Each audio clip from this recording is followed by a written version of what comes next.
So, heute zusammen willkommen beim regulären Stream, Samstagabend. Und ja, und hallo Luna, schön, dass du da bist. Hoffentlich geht's dir gut. Und ja,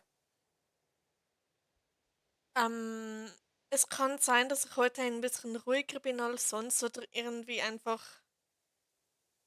über bestimmte Themen rede, weil ich hab mich vorhin mit meiner eigenen Geschichte beschäftigt.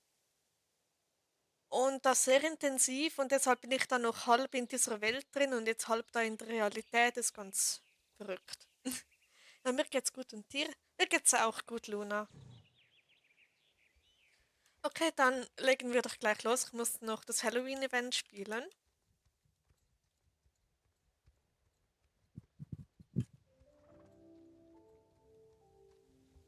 So.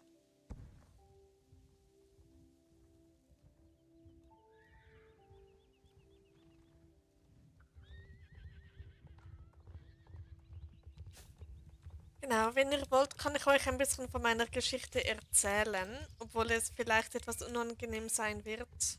Aber ich versuche da mein Bestes. Kann ich mitspielen? Natürlich, Luna.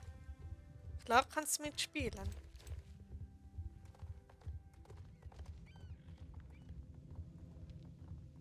Also, habt ihr noch einen Energy nebenan? Für den brauche ich schon den ganzen Nachmittag und Abend. Okay.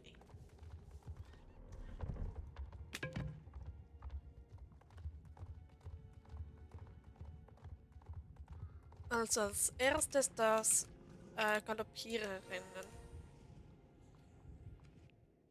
Ist ein Hundi da? Ja, er ist da neben mir. Er ist aber gerade ziemlich ruhig, aber er chillt da zusammen mit meinem Äffchen. Hm. Wenn du willst, könnte ich ihn mal wecken, aber man hört ihn dann ziemlich gut, wenn er dann spielt und alles. Weil er freut sich jedes Mal, wenn ich ihn aufwecke.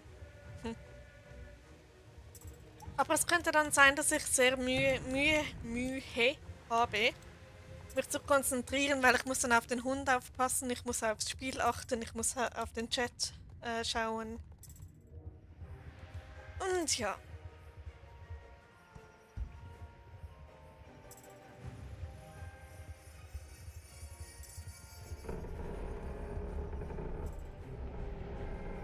okay. Und hep.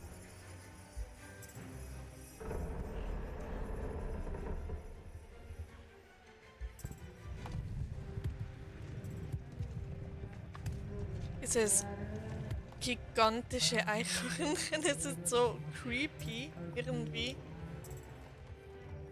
Ja, dann wecke ihn auf, wenn du willst, aber streichle ihn von mir. Okay, werde ich nach diesem Rennen schnell machen. Na gut, ich glaube, ich lasse ihn schlafen, obwohl er sich wahrscheinlich ziemlich freuen würde. Aber naja.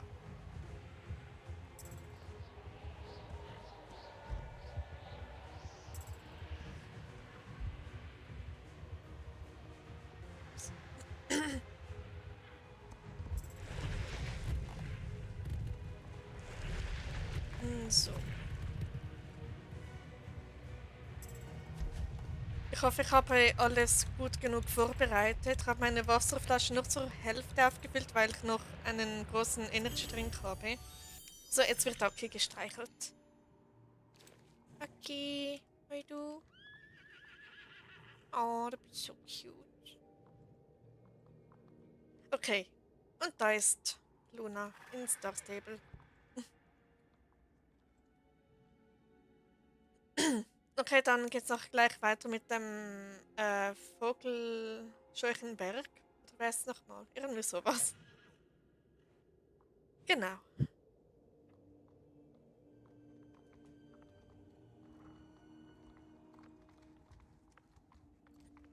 Mira Riverwolf. Weiß gar nicht mehr, wo. Was?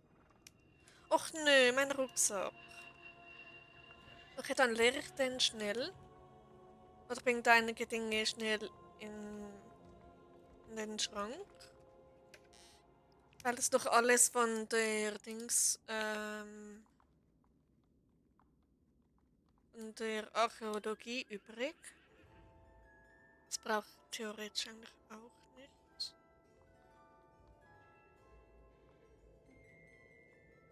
Und das war da oben. Okay, und das lasse ich. Okay. So, da bin ich wieder. Mein Rucksack ist auch immer voll. Ja, besonders nach dem Trailritt und der Archäologie ist ganz schlimm. Weil ich habe nur noch sehr wenig Platz. Na gut, oben hätte ich noch 2 Slots. Aber ja. So, dann machen wir das mal.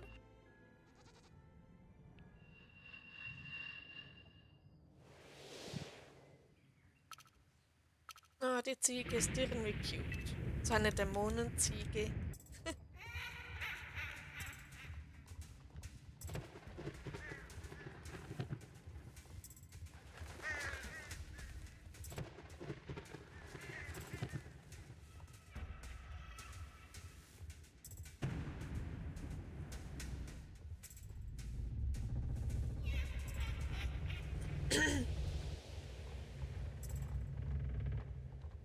Irgendwie ist dieses Rennen gar nicht mehr schwierig. Als wenn man es eine Zeit lang gemacht hat, dann geht's voll in Ordnung.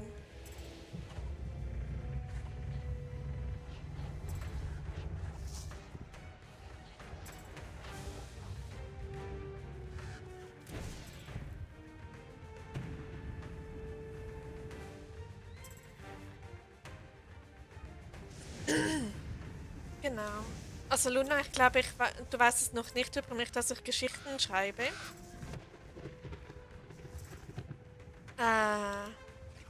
Ja. Da war ich vorhin so vertieft, also nicht im Schreiben, aber so im... Oh mein Gott, was sagt man schon wieder? Einfach in der Welt drin, als ich in meiner eigenen Welt drin war. Und ja, es war so cool.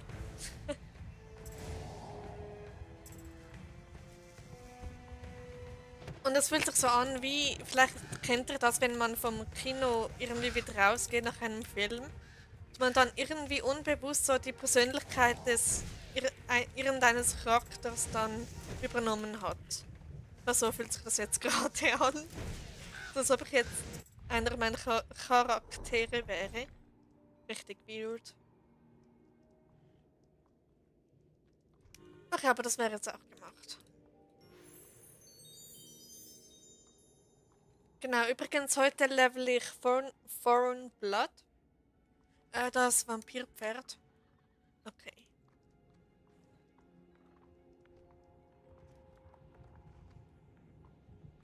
So, die Kürbisjagd.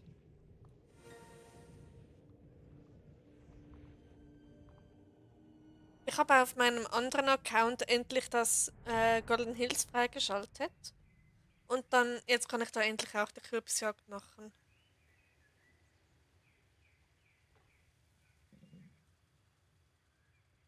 Okay.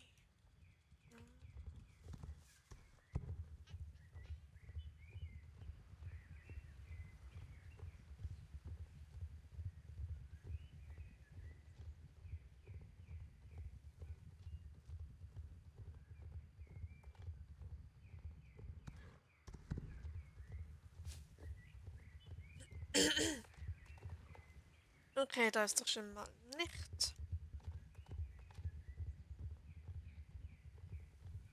Ich wurde rausgeschmissen. Oh no, das ist fies. Was heißt, hattest du ein Netzi oder sonst einfach einen Spielabsturz? Oder es gibt auch Verdacht wegen Cheaten. Das habe ich aber schon lange nicht mehr da gehabt. Ist auch sehr nervig. Aber ja.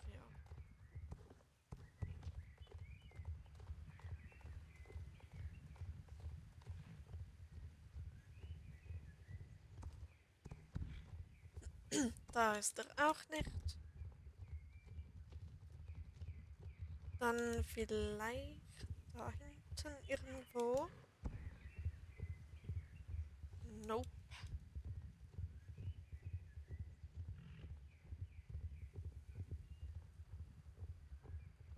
Ich bin komplett aufs Dachstable geflogen. Oha. Naja, kann passieren.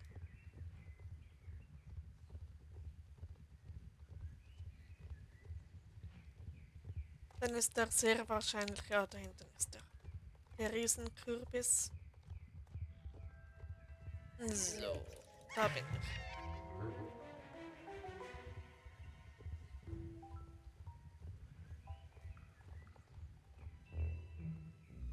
Egal, bin wieder drin. Okay, das ist doch gut.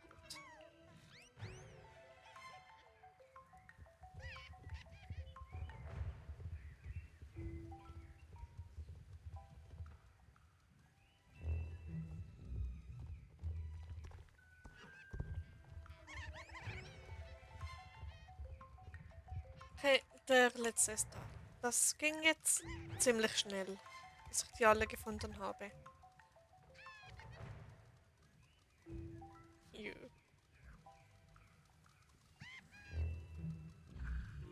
So.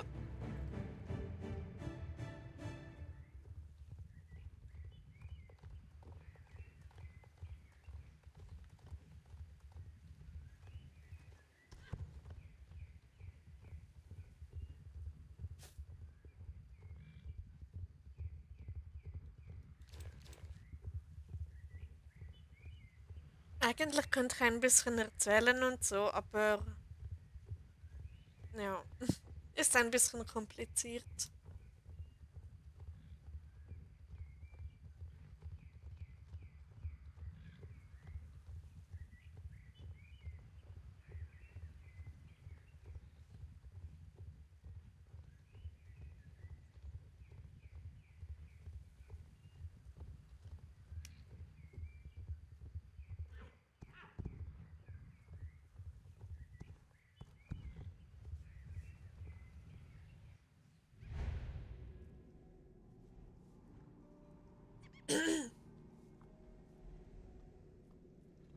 Okay. Ah, da ist Luna. Okay. Der guckt jetzt mit. Oh, süß. Knuddelin von mir. Hm. Ich liebe Border Collies. Naja, mein Hund ist da auch nebenan. Wie schon gesagt. So.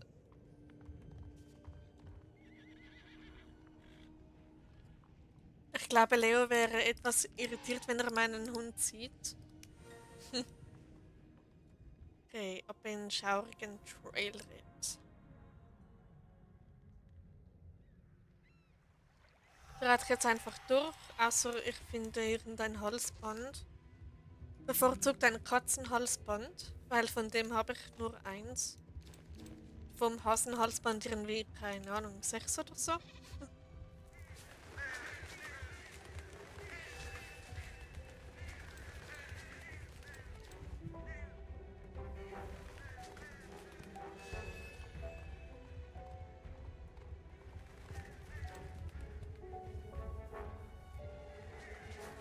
Und ich glaube, er würde sich freuen, deinen Hund zu sehen. Ja, das ist gut möglich.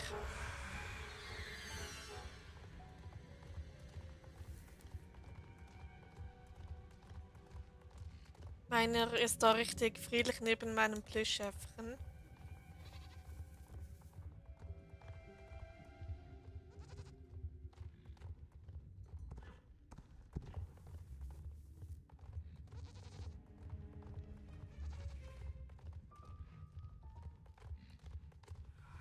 Okay, heute verfolgt uns eine Spinne.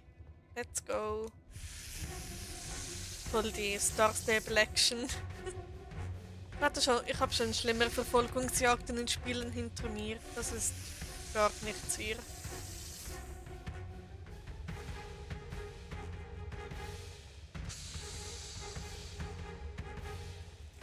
So.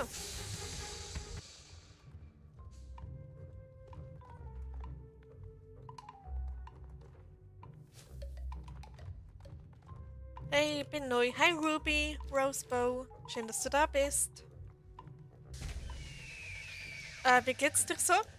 Hoffentlich gut, hoffentlich hattest du einen schönen Tag. Und ja. Ich glaube, Leo würde dann nicht gerade sehr vorsichtig spielen. Na dann, naja, mein Hund ist sehr empfindlich, sagen wir so. Gut. Ah, Ruby geht's gut, das ist schön. Das freut mich.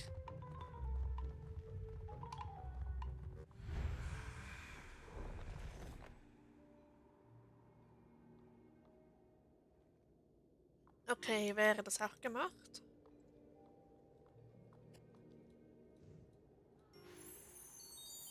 Und Thornblood ist Level 8. Yay. Wie geht's dir oder euch? Also mir selbst geht's ziemlich gut. Ja. Okay, dann wär's es eigentlich schon, dass da hinten mit dem Kürbisse und Verliese mache ich nicht. Herzlichen Glückwunsch zum Level Up. Danke, Luna.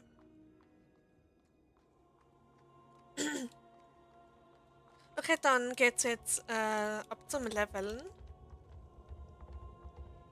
Oder habe ich da wirklich alles gemacht? Ja, das mit dem Kessel mache ich nicht. Das ist die Jumper Quest und die Verliese, genau. Kommst du aus der Schweiz? Ja, tatsächlich. Ich bin Schweizerin. Ich glaube, man hört es auch sehr deutlich. Ja. Okay, ab nach Moorland.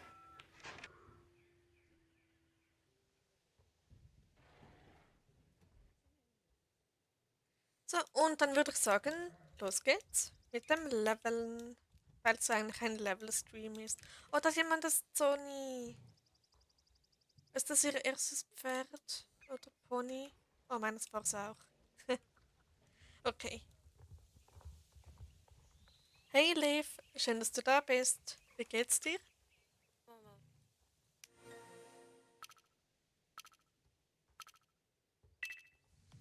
Okay. Der Dialekt ist so schön und cool. Danke dir, Ruby. Vielen Dank.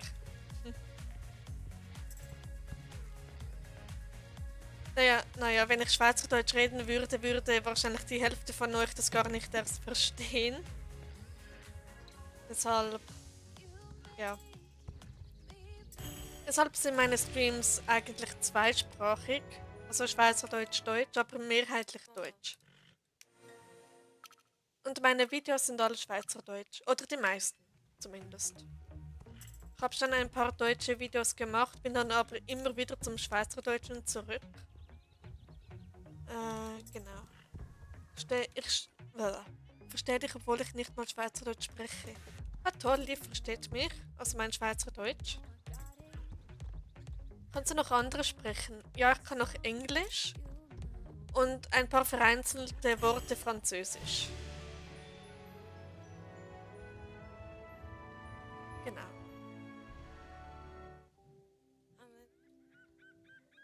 Aber sonst bin ich da eher beschränkt, was Sprachen angeht. Okay. Wie lange geht der Stream? Das kann ich noch nicht sagen, also mindestens 1,5 Stunden. Weil ich möchte zumindest bis zur Starshine Range kommen und das geht meistens 1,5 Stunden. Weil ich hatte heute noch nichts wirklich zu Abendessen und deshalb kann ich mal Französisch reden. Pourquoi? Je m'appelle kleine Wolke. Oh mein Gott. Vincent Gall. Irgendwie sowas, keine Ahnung. Das letzte Mal habe ich Französisch gesprochen, als ich noch in der Schule war. Hey, wie geht's? Hallo Cookie, schön, dass du da bist. Und hallo Mia, schön, dass du auch da bist. Mir geht's gut. Und dir, Cookie? Und Mia, wie geht's euch beiden? Okay. Freundschaftseinladung. Ja, dann nehme ich gleich an. Von wem? Mina. Okay.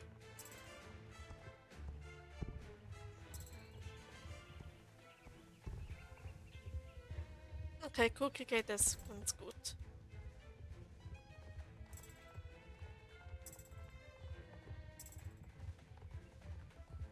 Ich gedacht, dass jetzt schon so viele von euch dabei sind.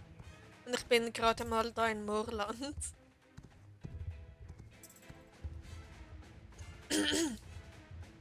Dann hallo an alle, die noch nichts geschrieben haben. Wie alt bist du, wenn ich fragen darf? Ich bin 25. Ups.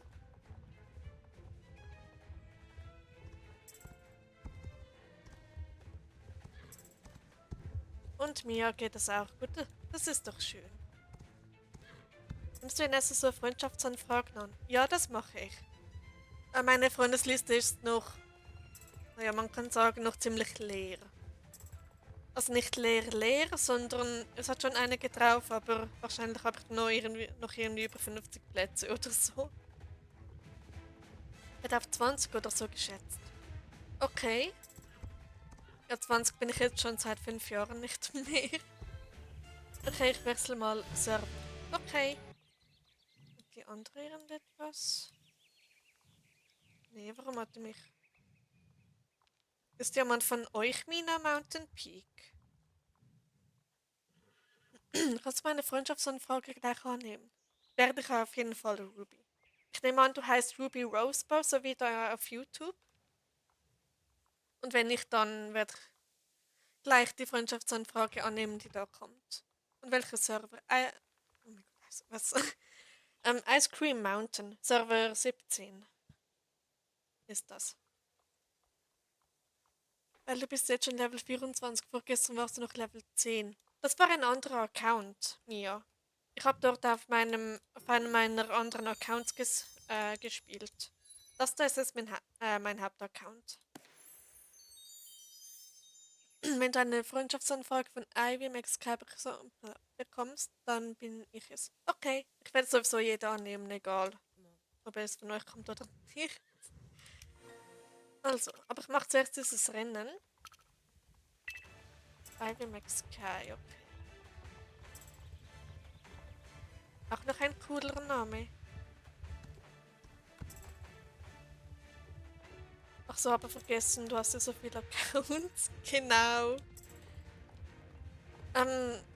Ja.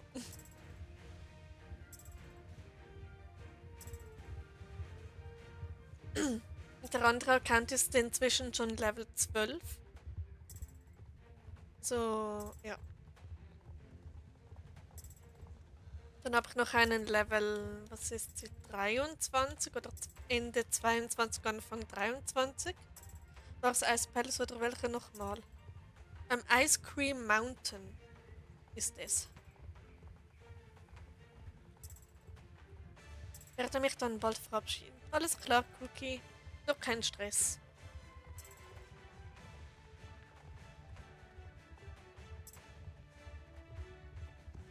Hi Tori, schön, dass du da bist. Lange nicht mehr gesehen beim Stream. Hoffentlich war dein Urlaub schön. Und ja. Leo liegt auf mir, jetzt wird es schwer zu spielen. Oh nein. Böses Leo. Nein. Gruppeneinladung. Ja, warum nicht? Ivy.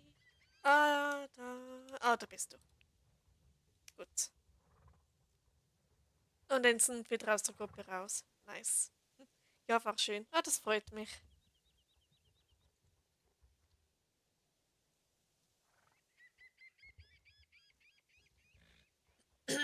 Gut, dann machen wir da mal weiter. Die Berge am Contanuri waren einfach traumhaft. Ja, die sind schön. Und nicht nur die im Uri, sondern auch in, keine Ahnung, Jura und so sind. Oder Kanton Bern, oh mein Gott. Dori, warst du schon mal in Adelboden im Berner Oberland? Dort ist es so toll. Komm jetzt kurz rein, kannst du in Moorland bleiben, bin aber Anfi.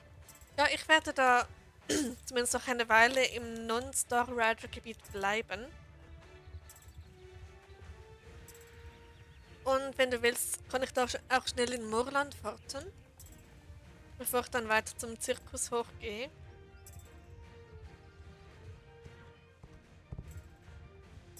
So bin ich jetzt auch.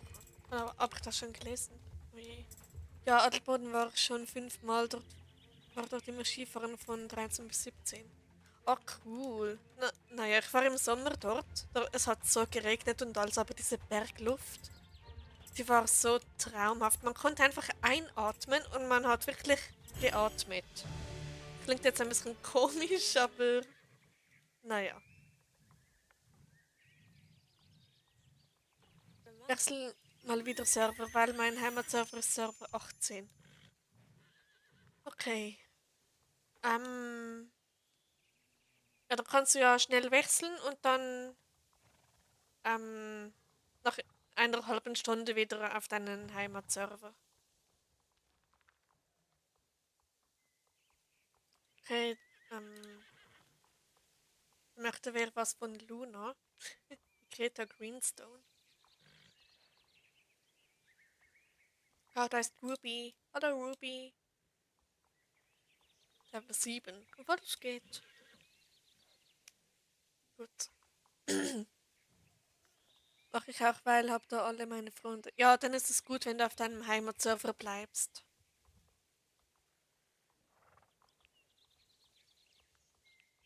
Okay, dann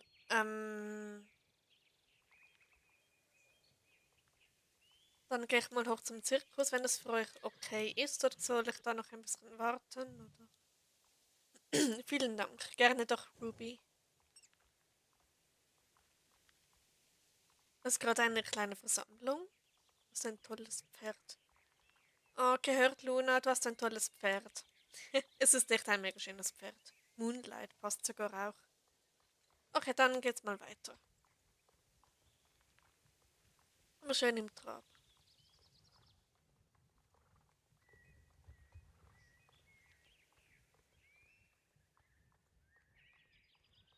Oder im Kanter. Damit es nicht allzu lang dauert. So, dann gehe ich da mal aus der Gruppe raus, weil allein macht es nicht wirklich Sinn. Deine Zuschaueranzahl ging diese Woche ja richtig bergauf, oder? Das war deine Community.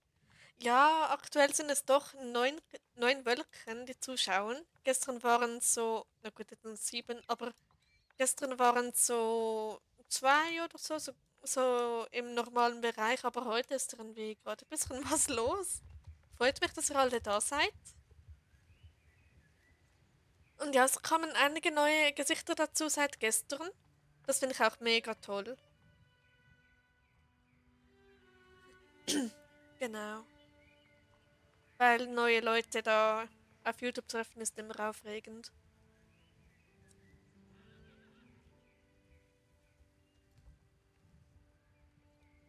Habe mir gestern ein Pferd gekauft, wusste aber nicht, wie ich es nennen soll, also habe ich ChatGPT gefragt und daraus kam voll der schöne Name, voll unerwartet. Oh cool, was für ein Name? Weil ChatGPT ist da so ziemlich kreativ. Kannst du mein Outfit bewerten? Bin mir unsicher. Okay, Liv, du warst Ivy, äh, Steel Sky oder sowas. Max Sky. Also dein Outfit, ich finde es sehr schön. Auch sehr, sehr passend zum Pferd. Du hast die Braun- und Grüntöne perfekt zusammengepackt und das leichte Gold passt zu der Kugel im Geweih. Und die Mütze, naja, geht so, ehrlich gesagt. Aber ja, so finde ich es passender mit dem Stirnband. Schönes Outfit, Liv. Genau, ich finde es sehr schön. Und mich stört es gar nicht, dass da das Oberteil und das Moos eine andere Farbe hat, aber das Grün hat sehr gut ausgesehen. Das Rot war jetzt auch okay, aber ja. Okay, was kommt da noch alles rein? Nightwalker. Oh, das ist ein cooler Name. Ich gehe dann mal wieder drauf, wenn das okay ist. Alles gut, Ruby. Dann mach du das. Und also offline komplett oder nur im Spiel? Sonst noch schönen Restabend. Dann später gute Nacht. Und ja, und bis bald. Und wenn du da auf YouTube online bleibst, dann never mind. Okay, dann gehen wir mal weiter.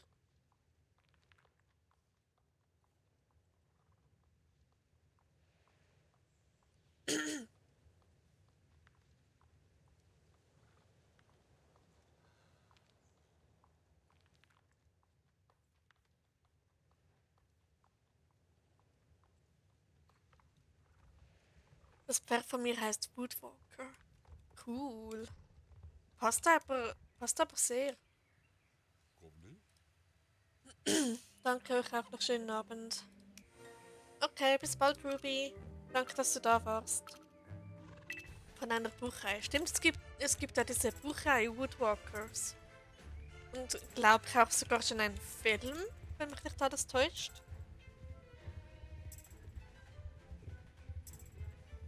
Und diese Seite, da sollte ich vielleicht bei Gelegenheit mal holen. So. Ja, hat deine Freundin wahrscheinlich entschieden, oder? Hilfe Sondi im Chat von mir. Oh no, was denn los? Wo bist denn du? Bist du immer noch in Moorland, Luna? Den Namen hat deine Freundin entschieden. Okay, auch nicht schlecht.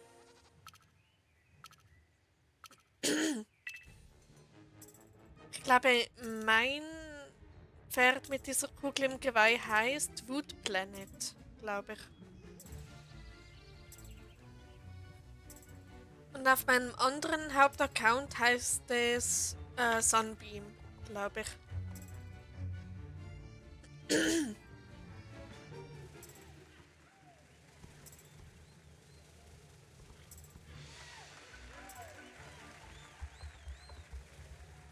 Genau.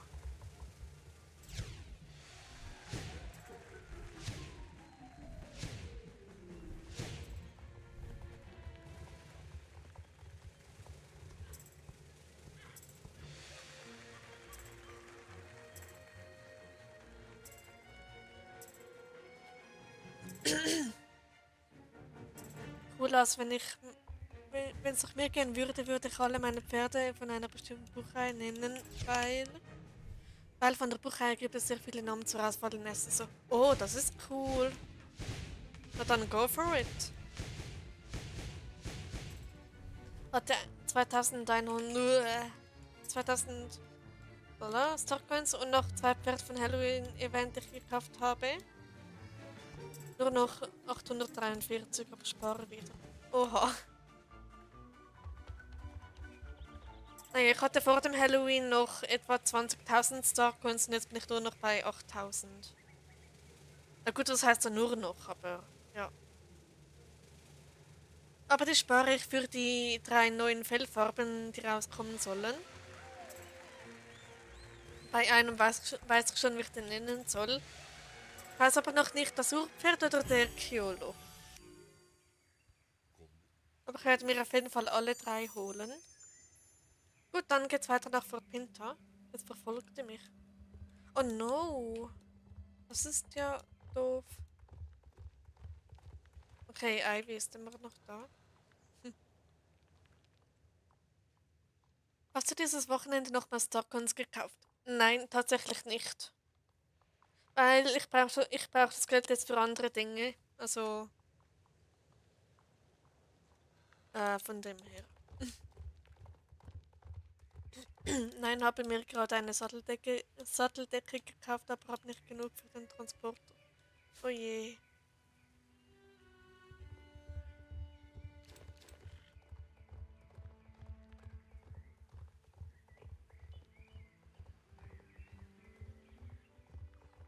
Dachte kurz, weil du 20.000 Starcoins gesagt hattest und jetzt bei 8.000.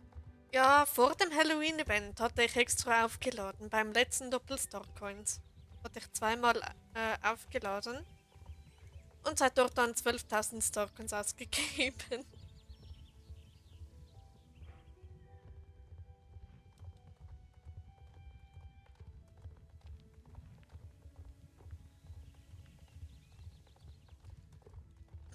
Ich merke schon, heute wird ein toller Stream.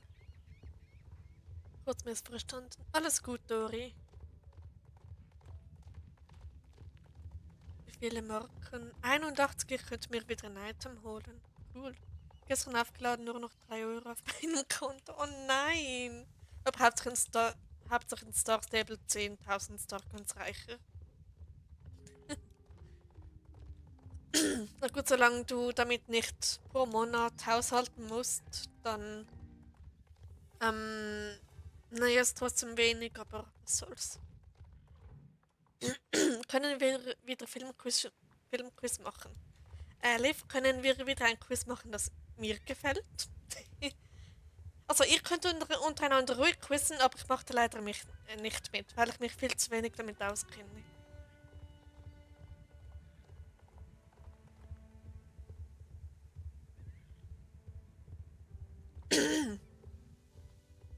Okay.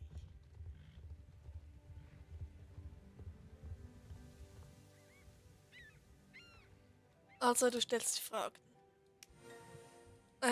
Naja, ich bin jetzt nicht unbedingt in Quizlaune, aber so kommen wir jetzt auch zu dir. Okay, Mia.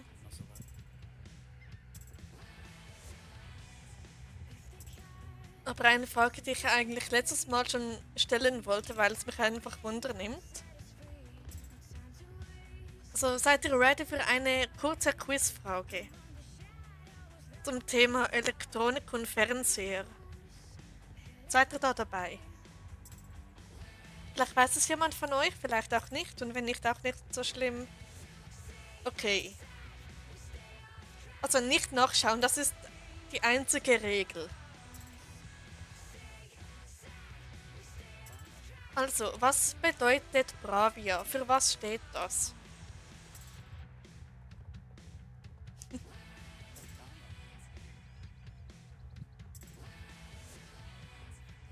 Ich muss das irgendwie jeden Tag immer wieder raushauen, weil ich es so lustig finde. Was? Bravia. Bravia. Genau, Dore, genau so geschrieben. Also die Fernseher von Sony. Vielleicht weiß jemand von euch, für was es diese Buchstaben stehen. Es ist eine Fernsehmarke. Kann man so sagen. Also es ist ein... Es gehört zu Sony. Aber was bedeuten die Buchstaben, ist die Frage.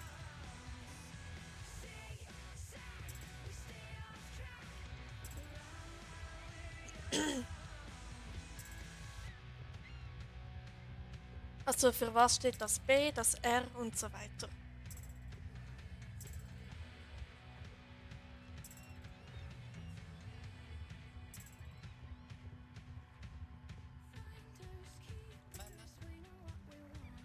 Okay.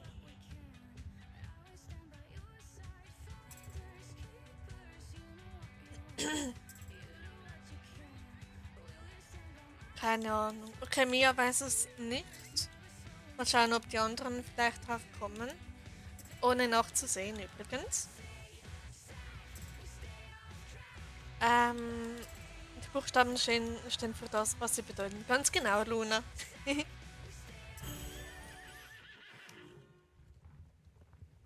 Okay. Wir haben zwei dasselbe Pferd. Luna und Lady Dreamstar. Freundschaftseinladung. Moment. Lady Dreamstar, okay. Ich habe an einem Tag noch nie so viele Freundschaftsanfragen in SSO bekommen wie heute. Okay. Schauen, will da irgendjemand mit? Bei Logistik könnte ich vielleicht mithalten, aber Elektronik, keine Ahnung. Ah, Mia ist Lady. Ah, okay, dann bist du das. Cool. Bei Logistik kenne ich mich auch extrem gut aus, weil ich habe das gelernt. Aber ja, also weiß niemand, für was das Bravia steht. Dann soll ich es auflösen.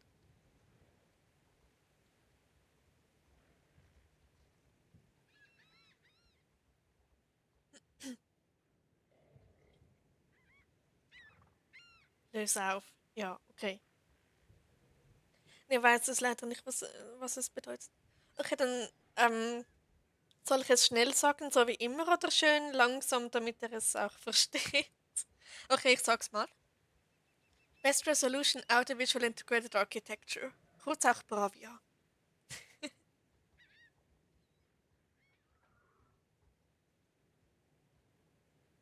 Okay, dann geht's dann mal weiter.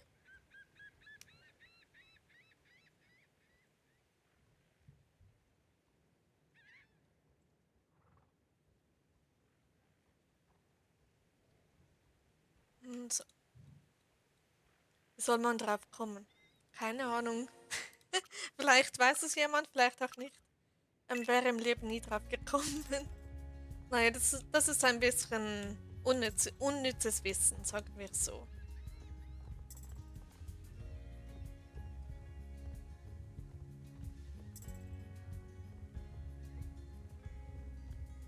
Aber für mich ist dieses Wissen nicht unnütz, für mich ist es wichtig sozusagen. Aber für andere, mache wieder ein Filmquiz. Okay, ihr könnt untereinander ruhig quizzen, aber bei Filmen bin ich raus.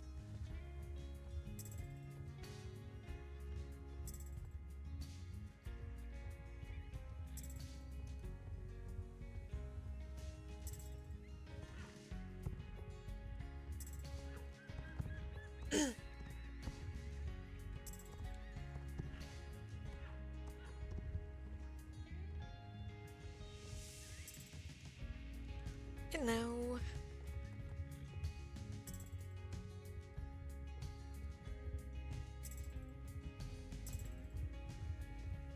Kann dich, kann dich quizzen, Wolke in Englisch. Hey.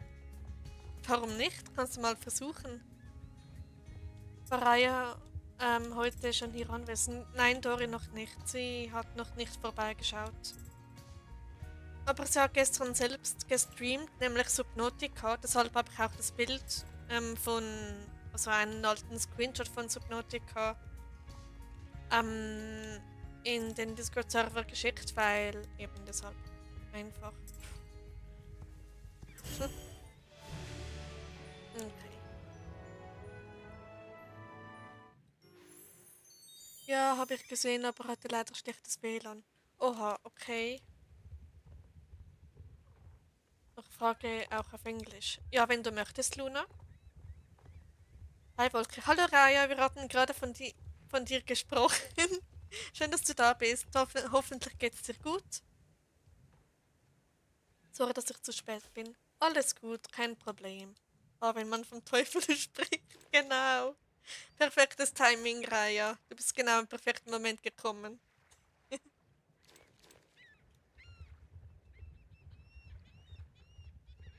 Muss gleich auf, um Levi zu waschen. Alles klar, Mia. Dann noch guten Restabend. Ja, mir geht's gut. Ah, das freut mich. Hole mal meine Katze. Okay, übrigens, Liv, ich hab deinen Short gesehen mit dem Kater, aber ich konnte nicht kommentieren, weil es irgendwie ausgegraut war. Irgendwie hattest du da die Kommentarfunktion ausgeschaltet oder so. Aber ich hab's gesehen. Es ist ein sehr schönes Tier. Das ist ja schön, wenn man schon richtig erwartet wird. Ja, wir haben alle auf dich gewartet. Bist du morgen live?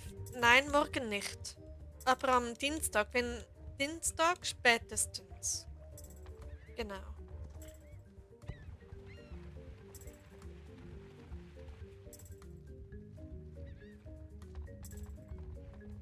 Es ist ziemlich schwer, meine Streaming-Tage einzuhalten, weil es manchmal einfach zu viel Spaß macht, mit euch zu streamen.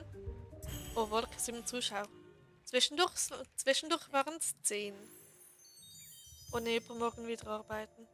Ja, das ist leider immer so nach dem Urlaub. Immer so dieses schwere Gefühl, dass man wieder arbeiten muss. Hat sie so organisiert. Ähm, schön, dass sie organisiert ist. Noch dann bis Dienstag und noch einen schönen Abend. Dir auch, Mia. Danke, dass du da warst und bis dann. Wollte übrigens, ich möchte mich nochmal entschuldigen. Ich wollte dir nicht in Live von gestern stellen. Alles gut, Rai. Du musst dich da gar nicht entschuldigen. Ich habe ja im Stream selbst gesagt, also in meinem Stream, dass ich eigentlich am Samstag live gehen wollte, also heute. Und gestern kam mir ganz spontan der Gedanke, gestern schon live zu kommen. Aber da dachte ich, ich halte meinen regulären Streaming-Plan ein, also alles gut. Gute Nacht, schlaf gut, träum was Schönes, Mia. Genau, wenn du noch da bist.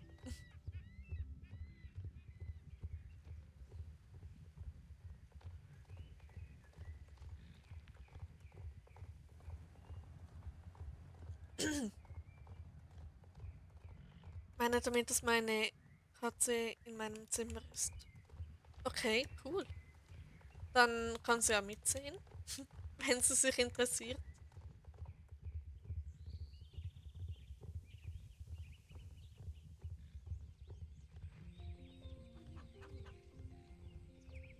Okay, Samstag, da gibt's keinen filtrierten Streifen hören kann. Schade.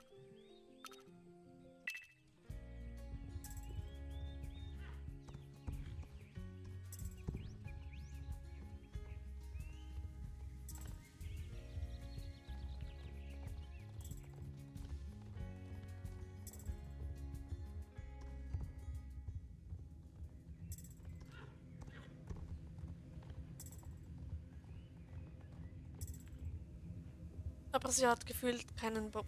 Dann würde ich sie sein lassen, wenn sie keine Lust darauf hat. Dann lass sie einfach ihr Ding machen. Okay, ich werde nachher mal mit anderen Accounts mal in ein Spiel kommen. Okay, mach du das. Dann hast du ein bisschen Abwechslung. Ich weiß gerade gar nicht, ob mein anderer Account Chris Starfield Star Rider ist oder nicht. Weil ich möchte auf dem unbedingt weiterspielen, weil er so toll ist. Aber dann kann ich mich nicht entscheiden zwischen Sonja, Chris und all den anderen. Ich kann nicht auf allen gleichzeitig spielen.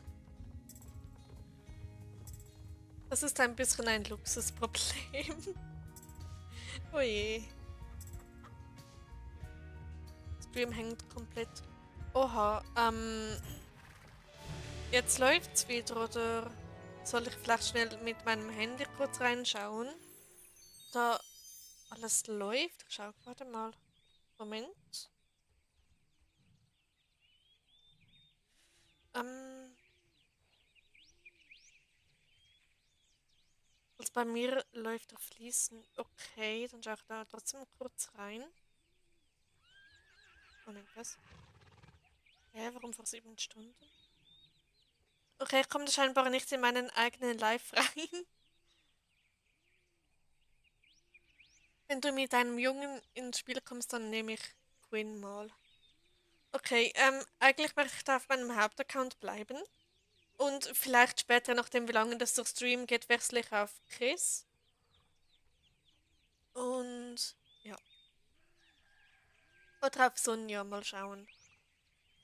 Bei mir läuft der Stream auch gut. Jetzt geht's wieder. Hab Langeweile. Oha. Das heißt, wenn man Langeweile hat, ist man meist kreativer als sonst. Oder so, keine Ahnung. Also. Aber Langeweile gehört auch mal dazu.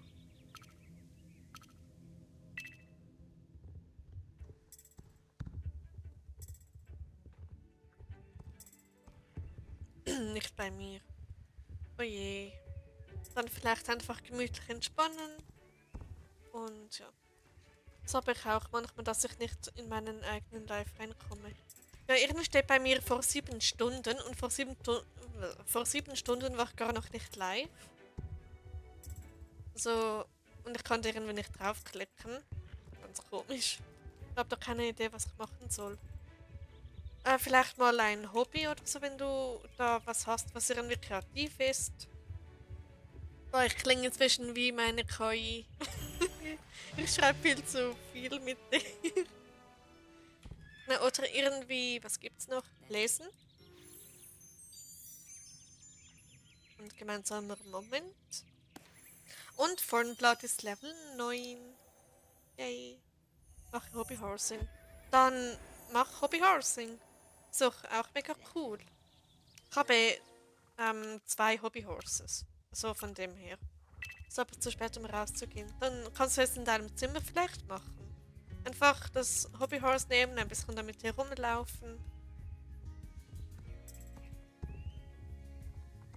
Also ich habe Hobbyhorsing immer in meiner Wohnung gemacht, so dass niemand gesehen hat.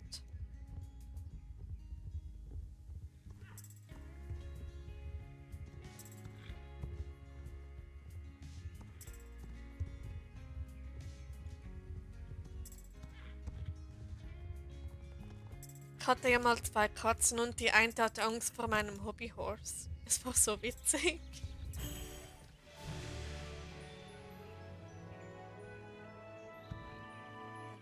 So, dann ab zum Windmühlenrennen. Bist du in einem Hobbyhorsing-Verein? Nein, bin ich nicht. Das ist leider nichts, was es in meinem Alter gäbe. Mein Papa hat mir heute seine Starcoins, der er auf seinem Account hat, mir zur Verfügung gestellt. Ich könnte damit einfach ein Pferd kaufen für ihn. Wenn du möchtest. Oder vielleicht Ausrüstung oder ein Outfit oder so. Oder einfach ein Pferd. Ich heule, der Stream hängt komplett. Oh no. Herzlichen Glückwunsch zum Level Up. Danke dir, Luna. Aber bei den anderen läuft es gut, oder? Nicht, dass da mit meinem Internet irgendetwas ist. Und ich merke das gar nicht. Wie lange muss man warten, um den Server zu wechseln? Soviel ich weiß, ist das eine halbe Stunde. Also bei mir läuft es gut. Okay, dann scheint es bei Luna etwas zu sein. Was war sehr schade ist, aber da kann ich leider nichts machen.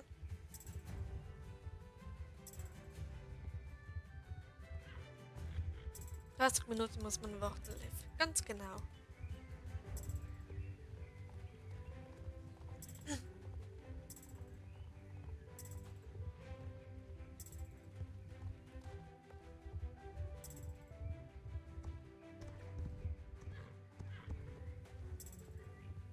Liegt es auch, liegt es auch manchmal an den Ländern und anderen Bereichen, wo man ist, wie das Internet dort ist?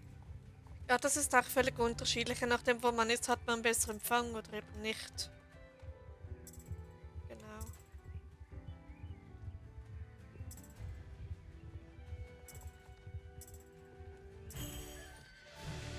Wenn du 1 Stunde 30 Minuten für die Levelroute brauchst, hast du noch 73 Minuten.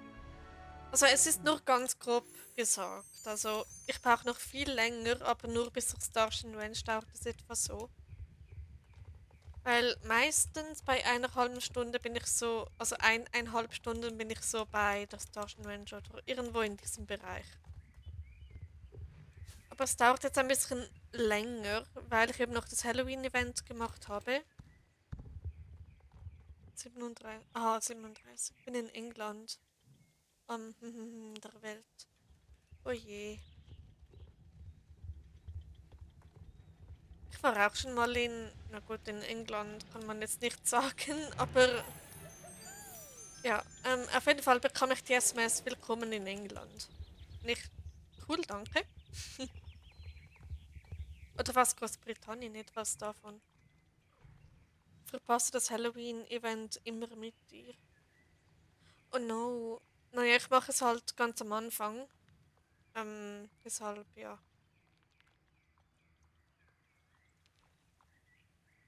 Wer ist ein Harry Potter-Fan? Ich war mal ein Harry Potter-Fan. Aber jetzt nicht mehr wirklich. Ich bewundere dich, wie du deine Route ohne Ablenkung halten kannst. Sobald ich vom Leveln zum Jumpen gehe, habe ich nach dem Jump irgendwie doch keine Lust mehr zum Leveln. Ja, deshalb bereite ich keine Jumps während dem Leveln. Da bin ich ganz für mich in Ruhe, arbeite meine Levelroute ab. Und ja, uppala. Okay, einmal abgehoben. Wenn ich froh, heißt dieses Pferd nicht Challenger. Okay, nein, vergiss, was ich gesagt habe.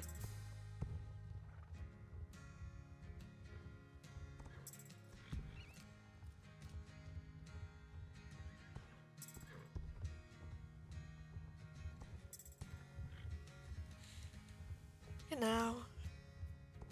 Ich mache das Vogelscheuchen jetzt schon zum 4. Mal, weil immer irgendwas passiert oder es mich unterbrochen hat. Oh, das ist nervig. Man hat da leider bei den Hindernissen extrem wenig Zeit. Irgendwie, keine Ahnung, 7 Sekunden oder so zwischen den Checkpoints. Und wenn man dann mehrmals in ein Hindernis läuft, dann wird es sehr knapp. Ich war auch mal Fan von Harry Potter, jetzt aber nicht mehr. Same Luna. Kannst du den Stream bitte wiederum bis um 1 Uhr machen? Mal schauen, Liv. Mal schauen. Vielleicht queste ich nachher noch ein wenig. Vielleicht wechsle ich zu Chris, vielleicht zu Sonja. Mal schauen. Weil ich kann jetzt in der Hauptstory weitermachen, wegen Level 12, wo ich da erreicht habe. Aber aktuell sieht es mir mehr zum Account Chris Starfield. Genau. Ich habe mal alle Harry Potter durchgesucht und habe es geliebt. Jetzt bin ich überhaupt kein Fan mehr, aber es ist eine tolle Welt. Ja, ich habe auch mal alle Filme fast am Stück, also Filme, nicht die Bücher, alle am Stück geschaut, also immer nacheinander. Und die sind schon gut gemacht. Also beim ersten Teil hatte ich schon immer Angst vor der letzten Szene mit Voldemort. Ähm, ja, aber da hatte ich schon als Kind extrem Angst davor. Aber es ist die einzige Szene, vor der ich mich fürchte. Ich brauche was für die Nacht. Okay, es ist ja eh Samstag, also morgen können die meisten ausschlafen. Wenn ihr wollt, mache ich heute meinen neuen Rekord von über 6 Stunden. Nein, mal schauen, wie es wird. Vielleicht mache ich zwischendurch eine Pause, um etwas zu essen. Obwohl, nein, das Pause dauert dann mindestens 45 Minuten. Na gut, mal schauen. So, dann. Ich habe den immer ausgelacht, weil er keine Nase hat. Das ist fies, Loon. Okay. Aber ja. Ja, weil können wir Spiele in SSO spielen. Ja, ich bin jetzt nicht so kreativ, was Spiele in SSO angeht. Also ich bin jetzt nicht wirklich die da Spiele spielt. Ich bin mehr die questet und levelt. So von dem her.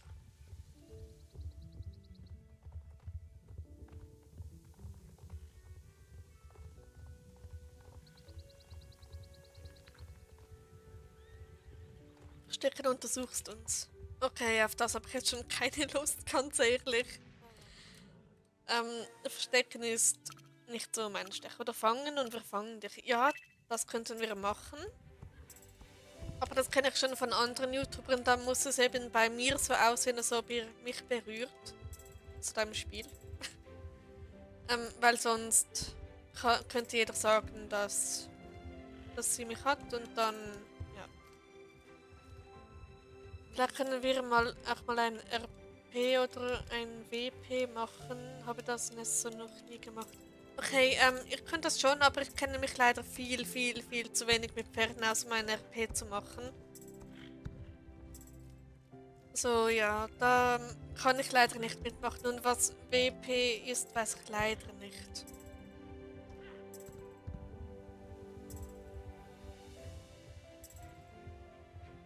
WP, was ist das? Frag ich mich auch gerade. Kann auch kreativ sein, muss das nicht immer mit Pferde auskennen. Okay, also ich muss immer noch lernen, was eine Schabracke ist. Ich weiß nicht einmal das. Wolle mal eben näher, mir geht's gerade irgendwie nicht so gut. Oh nein, Luna, mach du das. Hoffentlich gibt er dir viel Kraft. Ich habe da auch mein Äffchen neben mir, dass ich ihn jederzeit knuddeln könnte, falls etwas ist. Und mein Hund ist auch da. Liv hat eine Nachricht zurückgezogen. Oh mein Gott. Zurückgezogen, okay. Wildpferde Roleplay WP. Wo wollte da. Was? Wo wollte da kann ich dir viel beibringen. Okay, bin RP-Profi. Da kennt sich jemand aus. Na gut, aber die Interesse bei Pferden und so Fachbegriffen ist jetzt nicht so groß bei mir.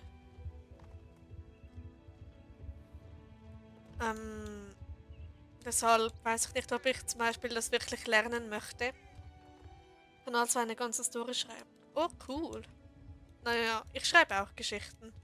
Aber auf eine andere Art. Ich muss mich kurz um ein hässliches Viech kümmern. Ich weiß nicht woher, aber bei mir kommen immer irgendwelche Spinnenläufe. Oh je, na gut, dann viel Spaß dabei. ähm, Was sind denn Spinnenläufer, wenn ich fragen darf?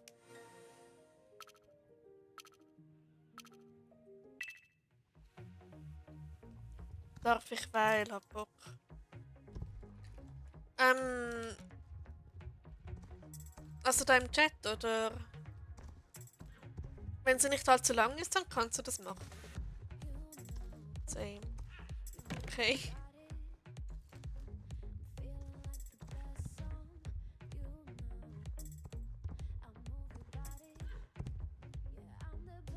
Spinnenläufer sind wie Tausendfüßler, einfach mit viel Oh no.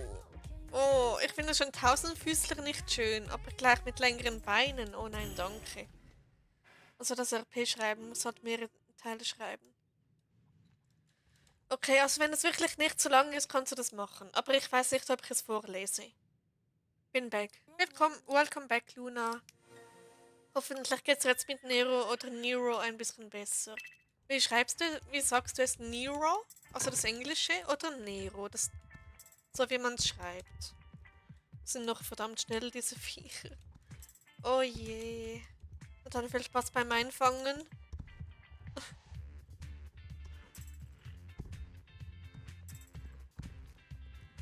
Moment, wo muss ich hin da? Aber Staubsauger hat schon Hunger, sauge den gleich ein. Okay, so kann man es auch machen.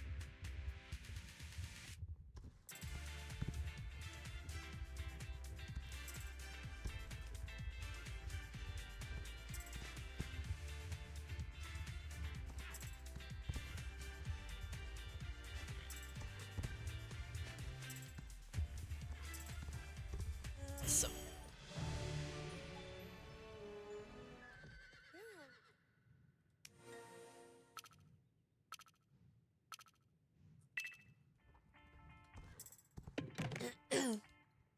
Deutsch also so, wie man es schreibt. Okay, dann Nero. Gut.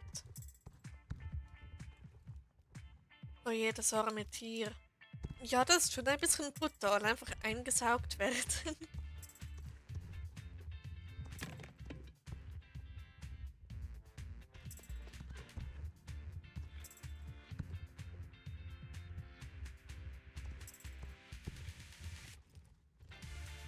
Aber ihr seid heute ziemlich aktiv im Chat. Das finde ich toll. So, sorry, aber diese vier sind wirklich ekelhaft und hässlich. Ja, das kann ich mir sehr gut vorstellen, dass die so nicht so toll sind. Vor allem, was ist der Nutzen von Spinnenläufern? Warum existieren die? Ich bin zum Beispiel nicht der große Fan von Spinnen, aber ich könnte sie nie einsaugen oder umbringen. Ich auch nicht. Also, wenn ich eine Spinne in meiner Wohnung habe, dann rette ich sie. Ich bringe sie nach draußen, zumindest auf dem Balkon, und lasse sie dann dort ihr Ding machen. Warum verkacke ich immer den ersten Sprung? Ist er nicht wie sonst einfangen, weil anfassen möchte ich jetzt auch nicht unbedingt. Ja, das würde ich jetzt auch nicht. Aber je nachdem, wie lange das die überleben können, diese Spinnenläufer, kann es sein, dass du dann beim Leeren des Staubsaugers, dass dir der dann entgegenkriecht.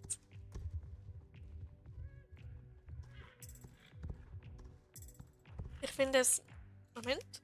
Ich finde sie nicht mehr groß unheimlich, nur wenn man sie zum ersten Mal sieht, denkt man, sie sind von einem anderen Planeten. So wie in Subnautica, oder? Also ja, wenn ich es eine große wäre, dann würde ich es auch versuchen einzufangen und freizulassen. Okay. Also gibt es von Spinnenläufen auch verschiedene Größen oder so. Ich kenne mich mit Insekten leider gar nicht aus. Aber ja, weil ich hasse Insekten. Ich finde es, außer Spinnen, wenn zählen die als Tier oder als Insekt?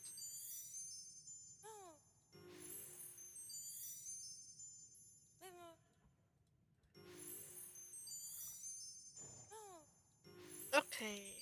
Ich bin schon über eine Stunde live. Wie schnell ging das jetzt? Ja, einige sind größer, aber bei mir ist jetzt eine kleine, aber die großen sehen schon wirklich gruselig aus. Oh je. Okay, Liv kommt mit ihrer Story. Mal schauen. Es ist Freundin und machen alles gemeinsam. Also es wird halt normal unterrichtet und so, dann wird eine in und die anderen suchen sie, aber die bekommen eine Nachricht dass die keine. Okay, mal schauen, wie es weitergeht.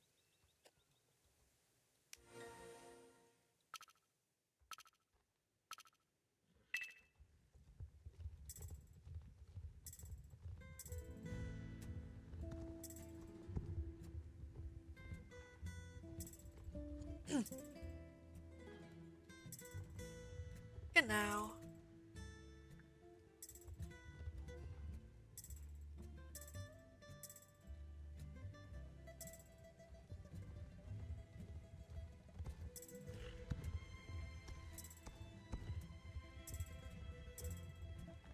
Also wenn ich mit der Levelroute fertig bin, die geht so meist so zwischen 2 und 3 Stunden, dann wollt ihr danach das wir ein bisschen questen auf einem anderen Account oder wollt ihr was anderes sehen? Oder ein anderes Spiel können wir natürlich auch. Zum Beispiel, was ich noch vorhabe, was ich vielleicht auch streamen möchte, ist in Starfield meine Base umbauen, weil ich habe die mal eingerichtet und es gefällt mir überhaupt nicht. Genau. Wer zeichnet eigentlich alles von euch bis auf Luna, bei der weiß ich, dass sie zeichnet? Gute Frage. Gibt es da noch andere, die gerne zeichnen da draußen? Ich bin für was anderes, größten auf einem anderen Account. Also, warte, ich bin für anderes. Also, ich verstehe jetzt nicht ganz. Du bist für anderes Questen oder du bist dafür für etwas anderes anstatt Questen? Meinst du das? Oder.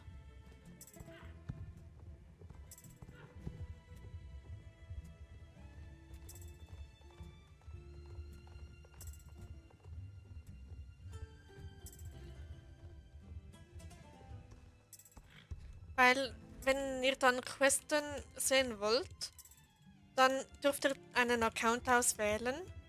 Also es gibt dann zwei zur Auswahl.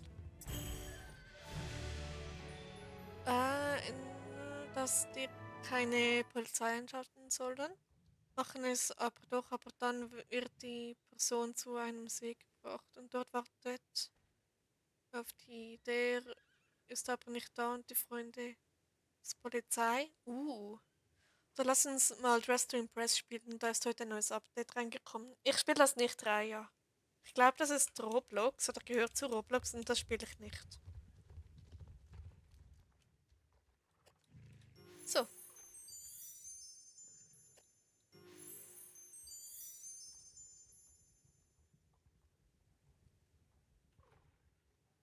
Ist ein Mode-Game. Okay. Und wo findet man das?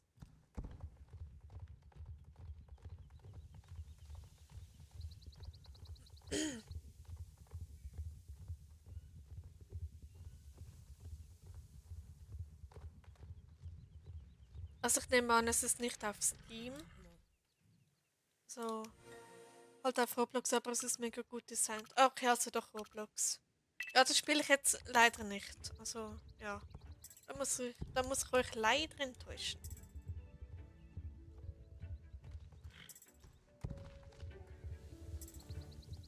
Okay, die Story geht weiter. Aber nicht da und die Freunde und Polizei schon. Deswegen kommt der dieser Gefängnis.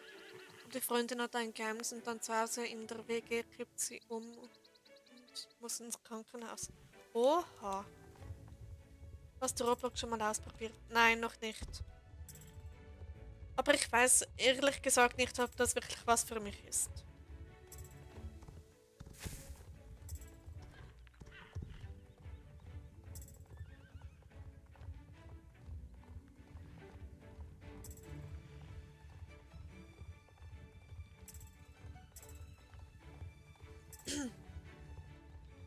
Dort stellt sich heraus, dass die Freundin. Den Rest können wir dann entscheiden. Oha, okay. Das klingt etwas nach einer tragischen Geschichte, Liv. Liv, hättest du nicht Triggerwarnung sagen können? Ja, das wäre vielleicht besser gewesen, weil. Ja. Entschuldigung, Luna. Ich glaube, es kommt da noch alles rein. Das Viech hat Glück gehabt, habe es leider nicht mehr gefunden, war schon in seinem Versteck. Okay. Ich darf erklären, Roblox ist einfach eine Plattform, wo du verschiedene Spiele spielen kannst, die andere Spieler designt haben. Roblox könnte ich zum Beispiel auch mein eigenes Spiel sein. Oh, okay.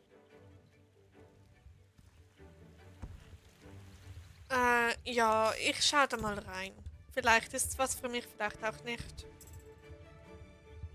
Und ich würde es eben nicht streamen oder auf YouTube hochladen, weil, keine Ahnung. Und ich weiß nicht, ob ich das privat spielen werde, wenn ich so viele andere Spiele habe, die mir eher gefallen.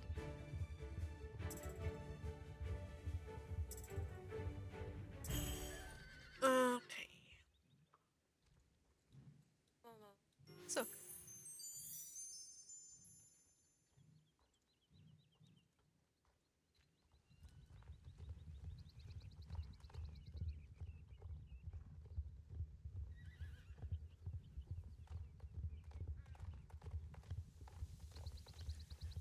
Ich spiele Roblox, aber es gibt auch Hacker und so. Und auch ziemlich viele TV-Triggerwarnungsspiele. Oder was meinst du mit TV?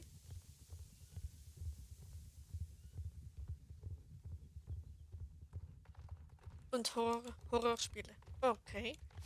Na gut, Horrorspiele habe ich mehr als genug. Und die sind meist extrem gut.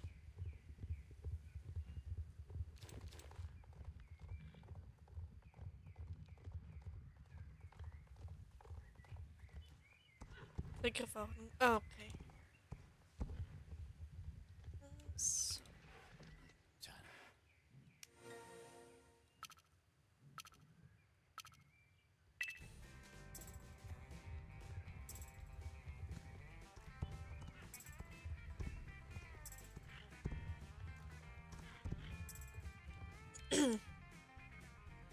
Ach komm, Luna. Kann man dich irgendwie aufheitern? Vielleicht kannst du mal Leo knuddeln oder Nero oder so.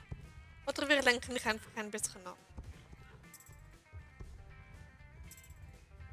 Umarmt Luna ganz dolle. Ja.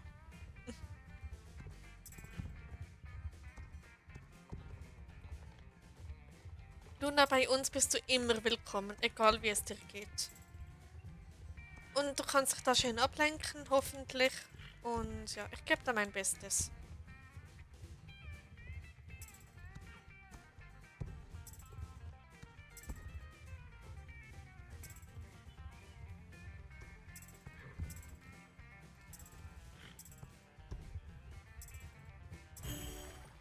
73 Minuten Stream. Ja, das kann sein. Brauche ja auch Ablenkung. Okay, dann können wir ein bisschen über meine Geschichte reden. Da war ich heute extrem tief in dieser Welt drin. Aber ich habe nicht geschrieben, sondern einfach ein bisschen darüber geschrieben. Na gut, ich gebe zu, ich habe wieder KI über meine Geschichte geschrieben. Und das wirklich mehrere Stunden. Oh je, irgendwie 3 Stunden waren es oder so, wo ich einfach nur geschrieben habe. Ich habe das auch von Duna gerade gelesen und es stresst mich auch gerade. Oh je. Ja, dann. Ja, vielleicht das Thema wechseln. Ups, was war das? Farnblatt, wirklich?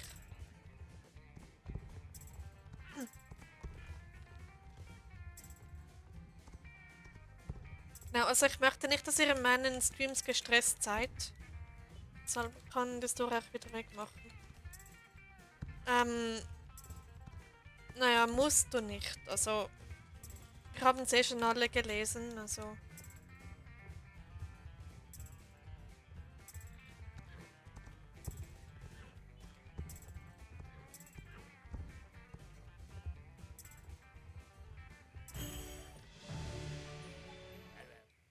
Aber.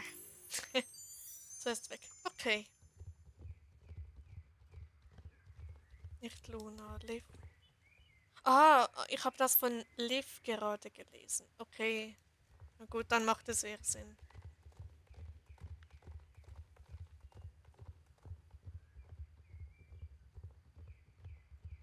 Na gut, manchmal bei gewissen Themen sollte man schon etwas sensibel sein. und nicht immer und auch ein bisschen Rücksicht auf andere nehmen. Genau, ganz gerne bitte. Also einfach das Thema wechseln oder welches Thema hättet ihr denn gerne, wo wir alle darüber reden können? Oder ich erzähle euch etwas. Luna, was ist dein Lieblingstier? Stimmt, was ist so allgemein euer Lieblingstier? Ist nicht nur das von Luna, sondern auch von euch anderen.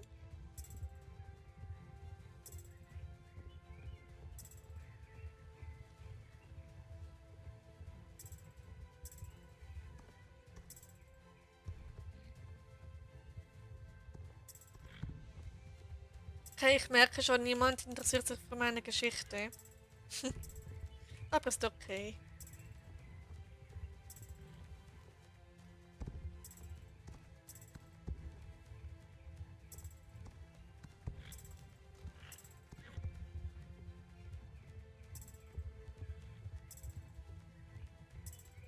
So.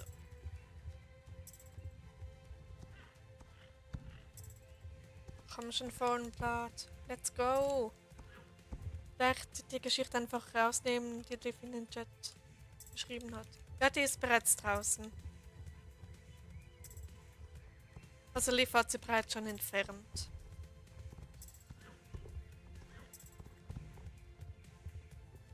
Meine sind Katzen, Pferde, Fohlen, Delfine, Babykatzen. Oh, okay. Cooler Mix. Pferd- und Raubkatzen. Auch cool.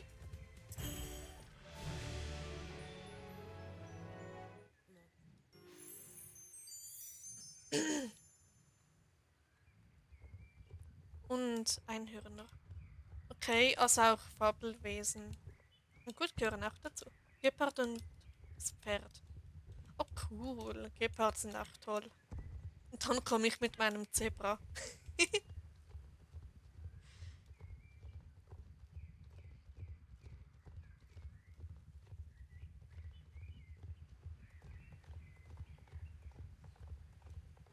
Habe ich da alles erledigt? Nee, ich habe ein Rennen vergessen. Luna, bist du noch da?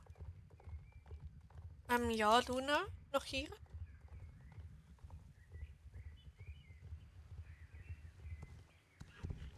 Danke. Okay, für was schon wieder? Ähm, ja. Ich habe da wohl ein Rennen vergessen. Ich finde es cool, wie schnell Geparde rennen können. Ich mag alles, was schnell ist, weil wenn man es filmt, gibt es dann bestimmt ein tolles Zeitlupe-Video. Oh, das klingt spannend.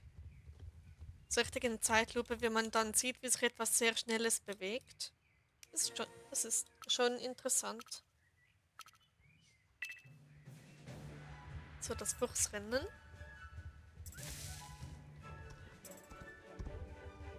Braucht er kurz Zeit mit Leon Nero. Alles gut, Luna. Nimm dir so viel Zeit, wie du brauchst. Niemand hetzt dich da oder so.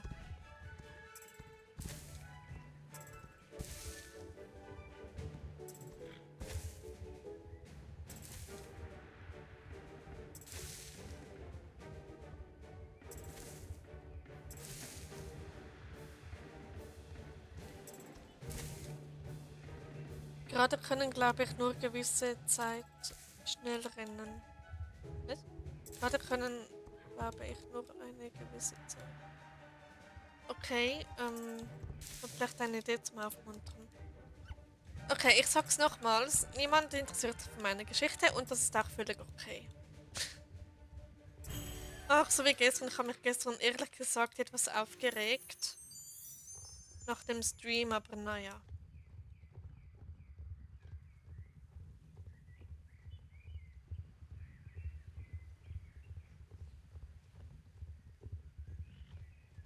So, jetzt habe ich da alles gemacht. Genau. Warum hoffentlich nicht wegen mir? Nein. Nein, nicht wegen dir.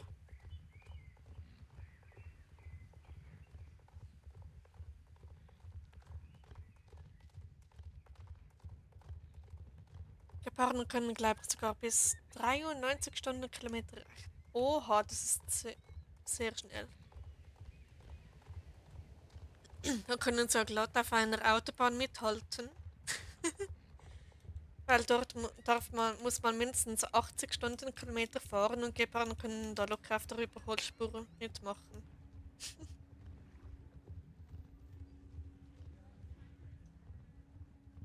Aber Geparden sind keine Langstreckenläufer, nur ähm, Läufer laufen nur kurze Strecken. Kurz, aber oho. Ja, nur kurz. Aber dafür können sie, keine Ahnung, wie schnell können die beschleunigen? Weiß das jemand? So von 0 auf 100 in 3 Sekunden oder so etwas. Keine Ahnung.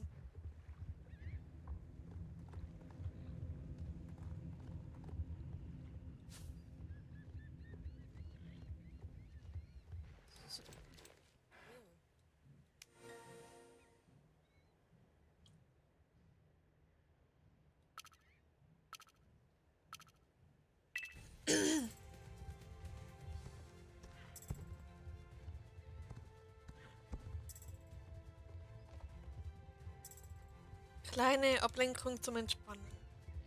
Okay.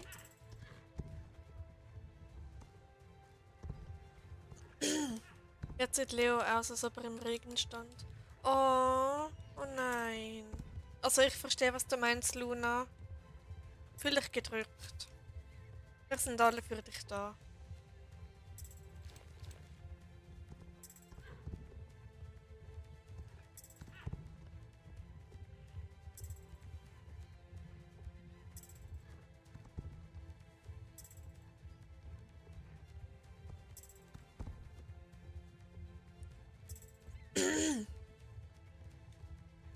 Genau.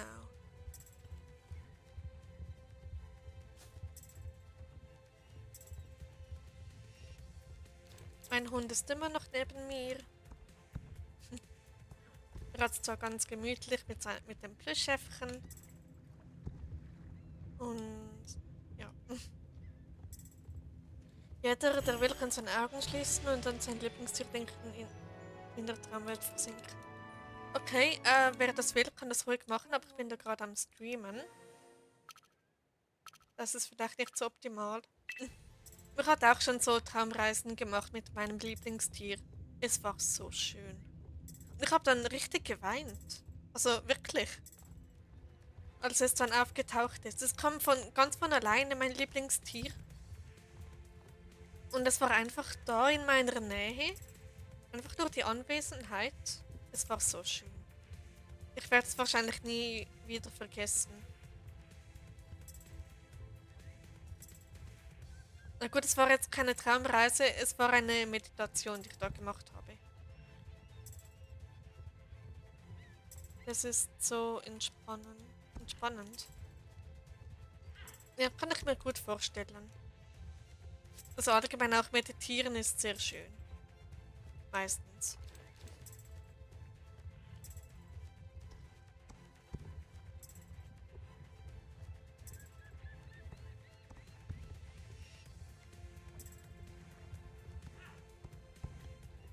So, gemeinsam noch einen Moment.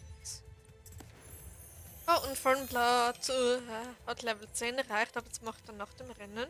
Komm schon.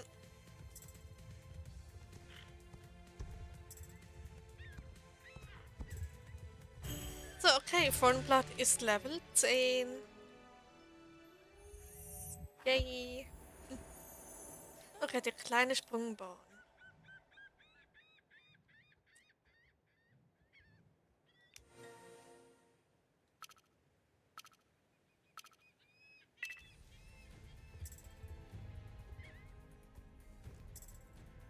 Herzlichen Glückwunsch zum Level Up. Danke dir, Luna.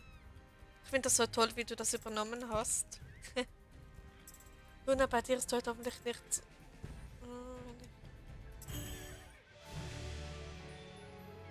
Okay.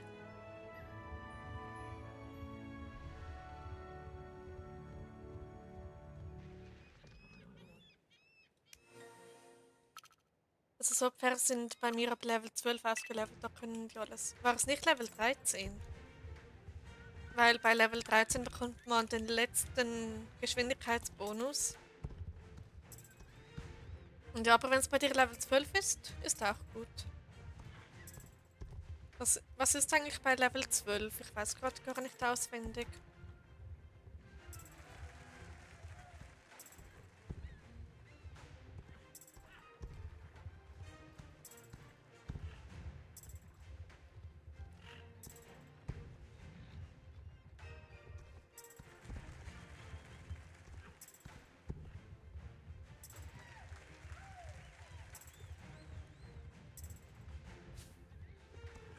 Level 11 meinte ich, weil dann kann man die rufen.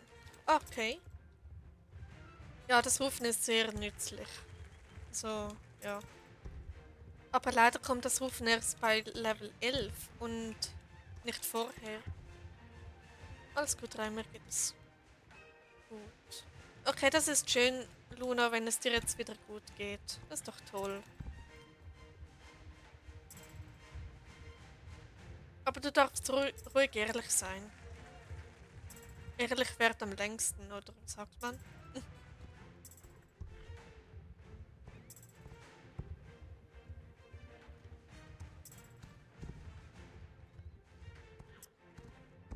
So,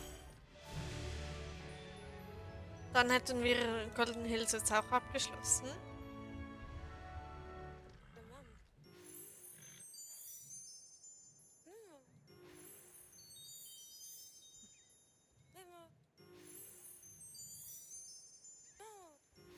Okay, ab zur Rennstrecke.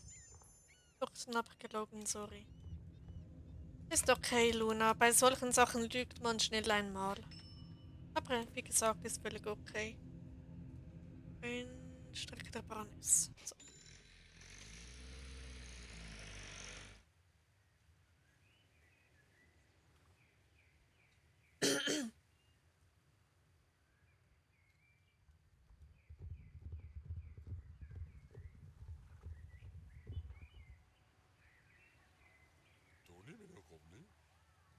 So. Also. Selber, ich weiß nicht, wie lange dass ich noch streame, weil es ist etwas mühsam. Gerade.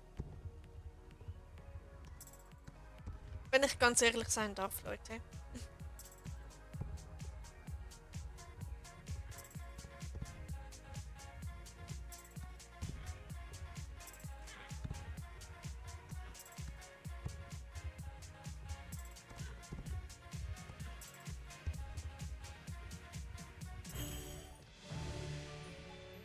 Also.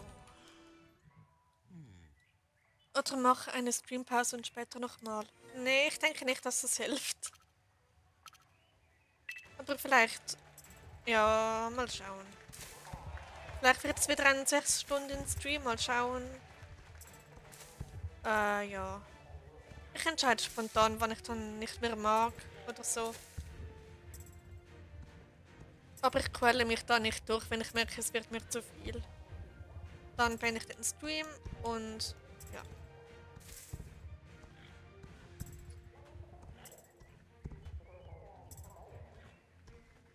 Weil ich habe in letzter Zeit gelernt, einfach mehr auf mich zu achten.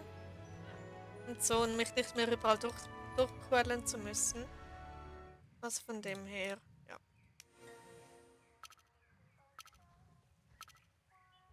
Alpha Live. Alpha gibt's beim Clubnamen. Wie cool. Alpha Heroes. Oh, wenn sowas gängte, das wäre cool. Das ist gut, dass du mehr auf dich achtest. Genau. Weil ich habe eine sehr wichtige Erkenntnis gehabt in den letzten Wochen.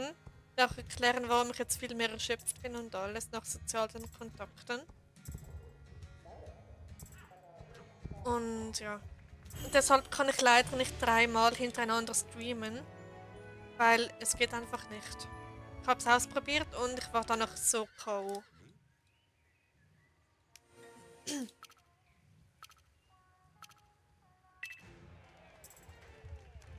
Eben, ich habe jetzt eine Verdachtsdiagnose, die ich eigentlich für mich schon anerkannt habe, aber ich warte nur noch auf den offiziellen Stempel sozusagen, auf die Bestätigung. Und das würde einfach alles erklären.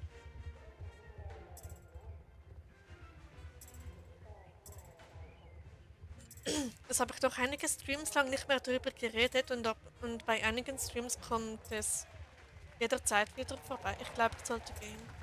Okay, Luna, dann ganz viel Kraft und egal was ist, du packst das. Bleib einfach stark.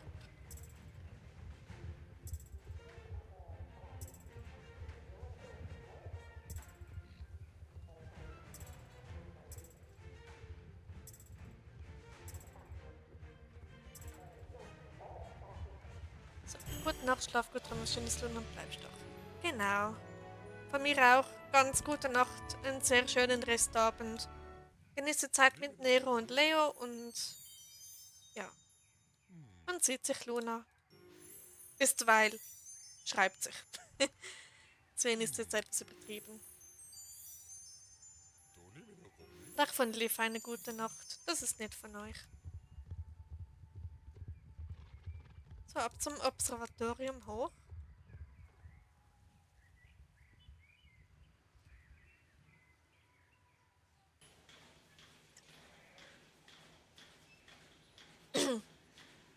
War, glaube ich, ein Fehler zu kommen, naja, egal bei. Oha, Luna. Ja, war es nicht. Nein, bestimmt nicht.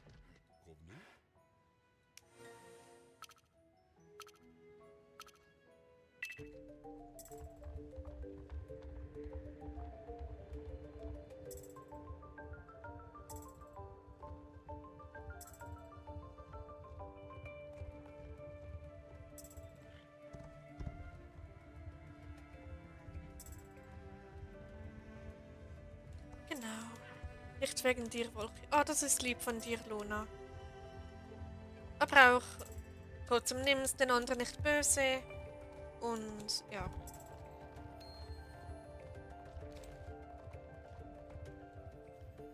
Und eben ganz viel Kraft. Du packst das. Und egal was kommt, du kannst mir immer schreiben, wenn was ist. Und ja. Hast du einen Account auf Server 18, weil jemand gesehen hat, das aussieht wie du? Nein, meine Accounts sind alle auf Level, auf Server 17. Es kann durchaus sein, dass es da Leute gibt, die so aussehen wie ich, weil diese Frisur, die ich da habe, ist doch gerade ziemlich bekannt. Also, ja, wenn du da jemanden gesehen hast, das war nicht ich.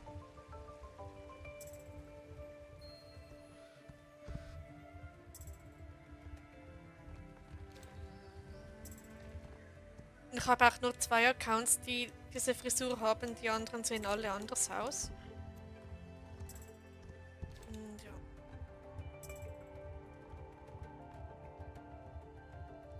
Will dich nicht mit meinen Problemen belasten. Luna, es ist völlig okay. Wenn du wirklich jemanden zum Reden brauchst, dann sind wir alle für dich da. Oder du kannst Cookie schreiben, sie hat dir, glaube ich, auch angeboten, dir zu helfen. Oder zumindest zu schreiben. Und ja.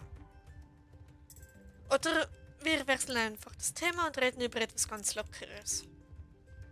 Aber die Frage ist nur über was. Na, wir wollen helfen. Jupp, das stimmt.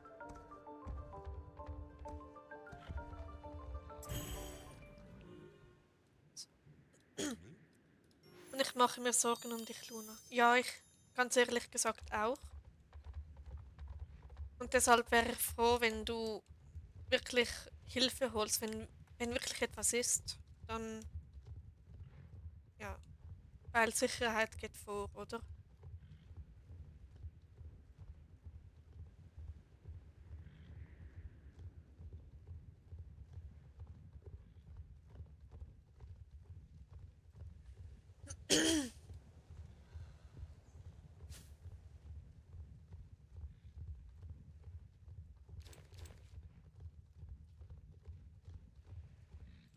Themawechsel, weil machen nur alle mal besseres Thema. Ja, ähm, gut, ich hätte da meinen Hund, meine Interessen, meine Geschichte oder allgemein Hunde oder allgemein Geschichten schreiben oder keine Ahnung, was auch immer euch gefällt.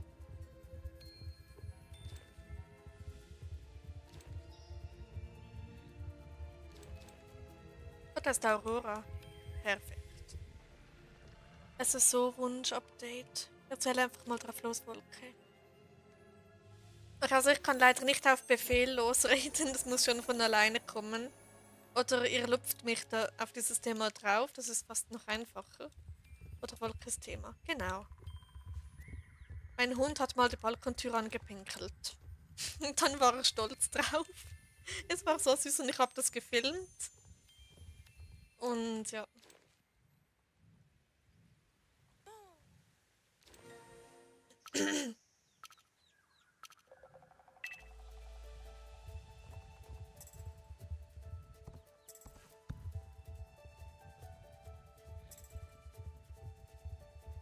Oh, da wäre Midnight, ja super.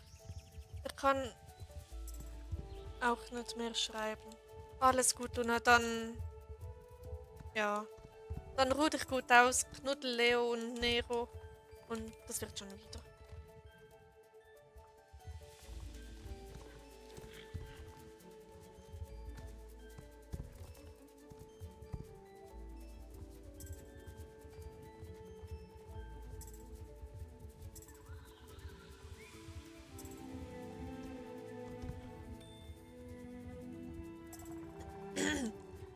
Also, wenn ich wirklich bis 1 Uhr morgens streame oder gar noch später, was wollt ihr dann sehen? Wollt ihr Star Stable sehen? Wollt ihr Starfield sehen? Oder Minecraft vielleicht? Oder einfach normal weiter questen, so wie letztes Mal. Aber dann wiederum die Frage, auf welchem Account? Chris oder Sonja?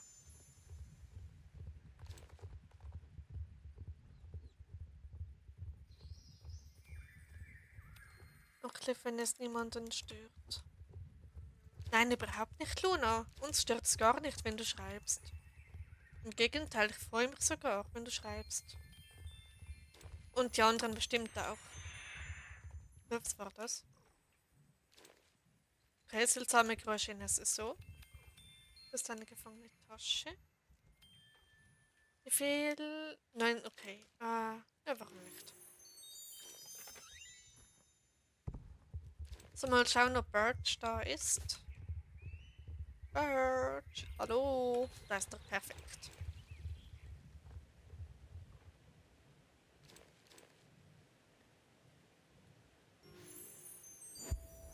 Ich freue mich, deine Stimme zu hören. Oh, das ist so lieb von dir, Luna. Dann hoffe ich, dass ich dich auch ablenken kann und alles und dann sieht die Welt schon wieder ein bisschen besser aus. So, dann das nächste Licht rennen. Okay, random Emojis.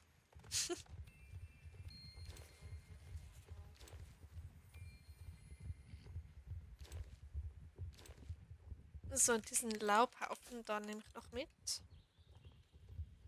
Ist da was? Da war nicht mal was drin. War super. Okay.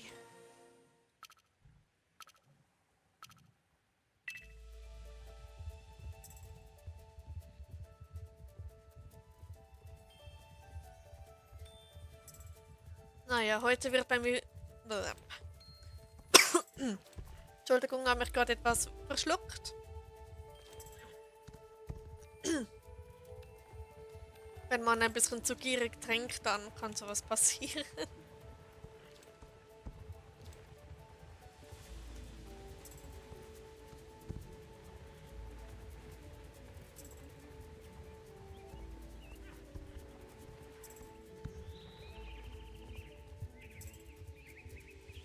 Okay, genau. Ich bin nicht gut im Smalltalk, also nehmt es mir nicht böse. Aber sobald es um meine Interessen geht, rede ich wie ein Buch. Oder wie sagt man? Rede ich wie ein Wasserfall oder ich weiß nicht.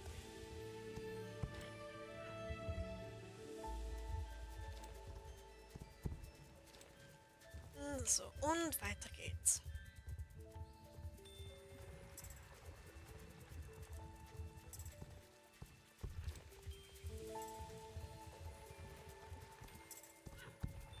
Ist dein Hund noch bei dir? Ja, das ist er. Er ist immer noch daneben mir und genießt meine Anwesenheit. Und ja. Aber er ist da richtig gemütlich neben mir, also. Ja. Und ich liebe ihn extrem. Er ist so ein toller Junge, also ein richtiger Good Boy. Mut macht Worte für alle, die denken, sie schaffen es nicht. Wer redet mit jemand, auch wenn es jemand Fremdes ist? Es hilft es auszusprechen, aber nichts zu sagen und aufzugeben ist nicht die Lösung. Genau, Lev. Es gibt immer so eine kostenlose Hotline, der man anrufen kann. In der Schweiz zum Beispiel die dargebotene Hand, aber in Deutschland weiß ich es jetzt gerade nicht. Genau.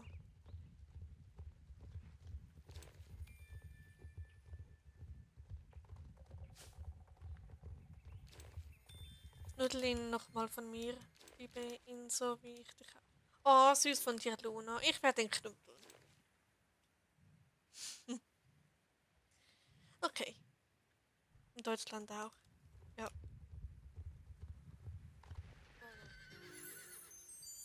Also. Am liebsten würde ich jetzt ich kann nicht mehr reden. Am liebsten würde ich jetzt mit meinem Hund, also ihn wecken. 101 Minuten Stream. Jetzt läuft da der Countdown bis zu den 6 Stunden, oder wie? Ja, keine Ahnung, warum ich jetzt hier gerade noch Licht sammle. Ich wollte ja eigentlich leveln. So. Und dass es genau 101 Minuten waren, das ist schon krass. Also bald die 2 Stunden voll.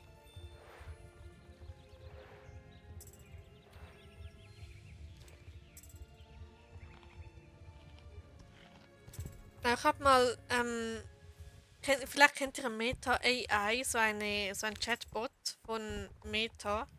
Und den habe ich in eine Endlosschleife geschickt, weil er die Hunderasse von meinem Hund erraten wollte. Und der hörte nicht mehr auf. Der war dann in so einer Dauerschleife drin, wo er immer dachte, er hätte es, aber dann doch nicht und dann wieder und dann doch nicht und so weiter. Dabei waren die Tipps so auffällig und so klar, aber die KI kam einfach nicht auf diese Rasse. Nicht so, bist du irgendwie ein bisschen nicht so schlau, obwohl du eine KI bist? Genau.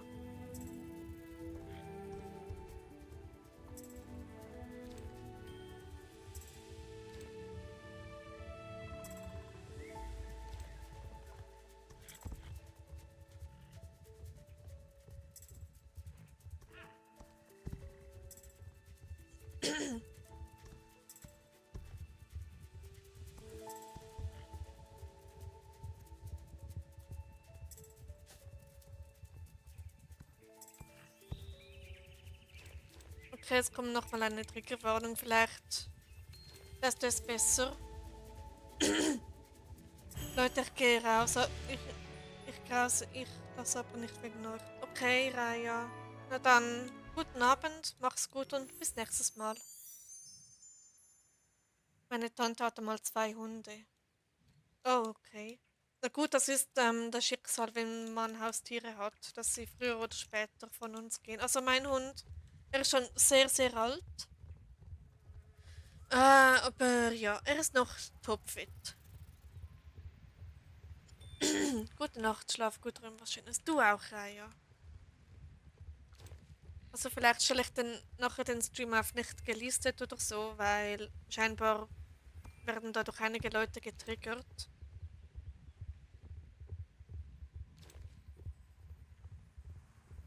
Ah, Grassland. Naja, aber ich bin bei so Themen extrem offen. Also mit mir kann man da immer darüber reden. So. Mal schauen, ob es da bei der Druidenkoppel etwas gibt. Kennt jemand die Buchreihe Terry Pratchett? Sagt mir gar nichts. Geistlichter. Perfekt. Aber ich glaube, es reicht sogar für Level 11. Nice. Du bist immer noch live. Willkommen zurück, Ruby. Ja, ich werde noch eine Weile live sein. Also meine Streams gehen meistens so 3 bis 5 Stunden. Also ja, ich werde noch einige Zeit da sein.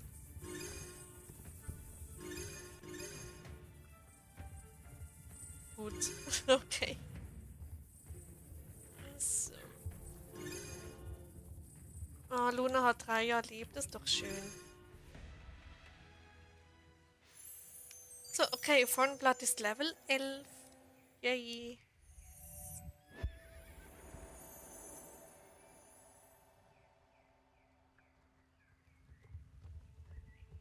Gut, hast du sonst noch etwas, das ich machen könnte? Symbol? Nee, nicht unbedingt. Okay, dann ab zum Wildelsee. Bin gleich weg, noch 1% am Tablet. Oha, dann aber schnell lief, bevor es noch abstürzt. Wildelsee.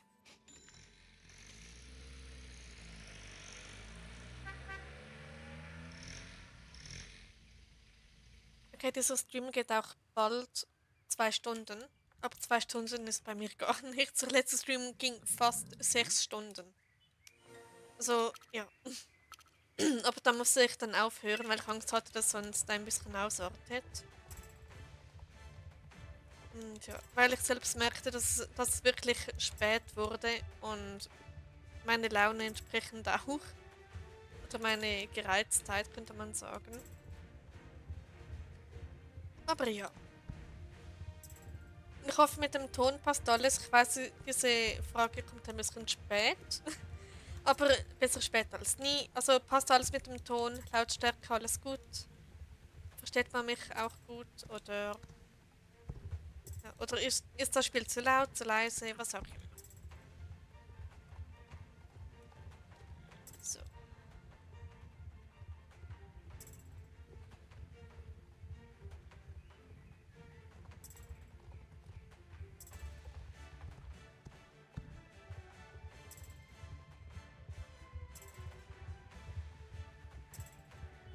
Hoppala.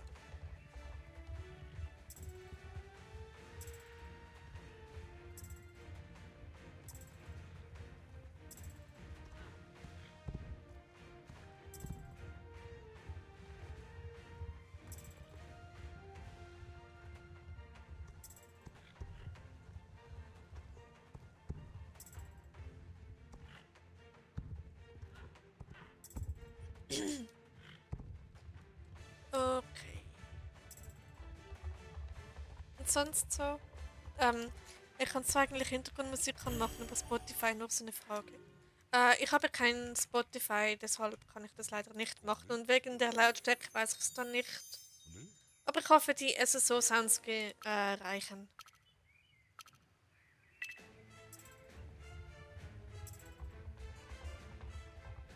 Weil ich werde schnell überfordert, wenn gleichzeitig da Musik läuft und ich da reden und das Spiel noch alles und auf euch achten und alles. Genau. Ich bin vielleicht eine der wenigsten, die kein Spotify hat. Und ja.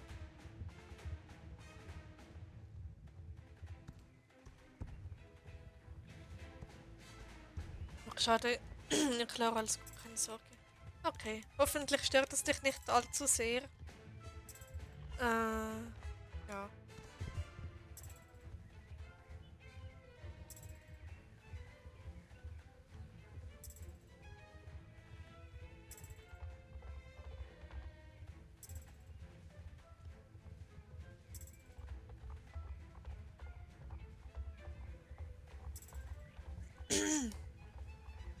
Und ich hätte auch nicht wirklich eine Playlist. Ich müsste die zuerst zusammenstellen und dann muss ich noch auf Copyright achten und alles.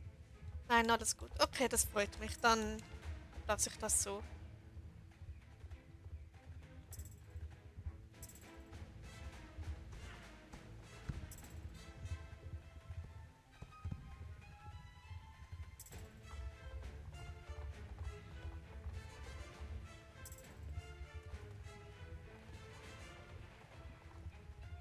Frag nicht, wie ich da jetzt drauf komme, aber warum ich das jetzt sage, aber hab dich lieb. Ich bin froh, dass ich dich hab.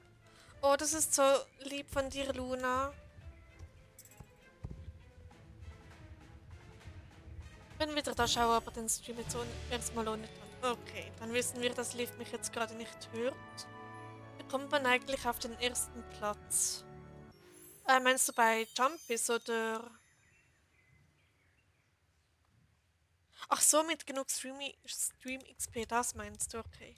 Genau, also wenn man ähm, viel schreibt, dann bekommt man mehr Stream XP und dann der mit dem meisten ist dann Platz eins. Das ist irgendwie so eine neue Funktion, ich weiß gar nicht mehr, wann die kam. Ab 200 aber bin seit Anfang an dabei, glaube ich. Ja, du bist schon ziemlich früh dabei, Liv. Also ich glaube, du hörst mich immer noch nicht, aber trotzdem. Ja, okay.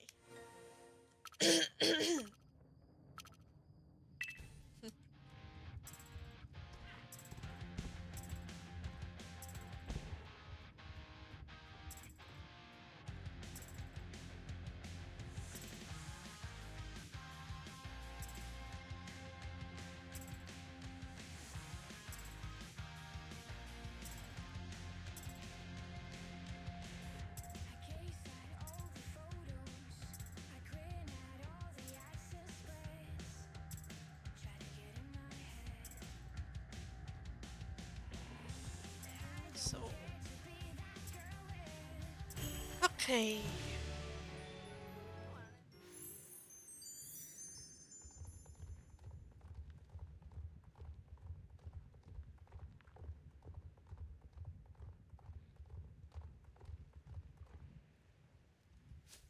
Ich schaue gerade Dr. House, aber im Wohnzimmer.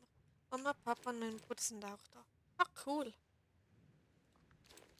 Na gut, das kenne ich jetzt auch überhaupt nicht, was du da schaust. Wolke, jetzt kommen die schlimmsten Minuten am Tag. Ich muss die Katzen füttern. Oha, bei 15 Katzen ist das bestimmt eine Herausforderung. Aber viel Glück, du packst das.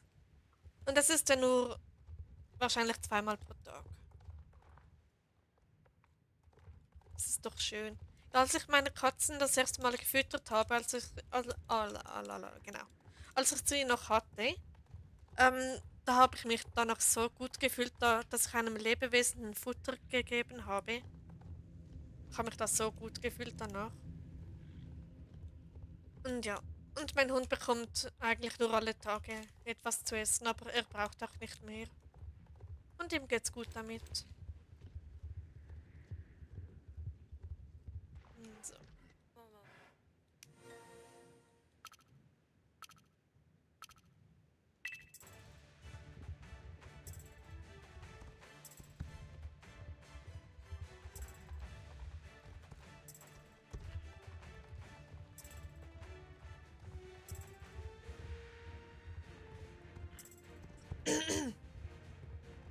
Mein Plan, geh offen, komme wieder, wenn alle im Bett sind. Dann kann ich den Stream schauen.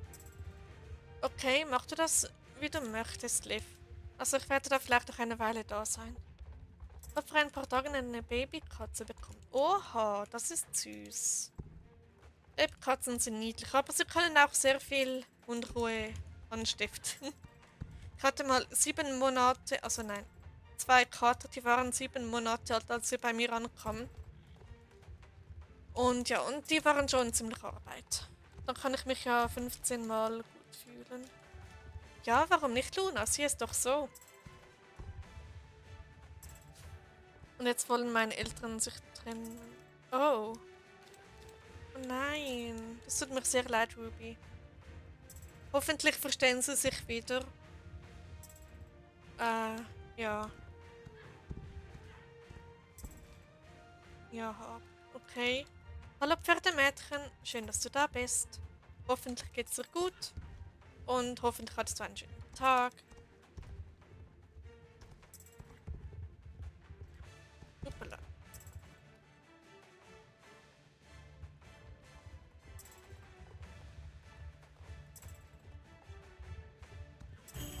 So.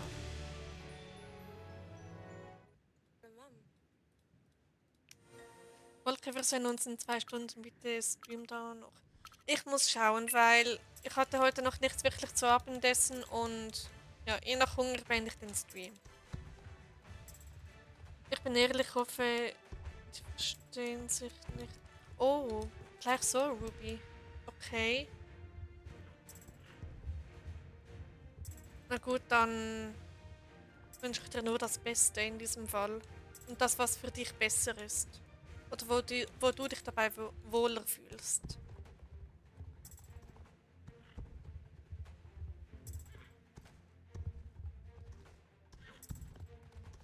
Okay, ich darf nicht ans Essen denken, weil sonst wird mein Hunger nur noch größer und dann muss ich den Stream beenden. Danke. Gerne doch, Ruby.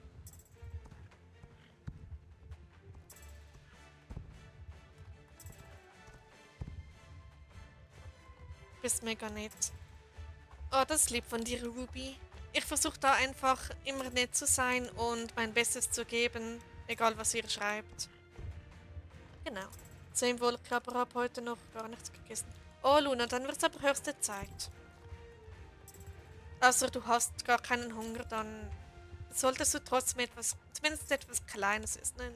Zum Beispiel, nach dem, was du hast, ein Joghurt, Brot mit Aufstrich oder einfach so Brot oder was auch immer. Hm. So, jetzt kommt mein Lieblingsrennen. Das Fircraft Geländerennen, was? Geländerennen, das ich in- und auswendig kann. Weil ich bin es schon etwa 1 Million Mal geritten.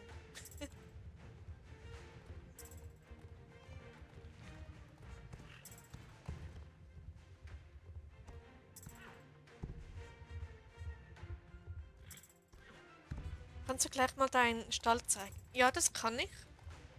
Aber ich kann nicht alle vorstellen, weil es also nicht alle Pferde vorstellen, weil es nicht gerade wenige. Und ja. Aber nach diesem Rennen zeige ich es schnell. Nee, nee, dann fühle ich mich.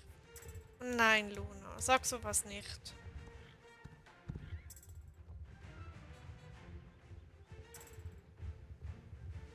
Nur wenn du was Kleines isst, du brauchst tägliche Kalorien, um überhaupt zu funktionieren. Also dein Körper ist dir echt sehr dankbar, wenn du etwas isst.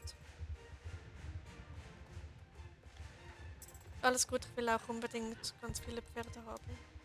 Okay, ich zeige sie dir gleich, nachdem ich diese Rennen abgegeben habe und diese PET-Flasche oder was auch immer eingesammelt habe. Also, dann merke, danach geht zurück zur Station Ranch. So, also jetzt lass ich mich den abholen und zeig dir meinen Stall. Oder auch ich zeige es auch den anderen, natürlich.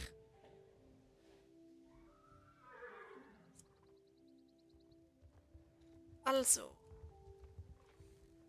eingerichtet vom Stil her ist mein Stall jetzt nicht gerade der schönste oder zumindest nicht so speziell wie jetzt andere. Ja, das ist noch ein bisschen in Ordnung. Kein Kommentar bitte. Also, das hier ist mein Stall. Also eingerichtet, noch mit der Halloween-Deko und ohne. Sieht etwas langweilig aus. Genau, also zu den Pferden. Ich habe, ja, ihr seht's. Das sind alle meine Pferde. Wenn ich auf diesem Account länger gespielt hätte, also zwischendurch nicht aufgehört hätte, dann hätte ich jetzt noch viel mehr. Der Stall sah mal genauso aus. War wirklich 1G. Ja, wie gesagt, es sind nicht gerade wenige. Aber es gibt andere YouTuber, die noch mehr haben. Also da wirklich.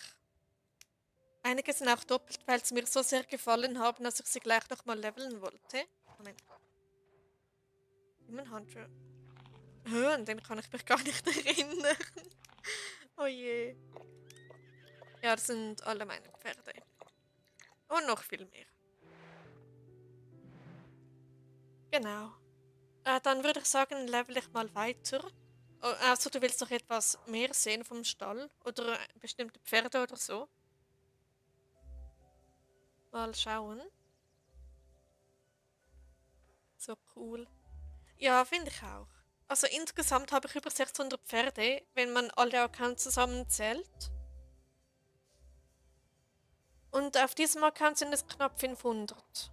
Und auf dem anderen Account 144. Und ja, also über 600 Pferde, alles insgesamt.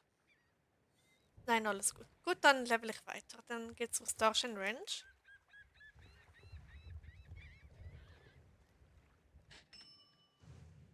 Starshine Ranch. So, das ist crazy. Ja, finde ich auch.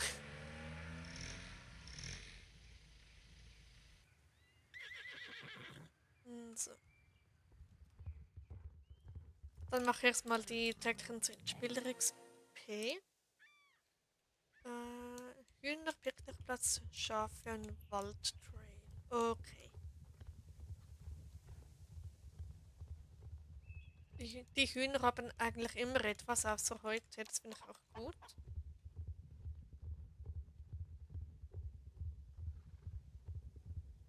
Dann die Schafe. Ist da was? Nein, gut.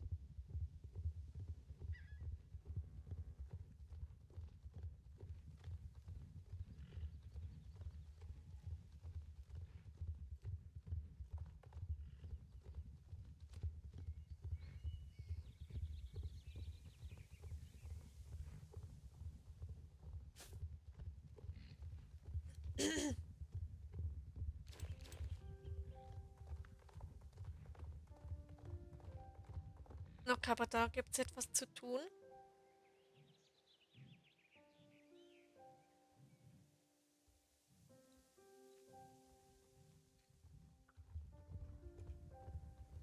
So.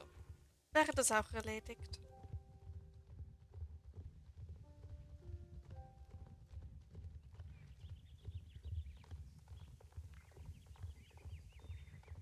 Bin weg. Welcome back, Luna. Schön, dass du wieder da bist.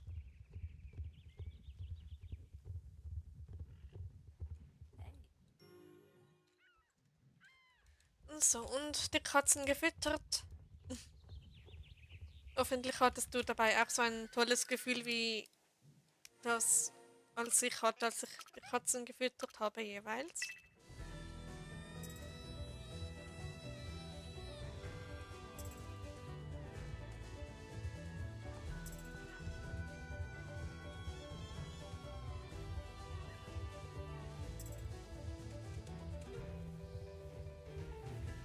Ah, Mist.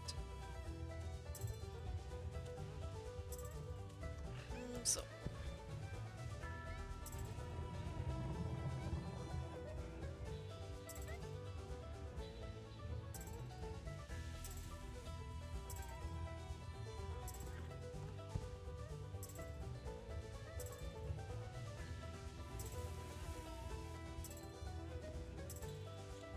Okay.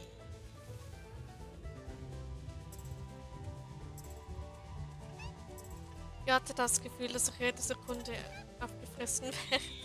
Nur bei hungrigen 15 Katzen kann ich mir das gut vorstellen.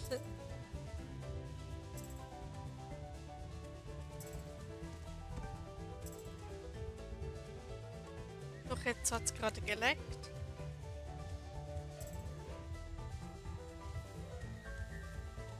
So.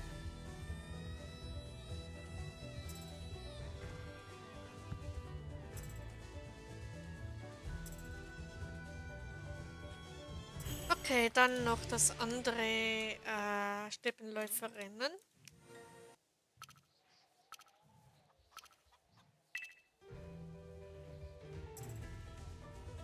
Na super.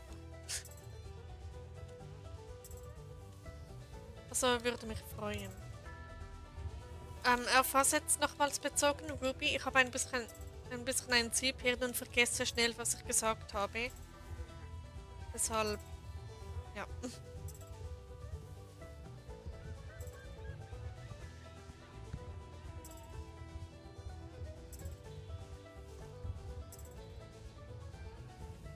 So.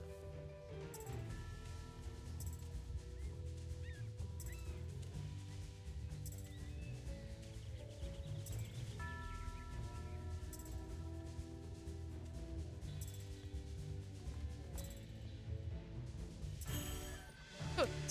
Wäre das erledigt? Dann geht's weiter zum Dino-Tal.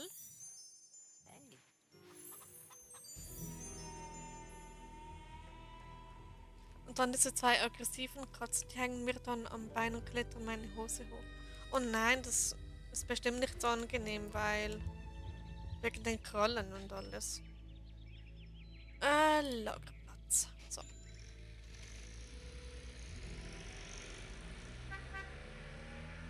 Na gut, aber da sieht man, wie unterschiedlich das Katzen sein können. Ja. Wolke und mein Goldfisch. Hier. Ja.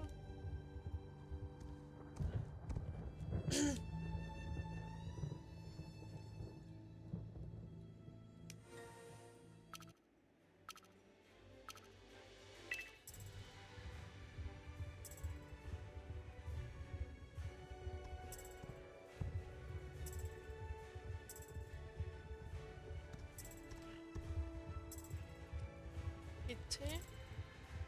Ähm, was, was genau, Ruby? Ich habe leider den Zusammenhang vergessen.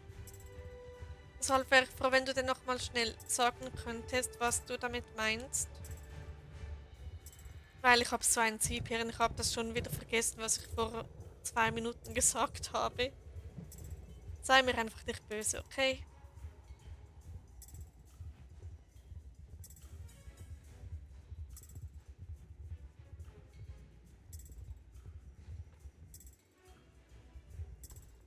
Ruby Wolke weiß nicht, was du meinst. Ähm, vielleicht schon, aber dann reden wir ein bisschen aneinander vorbei, weil ich weiß nicht, was sie meint und sie weiß nicht, was ich meine. Ui, upala. Nein, bitte nicht. Nein, Farnblatt. Gut. Guter Junge. Good boy.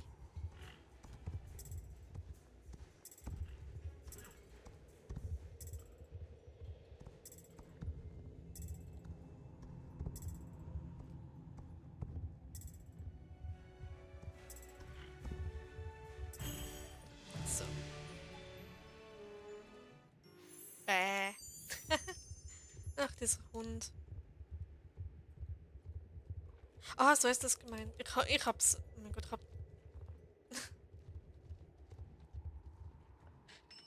Okay, Südhof. Südhof, Südhof, Südhof, Südhof.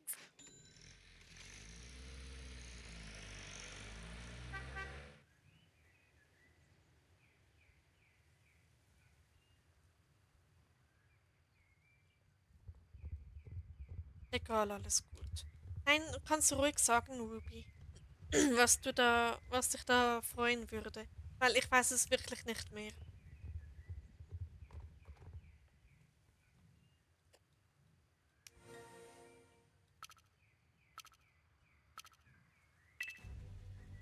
Oder ich beende den Stream kurz, schaue schnell nach, was ich da gesagt habe und dann starte ich wieder einen neuen. Und dann denke ich mir wahrscheinlich, oh Gott, warum habe ich sowas gesagt?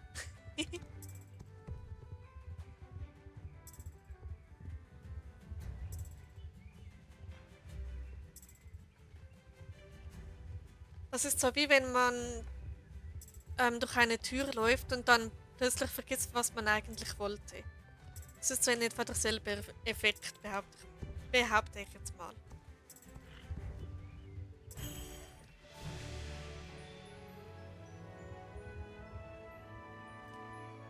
So. Hey, ich bin back. Willkommen zurück, Cookie.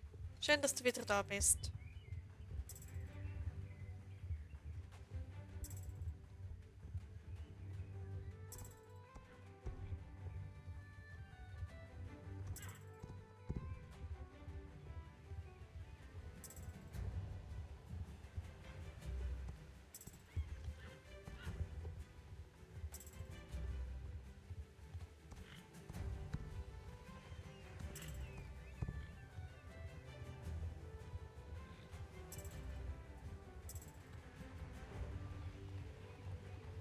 Ja, so ist es.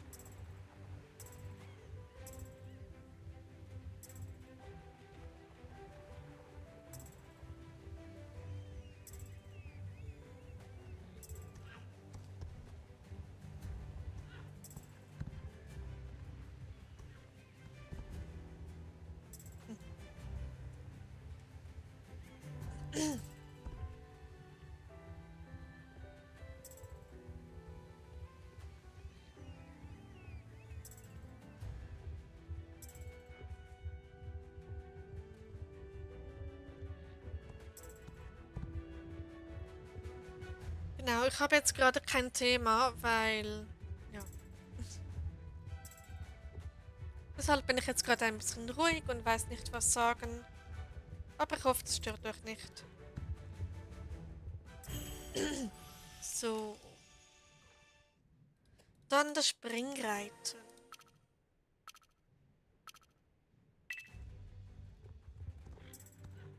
Egal. Okay, in dem Fall lassen wir es sein, Ruby. Ich weiß wirklich nicht mehr, was du meinst.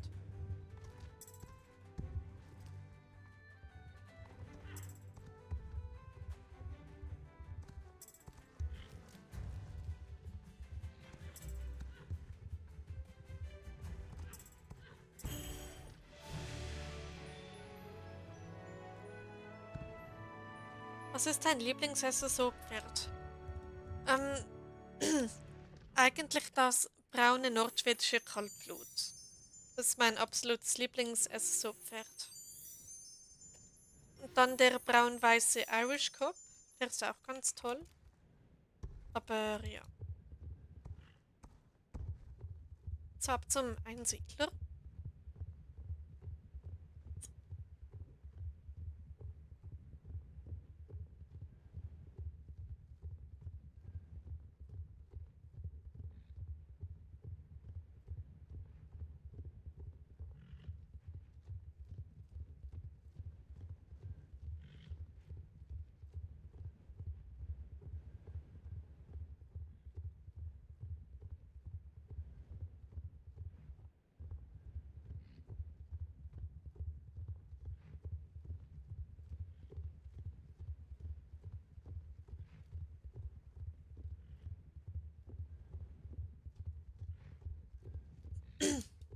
Wachst du mir schon wieder über 2 Stunden?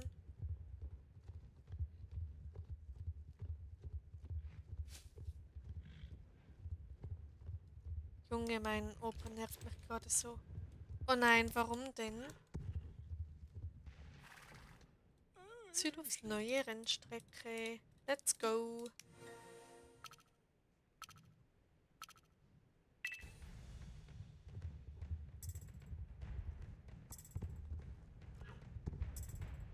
Ja, das sind echt hübsch. Ich mag am liebsten den Hannoveraner und den, die neuen Andalusier.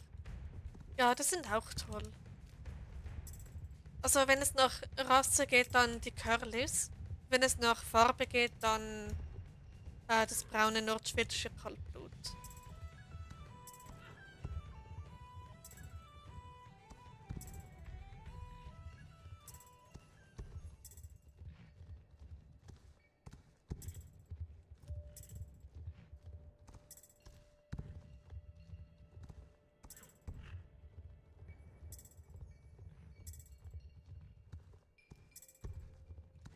Genau.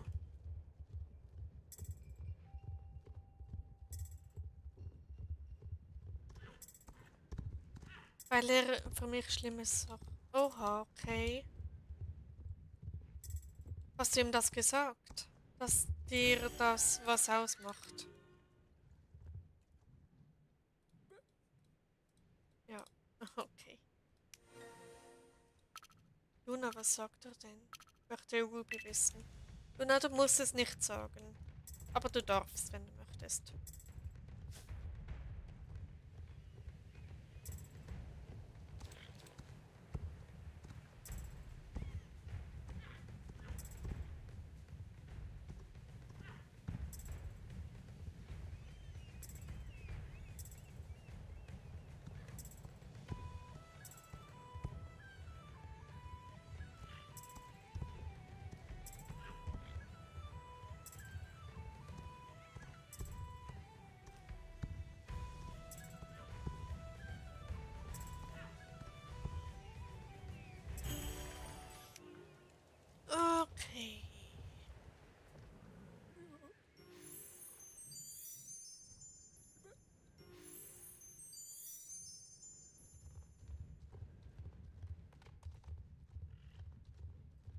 So, dann ab zur Goldspur fahren.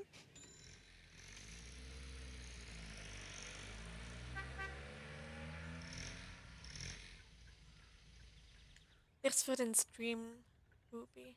Aber Wolke, darf ich es dir privat schreiben? Ja, immer Luna. Du darfst mir auch privat schreiben.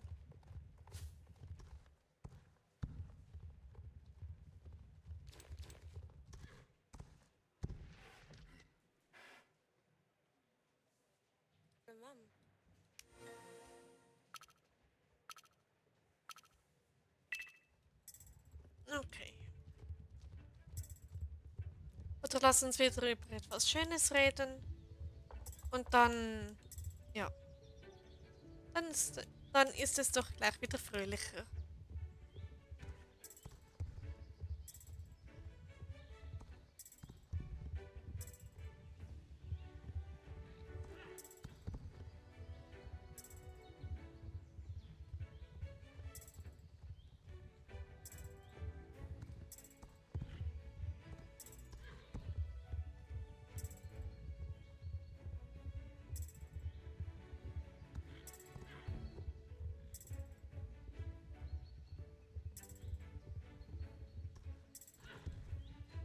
Okay. Ich frage mich, ob ich noch weiter streamen soll nach der Levelroute. Oder ob ich dann auf einen anderen Account wechsle. Mal schauen, wie es mir dann geht oder wie es mir in der nächsten, genau, in der nächsten Zeit geht. Und dann, ja.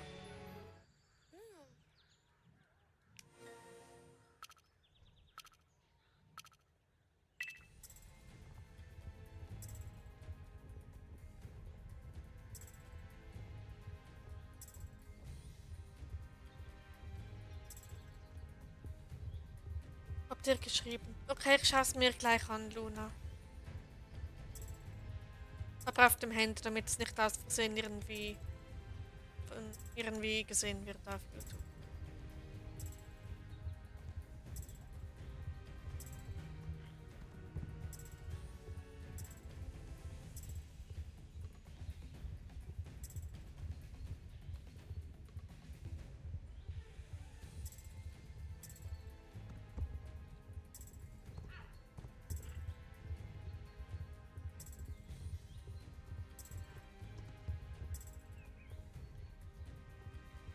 Okay.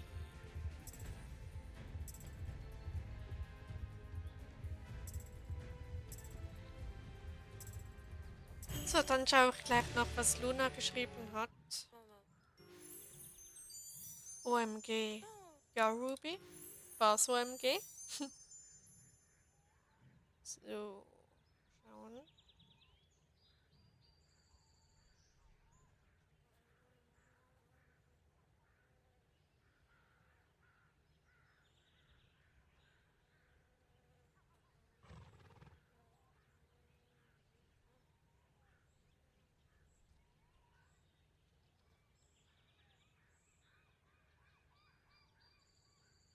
Okay, ich habe gerade sowas Krasses erfahren.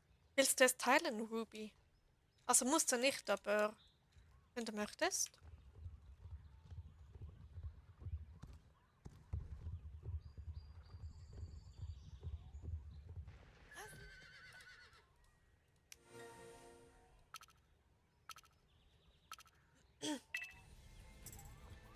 Ja, ich schreibe. Okay, ich schreibe rein. Uah. Gut.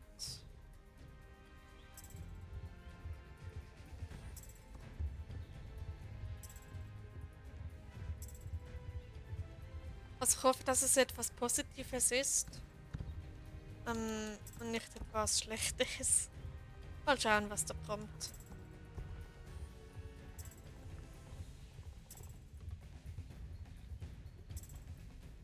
So, da schön vorsichtig, sonst falle ich da wieder runter.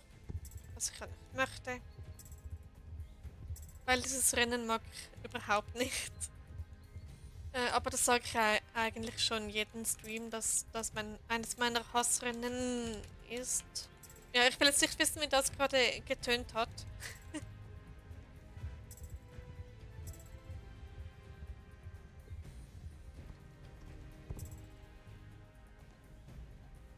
Okay, Luna. Ähm, hoffentlich kann sich deine Oma da durchsetzen, dass er auf sie hört, zumindest.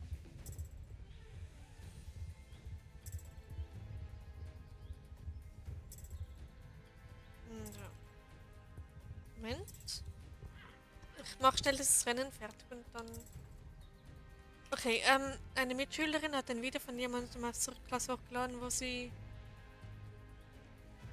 schlecht redet. Oha, ja, das ist nicht schön. Moment, ich muss es nochmal lesen. Genau, als ob ich da jetzt kurz davor bin, in den Baum hineinzureiten. Vollenblatt auf Mission.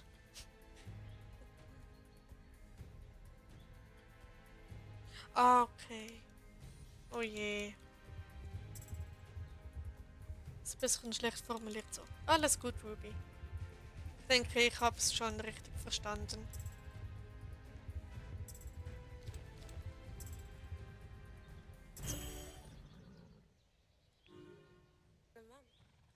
Du hast es geschafft. Gut geritten, wir sehen uns. Ja, bis morgen.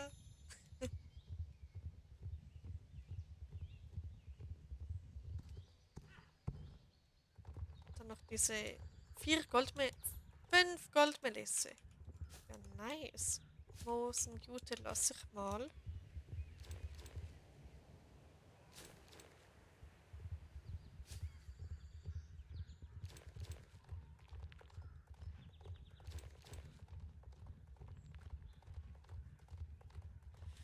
Okay.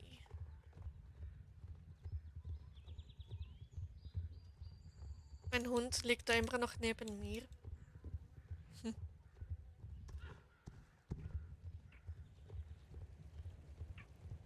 So.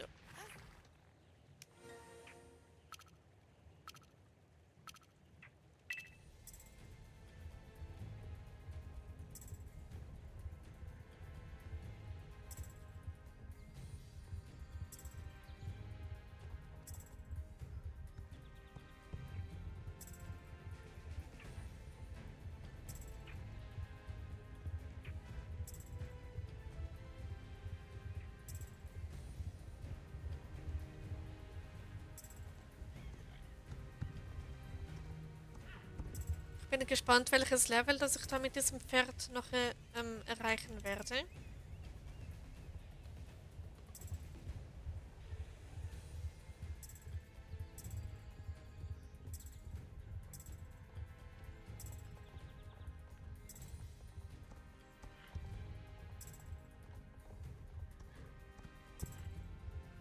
Jemand aus meiner Klasse hat ein Video gedreht und das halt hochgeladen. Sie hat ein Video, dass eine Mitschülerin, eine Freundin auf ihm steht. Das stimmt, aber es ist jemand von einer Musikband. Das ist ja etwas völlig anderes. Ich meine, ich hatte in dem Alter, als ich zur Schule ging, auch irgendwie einen Crush auf irgendwie einen. Na gut, er war doch 30, aber war aber ein Schauspieler. Und logisch findet man dann mal so jemanden hübsch. Das ist doch völlig normal.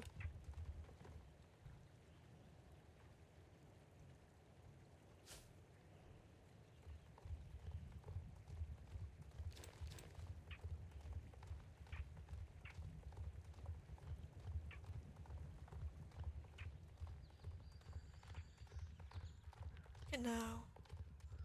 So. Hallo Lissy. Die ist so klein, es ist so witzig.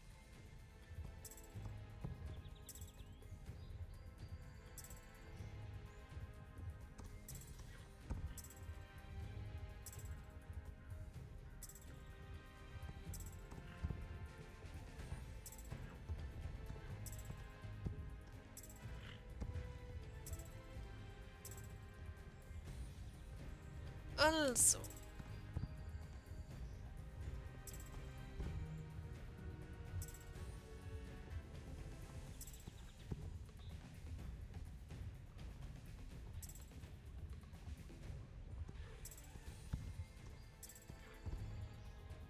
Und sie hat selber Crush auf jemanden aus der Band und er ist 29 oder so. Also ist sie nicht besser und es ist ja halt auch voll normal. Eben, es ist völlig normal, in diesem Alter einen Crush, irgendein Idol oder ein Vorbild oder so, ein Crush auf dem zu haben. Und ja, und wenn die das selbst so macht, dann weiß ich nicht, was mit der los ist.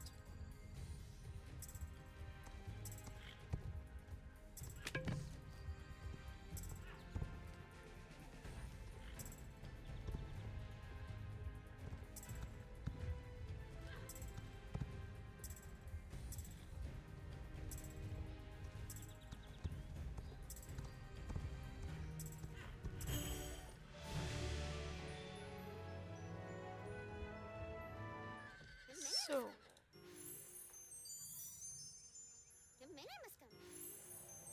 Oh, Level Up.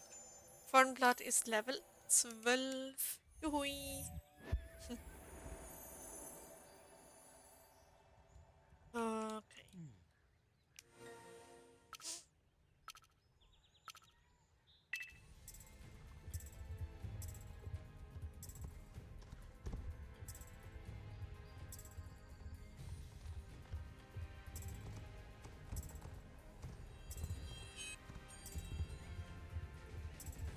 Und unsere Lehrerin hat sogar gesagt, dass wir uns nicht schreiben oder so Videos zum Rundmachen hochladen sollen. Ich zeige es nach den Ferien unserer Lehrerin.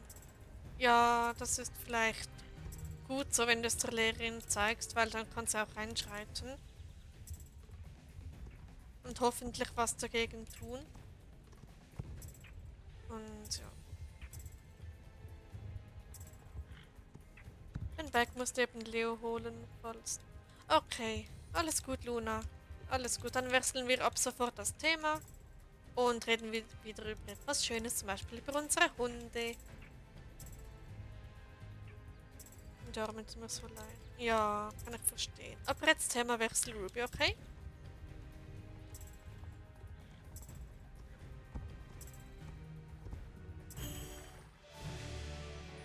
Ah ja, gut.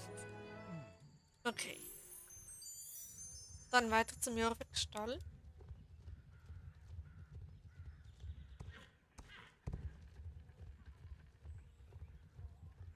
Aber ja, was habt ihr morgen so vor?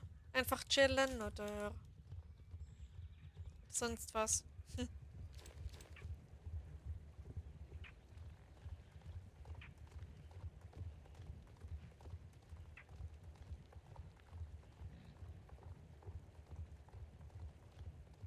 Geburtstag von meinem Opa. Oh, schön. Geburtstage sind immer toll.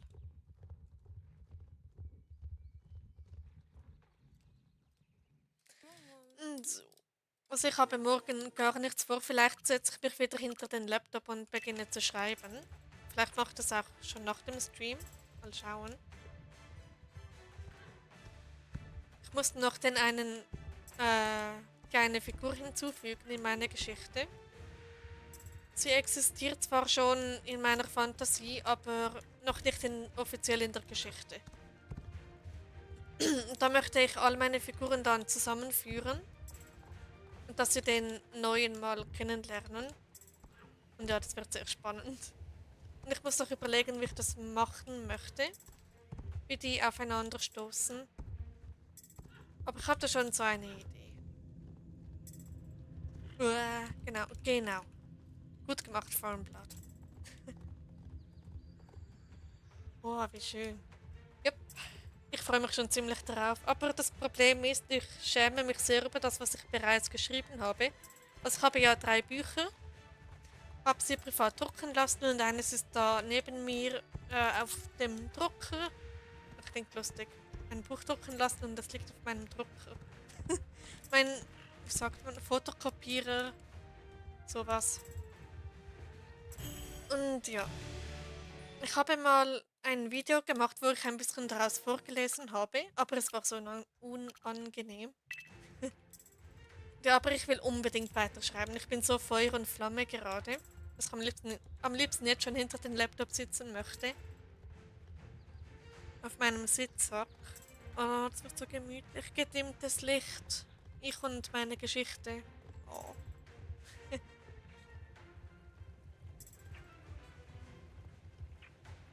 Uäh. Hast du auffallen Blatt? Nicht automatisch irgendwo hingehen. Ich habe mal eine Geschichte geschrieben, die heißt Monday Horse, aber ich hab's so für mich geschrieben. Okay, kann man auch machen. Also ich schreibe ja auch nur für mich, also ich habe sie ja privat drucken lassen. Also es existieren insgesamt jeweils nur 2 Exemplare auf der ganzen Welt von diesen Büchern. Und ja, also es ist nicht öffentlich. Zum Glück, weil es wäre mir etwas unangenehm. Genau, aber es ist mega, eigentlich eine ziemlich wirre Story, die nicht einmal einen roten Faden hat. Und ja, auch schade. Ja, so ist das. Einige Dinge bleiben privat. Aber ich möchte mal. Nein, warte. Quatsch. Nee. Genau. Das vierte Buch habe ich, glaube ich, noch nicht einmal angefangen, aber ich habe das Cover erstellt. Aber das passt dann vielleicht. Also es ist noch ein Arbeitstitel und Arbeitscover, was sich vielleicht noch ändern wird. Und ja. Ich hoffe einfach, dass diese Firma, bei der ich die Bücher drucken lasse, nicht pleite geht. Weil sonst kann ich die nirgendwo drucken lassen. Ist etwas doof. Weil ich habe so gerne, wenn man wirklich das eigene Buch in den Händen hält. Es ist so ein tolles Gefühl. Aber ich lese es nicht da. Peinlich. Keine Ahnung, was ich schreiben soll. Irgendwelche Fragen an mich oder so? Oder Fragen an Ruby oder verstehe ich. Ja, so ist das. Also Luna, es gibt so viel, wo du schreiben könntest. Wir könnten ein Q&A machen oder so. Nur für Deko. Ja, kann man so sagen, dass meine Bücher eigentlich nur Deko sind, obwohl sie eigentlich ziemlich nicht so offensichtlich sind im Regal. Aber naja, einfach der Gedanke, dass sie existieren als physisches Buch, ist schon richtig toll.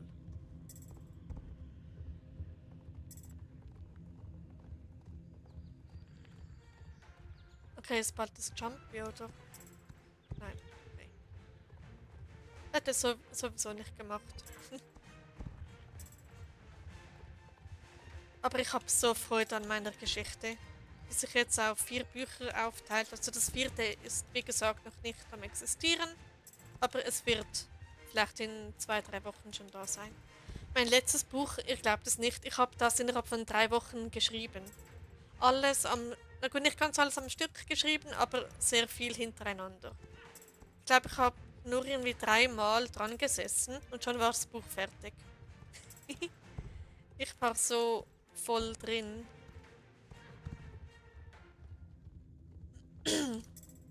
Das ist doch schön. Genau. Wann hast du Geburtstag? Nur wenn du sagen willst. Ende Juni. Genau, sage ich es jetzt nicht. Also im Juni habe ich Geburtstag. So.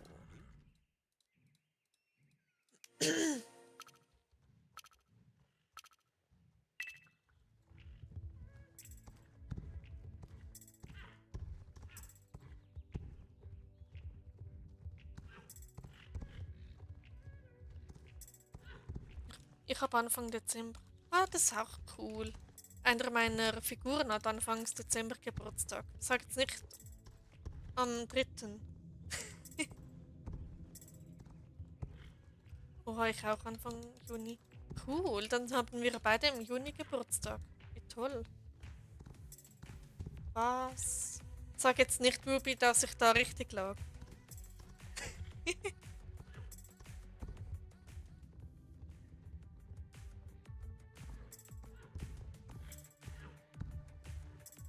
hab. Wirklich, was für ein Zufall. Dann habe ich einfach per Zufall deinen Geburtstag geraten. Nur weil einer meiner Charaktere dann auch Geburtstag hat. Ach, wie gut. Ei, ei. Ja, das ist jetzt gerade ziemlich witzig. Wie geil. Ja.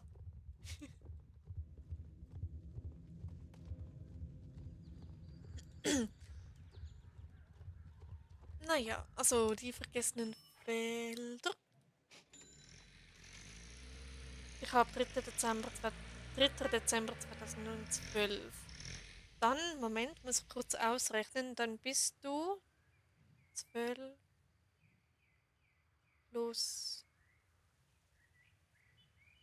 Dann ist mein Charakter genau 19 Jahre älter als du. 19 Jahre ist schon ein großer Unterschied. Ich habe am 2. Juni. Oh, das ist ein sehr schönes Datum, Luna. Das ist ziemlich cool.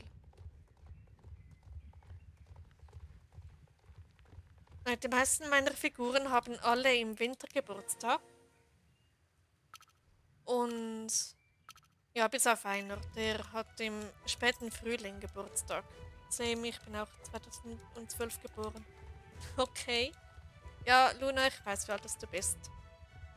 Jetzt weiß ich auch, wie alt das Ruby ist. Also, ja. Aber es bleibt schön geheim. Ich weiß nicht, warum ich das irgendwie rausplappern sollte. Also, oh, passt ja doch. Genau.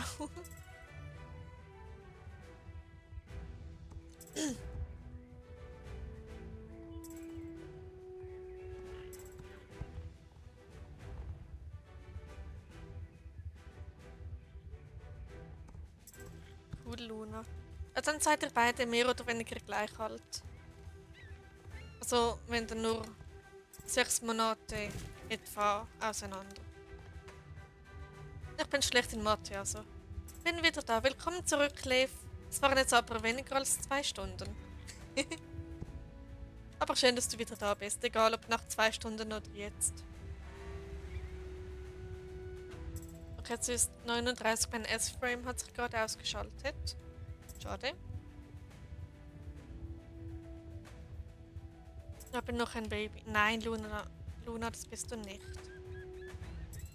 Aber nur kurz. Okay. Sim hat eine 4 auf dem Zeugnis in Mathe. Oh je, Moment, ich muss ausrechnen, weil in der Schweiz haben wir es umgekehrt. Das Notensystem, also eine 6 ist bei uns sehr gut und eine 1 ist das schlechteste. Eine 4 ist bei uns eine 3 oder so. Okay, das ist schon ziemlich nicht so gut. Aber ich habe eine nachgewiesene Mathe-Schwäche, also bin ich entschuldigt. Ich hoffe, du bist noch bis 1 da, weil ich kann dann den Stream schauen. Ja, ich muss doch sehen, je nachdem wie lange das da... Bin dann mal wieder weg. Okay, ich muss schauen, wie lange... Also, ob ich dann alleine bin oder nicht, weil alleine streamen macht es nicht gerade wirklich Spaß. Und ja. So. Gut, dann ab zum Mittelalterplatz. Und bald ist meine Levelroute fertig. Habe ich schon wieder fast die ganze gemacht.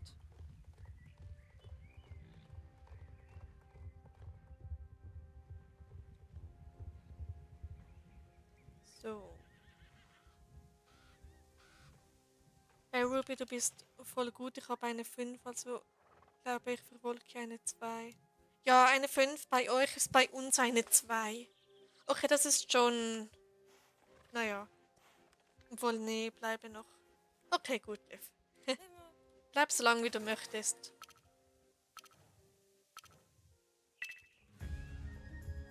Okay, warte, eine 4 ist bei euch, glaube ich, eine... Moment, auch eine 4 oder eine 3? Irgendwie sowas.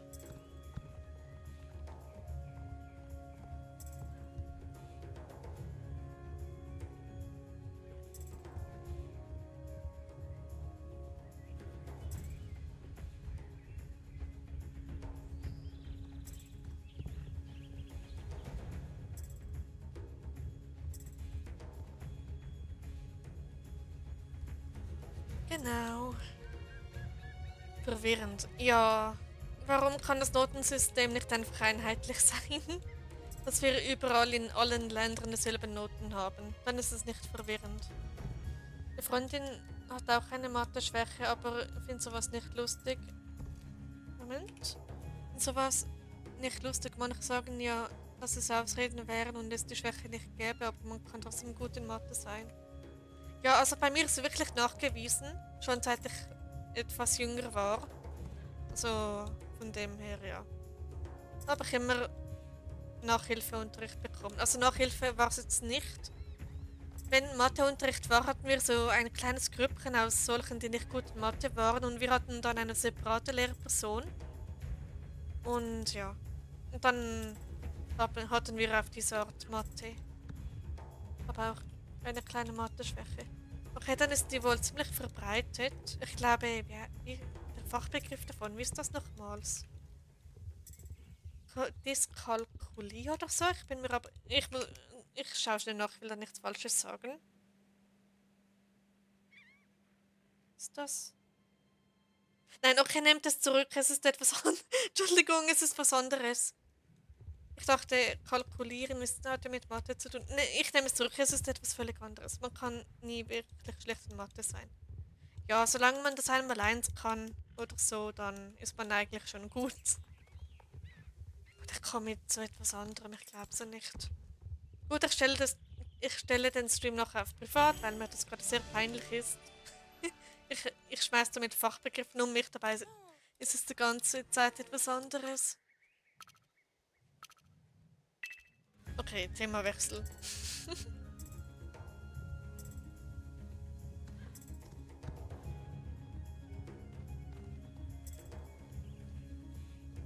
Okay.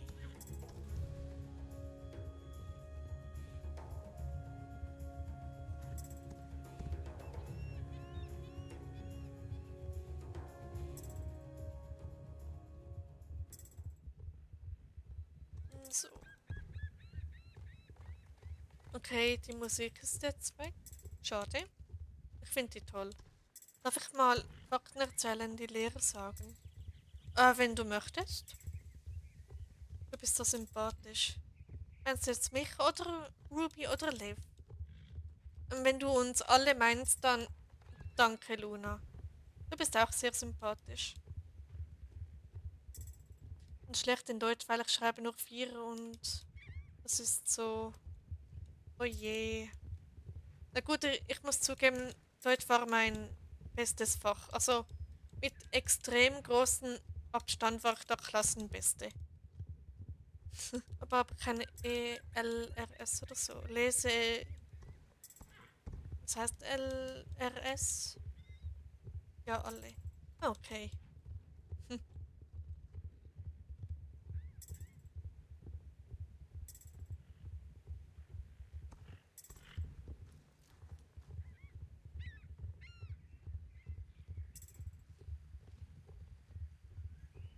So.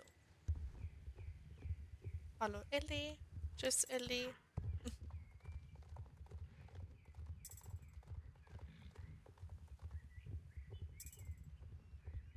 Okay. Rechtschreibschwäche. Ah, okay.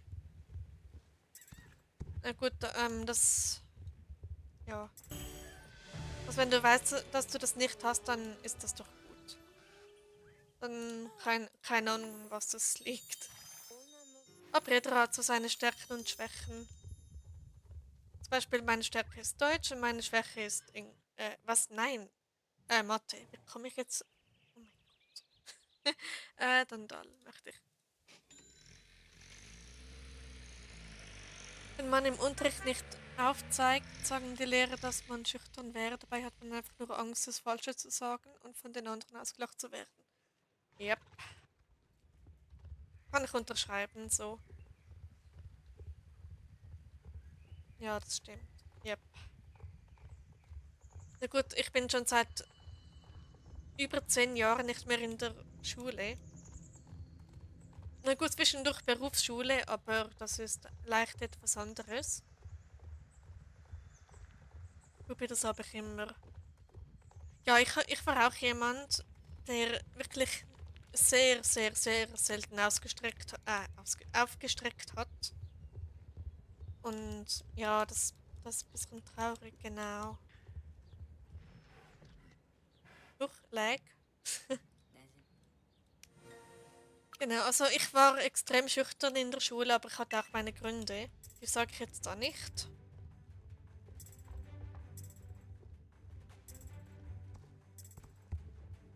Jetzt driften wir schon wieder in ein Thema ab. Ich glaube es ja nicht. Ich liege echt an Meinungen von anderen. Können wir das Thema wechseln? Ja, genau. Wir wechseln jetzt wieder das Thema. Weil wir driften da schon wieder so ab. Genau. Also lass uns weiter. Oh mein Gott. Lass uns weiter über meine Bücher reden, weil die sind toll. Oder über etwas, was euch interessiert. Oder was auch immer.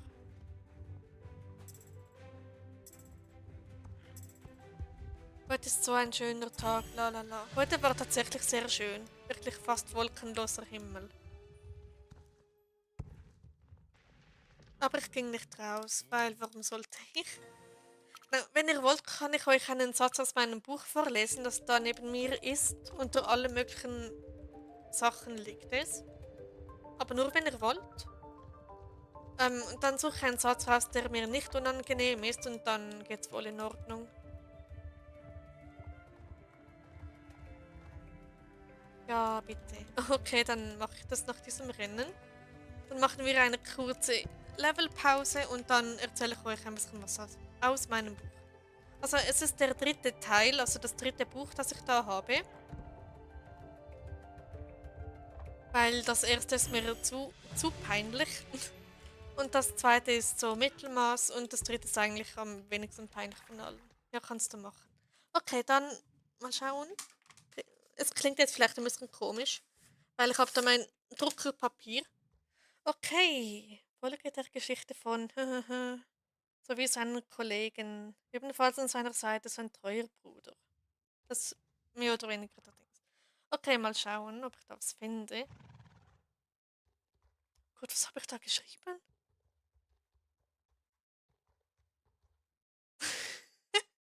Oh mein Gott, deshalb habe ich nicht reingeschaut. Ja, alles gut, okay. Meine Herren, wir schließen bald. Ich muss Sie bitten, zu zahlen und dann zu gehen.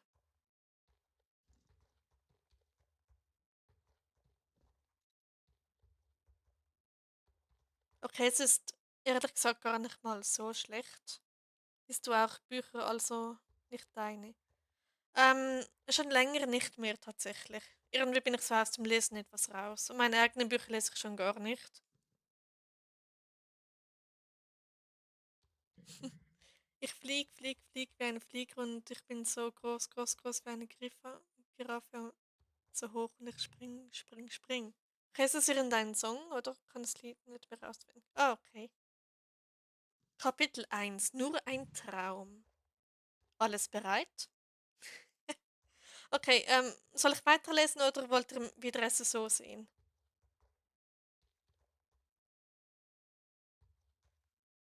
Was ist euch lieber? Der dritte Band der Reihe so und so. Genau, meine Vorgeschichte, die habe ich als Abschlussarbeit geschrieben. Liv, du hast den Tiger vergessen. Lies gerne vor. Okay, Leute. Band 3 heißt Spread Your Wings. Sehr kreativ, ich weiß. Ich stand da und wusste nicht, was ich tun sollte. Ich hatte alles zurückgelassen, was mir lieb war. Ja. Okay, das skippen wir jetzt mal. Ich konnte es nicht fassen, ich hatte es geschafft. Ich hatte mein Lebensziel erreicht. Es war wohl Schicksal, dass an diesem Tag auf meinen zukünftigen Chef zuging. Okay. Also Kapitel 1. Ich habe das Gefühl, es interessiert euch einfach nicht, weil, naja, es ist schon sehr persönlich eigentlich. Aber es ist mal was anderes. Könnt ihr mal einen Vorlesestream machen? Oder einen Schreibstream oder so, wo ich einfach mal schreibe und nebenan mit euch quatsche. Und ich schwimm zu dir rüber. cool.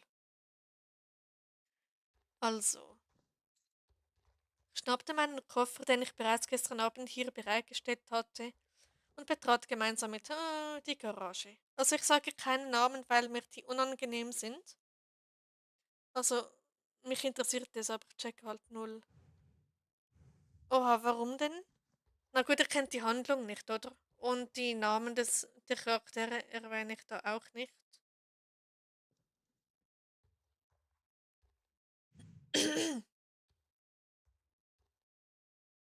Packten unsere Koffer in den Kofferraum und setzten uns ins Auto. Ich startete den Motor und trat auf das Gaspedal. Ich nehme dich bei der Hand und sage, heute ist so ein schöner Tag, lalalala. Okay, Liv ist wieder in Musikstimmung. Ja, die Zusammenhänge. Ja, die fehlen da, wenn ich einfach so Sätze vorlese. Deshalb wollt ihr, was habe ich da? Oh mein Gott, diese Stelle habe ich ja komplett vergessen. Hört sich soweit ganz gut an. Danke, Ruby.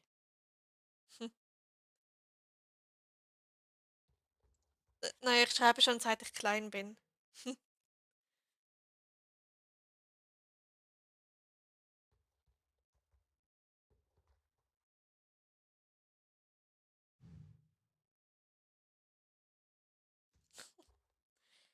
Ja, ist ein Song aus der Kindheit. Okay, gut. Wo bist du? Schrieb ein Vorgesetzter durch den Hörer. Beruhig dich mal. Okay.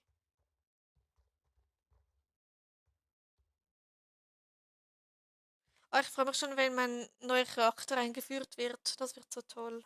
Okay, wo lege ich jetzt mein Buch hin? Da geht nicht. Ups, Entschuldigung, hat etwas gelernt. So. Okay, Safe, du bist irgendeine berühmte Autorin. Nein, bin ich nicht, Luna. Aber mir wurde schon gesagt, dass ich literarische Qualität hätte. Also meine Geschichten. Wurde bei mir immer an Karneval angespielt in der Grundschule. Okay, gut, dann machen wir da weiter. Außer ihr wollt noch mehr hören. Abgespiegelt. Wenn es wahrscheinlich abgespielt. Okay.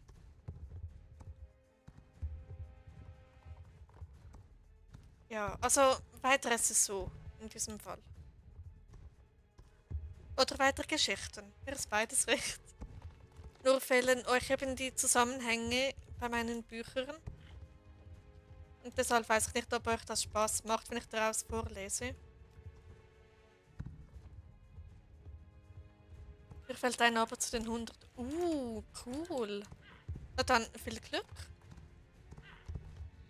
Also, du schaffst das bestimmt sehr schnell. Mit den 100 Abos. Also, ich würde gerne das ganze Buch hören. Soll ich wirklich mal ein Hörbuch machen? Ich abonniere. Liften hast du nachher die 100 beisammen.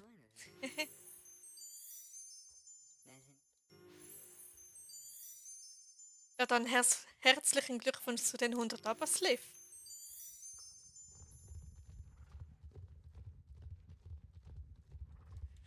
Okay. So, diese beiden Kamille sammle ich dann noch ein.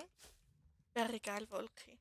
Ja, mal schauen. Ich werde das erstmal privat aufnehmen, wo ich alle drei Bücher vorlese und dann mal schauen, ob ich das dann irgendwann öffentlich mache, wenn ich mich getraue.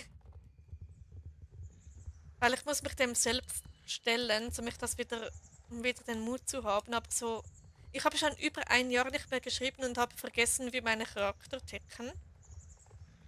Und dann das Ganze vorlesen, wird bestimmt toll. Dann gerade mal 512, aber hab den auch nur noch auf dem Handy. Okay, 512. Ist auch cool.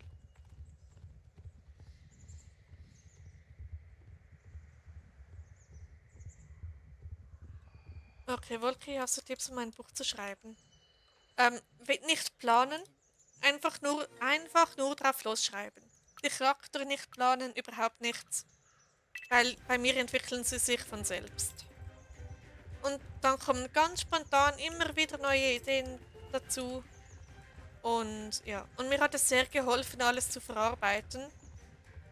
Deshalb, ja. Also es kann nur helfen. Ich kann den reinschreiben, was ihr reingeben müsst. CapCut. Okay.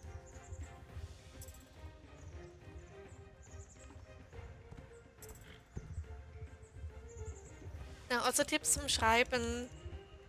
Ähm, ja, also ich plane nie.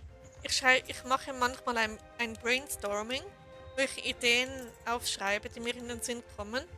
Und dann arbeite ich die nach des nah, je nachdem, wie es gerade passt, hinein. Also ja. Aber es macht süchtig übrigens, zu schreiben. Man kann dann nicht mehr aufhören. OMG Wolki. Ja, Luna. Es kommt dann so ein Kanal mit so einem blau-lila CapCut-Logo. Okay, CapCut ist das so ein Schneidprogramm, oder?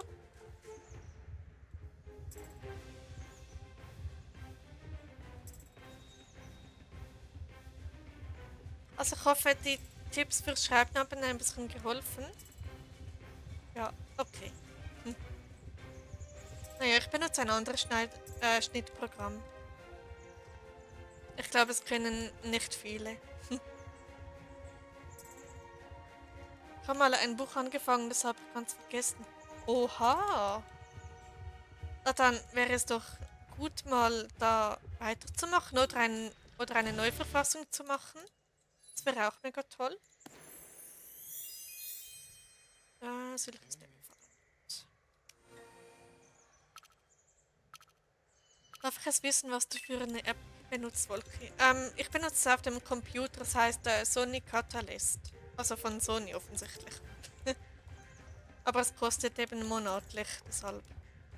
Fang in den Winterferien an. Zum Schreiben, okay?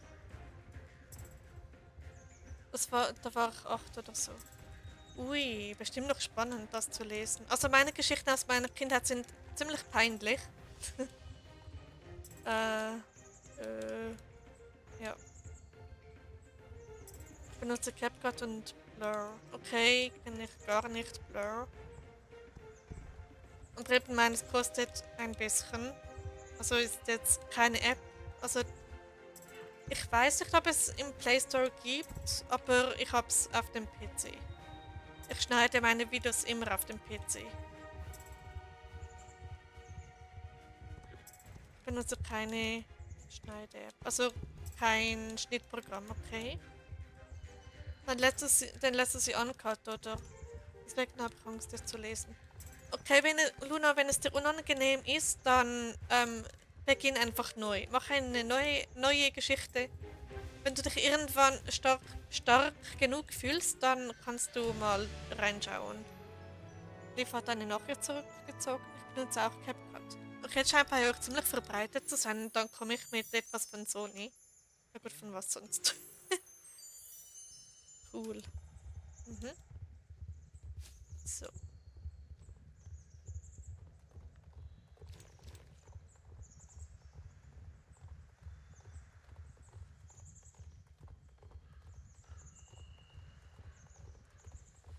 Ja, ja. Videos bei mir, die aussehen wie von CapCut, dann hat die meine Freundin gemacht. Okay.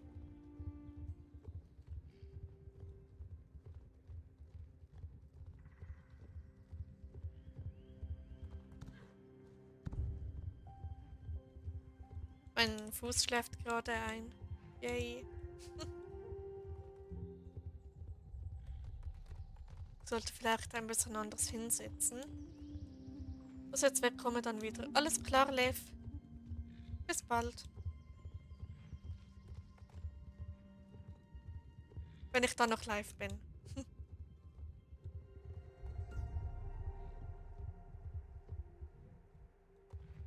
Es ist doch schon 1 nach 10. Mal schauen, wie lange das ich noch mache.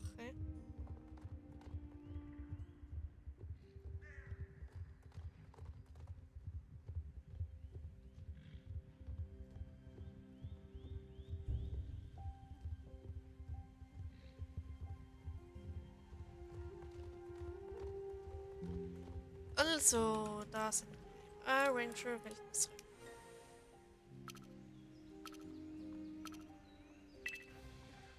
Hi, bin wieder da. Hallo Mia, willkommen zurück. Schön, dass du wieder da bist. Uppala, uppala. So,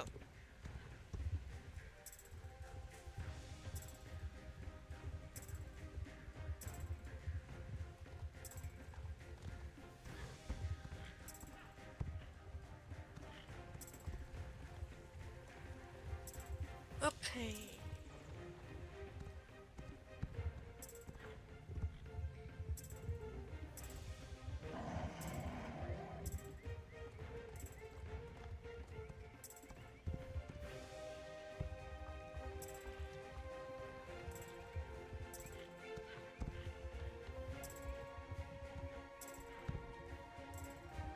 Genau.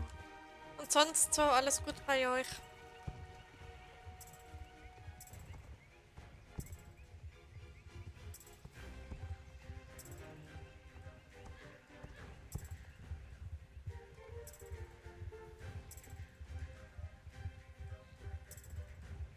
Ja, okay, super.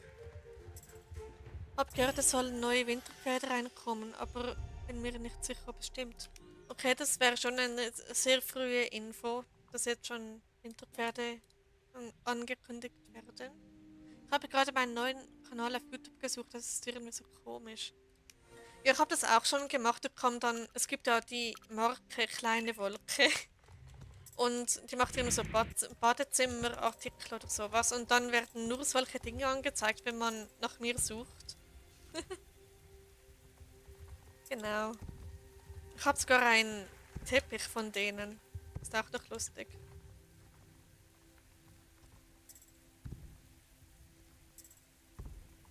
Aber ich mache jetzt da keine Werbung für die. Es gibt nur eine Marke, für die ich freiwillig Werbung mache.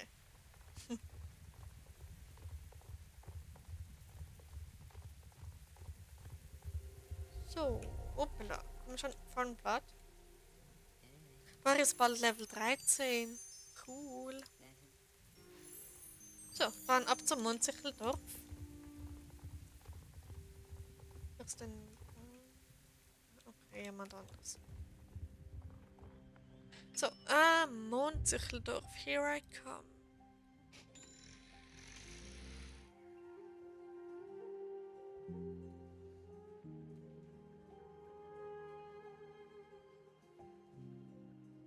Okay.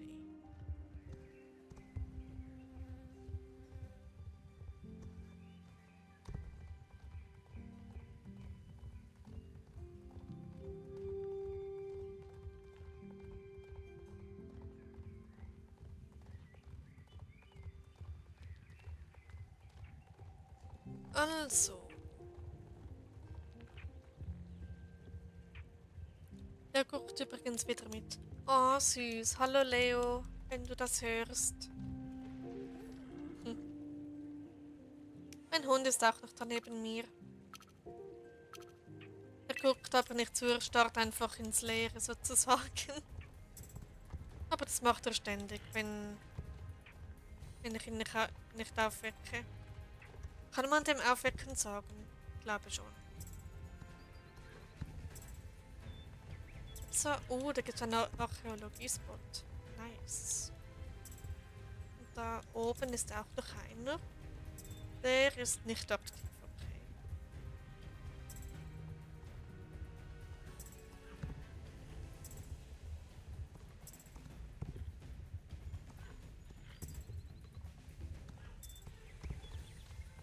Schon. Das ist auch so ein fieser Sprung über diese Mauer. Er hat wieder reagiert. Ah, süß. Good boy, Leo. Hm. Guter Junge.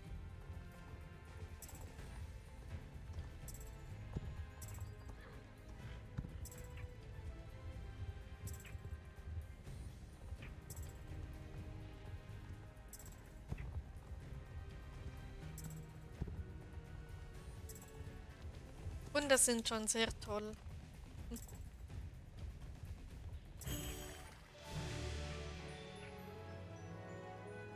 Okay, dann ab nach New Hillcrest.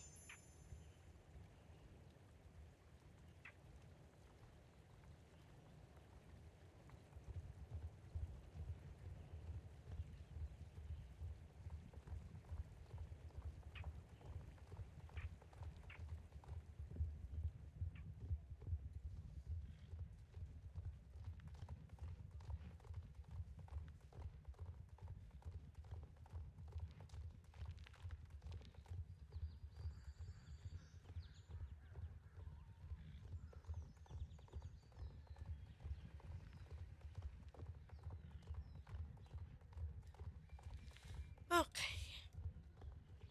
Die lange Reise nach New Hillcrest.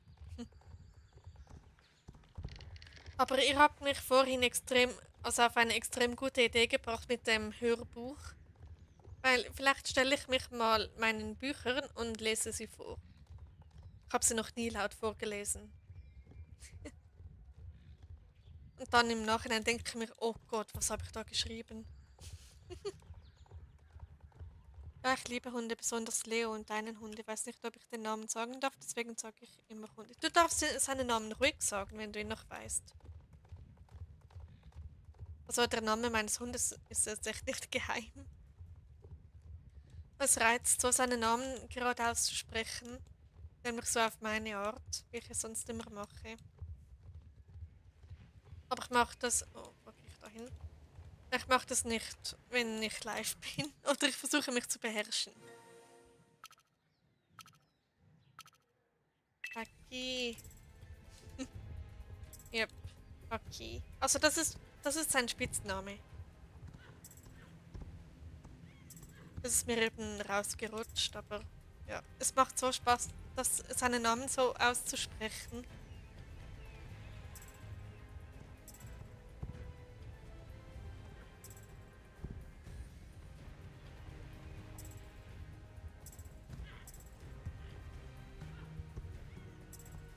Luna, weißt du noch seinen vollen Namen? Weil Aki ist nur sein Spitzname. Aber in meiner Familie nennt ihn jeder Aki. Anstatt den vollen Namen. Ich finde den Spitznamen so süß. Ja, der ist so goldig.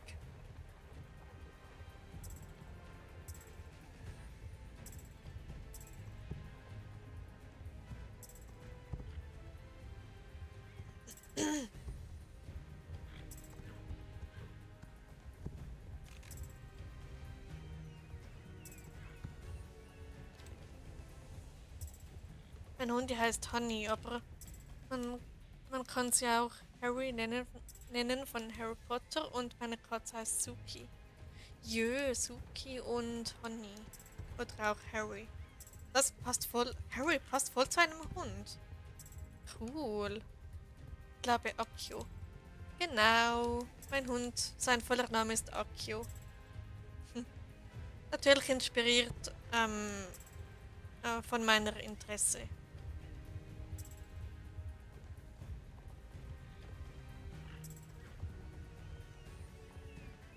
Inzwischen bin ich gar nicht mehr so schlecht in diesem Rennen. Das ist voll toll.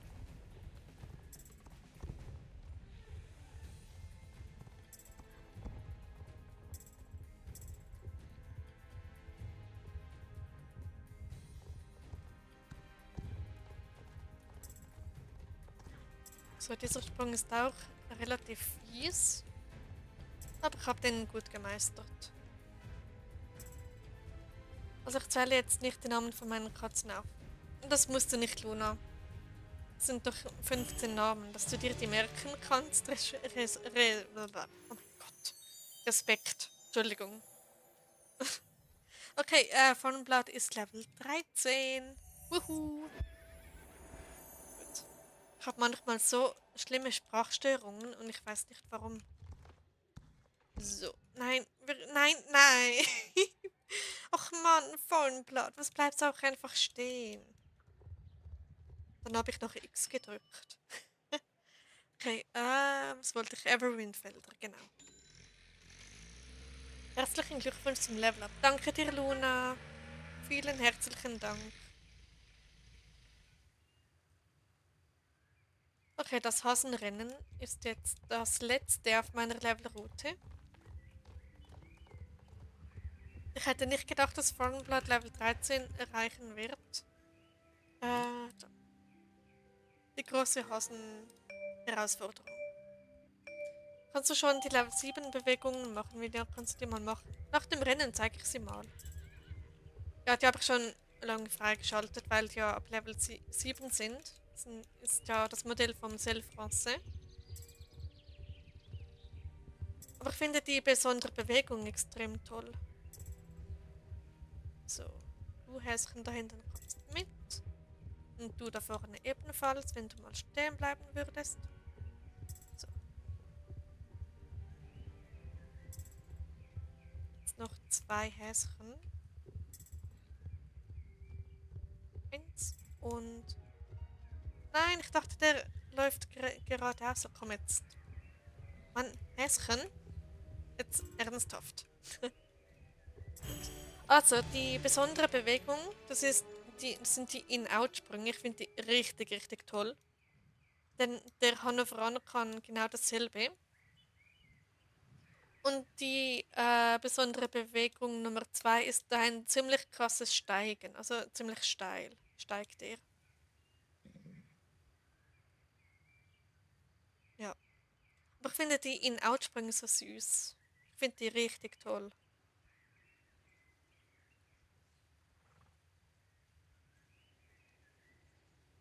Genau, ich sollte vielleicht mal das Rennen da abgeben. So,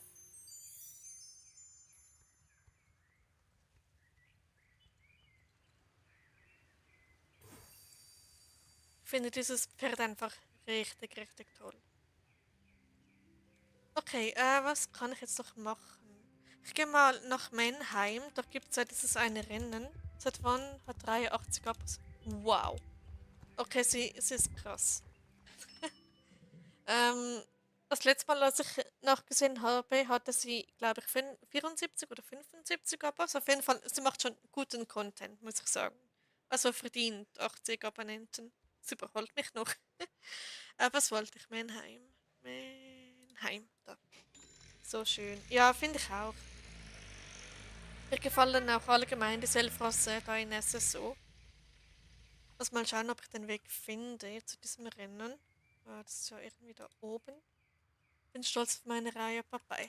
Ja, ich bin auch stolz auf sie. Sie macht es richtig, richtig gut. Ups. Stopp, stopp, stopp. Okay, gut.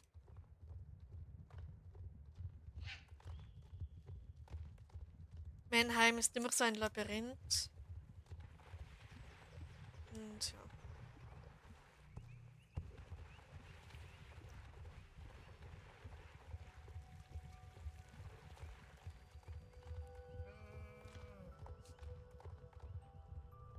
Ja, bei mir hatte sie vorhin auch 74 Abos. Ja, ich finde das ziemlich beeindruckend, was sie da schafft. Ihr Kanal wächst auch extrem schnell.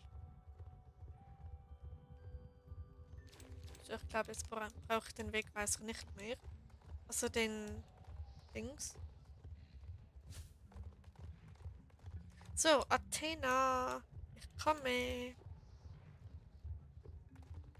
Moment, wo? Oh, ich bin dran vorbei, oder?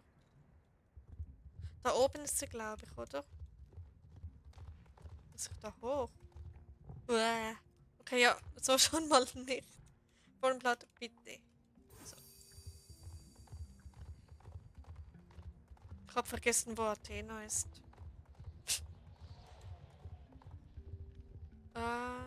Nee, das... Ah, da hinten. Genau, da hinten ist sie.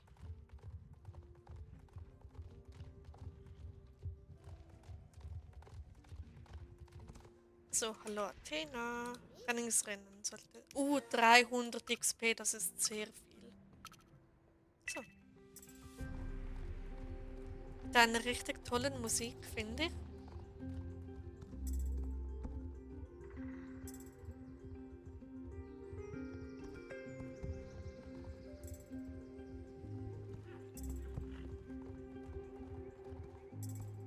Ups.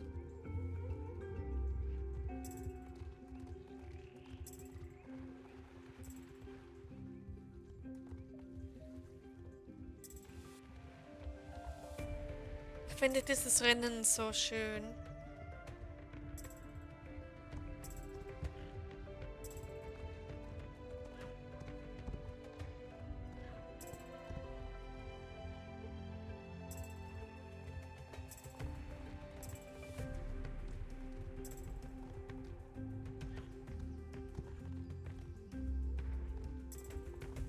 Okay.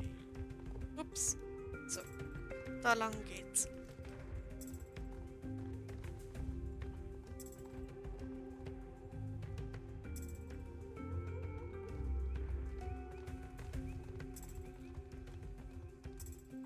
Du hast den Kanal ja seit 2014, da war ich doch im Kindergarten, habe es angewiesen.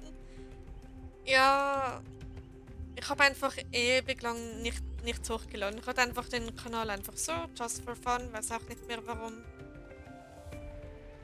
Und ja, ein Zuschauer. Bei mir zeigt es 3 an.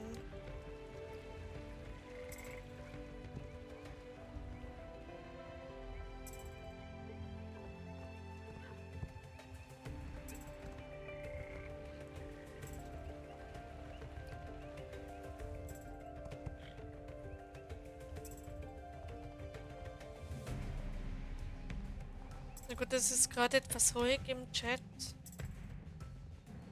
Aber es ist auch nicht so schlimm. So. Ich sollte noch vielleicht noch einen Schluck Wasser nehmen.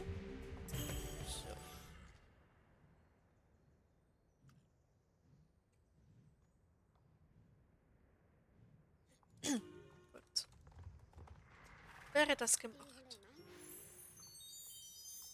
Okay, dann gibt's noch. Ah, gucke dir gerade zu. Alles gut, Ruby. Danke, dass du immer noch zusiehst. Ähm, was könnte man noch Schönes machen? Oder ich wechsle jetzt den Account und queste ein bisschen, so wie letztes Mal. Würde euch das interessieren oder seid ihr schon müde? Oder mag ihr noch zuschauen? Genau. Yay, ganz viel Popcorn. Oder ich reite einfach da ein bisschen sinnlos herum und quatsche mit euch. Das können wir auch machen. Was euch am liebsten ist. Popcorn. Ja. Gesal gesalzen oder süße? Hm.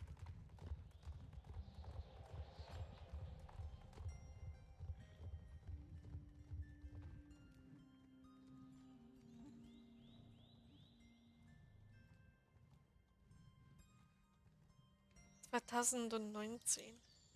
Ja, das war. Stimmt, Licht. Gute Idee, Luna. 2019 war ein spezielles Jahr für mich. So, dann gehe ich mal Licht sammeln. Habe ich noch. Ja, mal schauen. Wie, wie viel das ich da sammeln kann. Whale Village. Let's go. Ich vergesse ständig, dass man auch Licht sammeln kann. Ja. War kein Popcorn, aber wenn schon süß. Okay. Das Whale Jumpy. Hm. Warum denn das, falls ich fragen darf?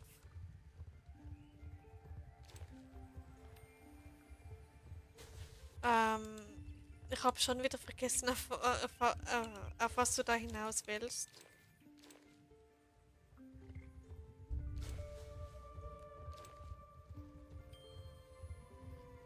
Ich liebe Popcorn, aber karamellisiert. Okay. Ich mag gesalzenes Popcorn am liebsten. Ich habe da jetzt irgendwie Mannheim-Musik, ist doch auch mal was. So.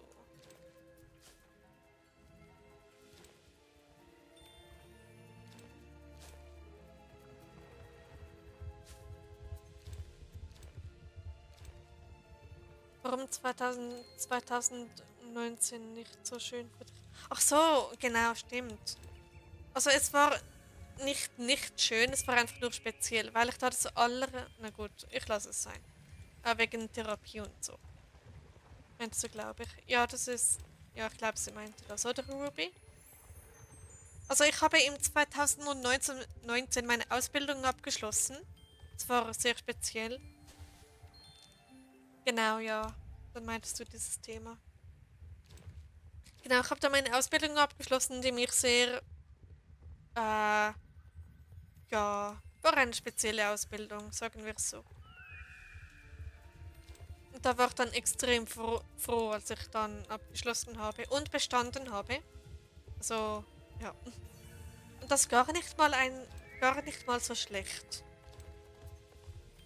Das ist so okay. Also, aha.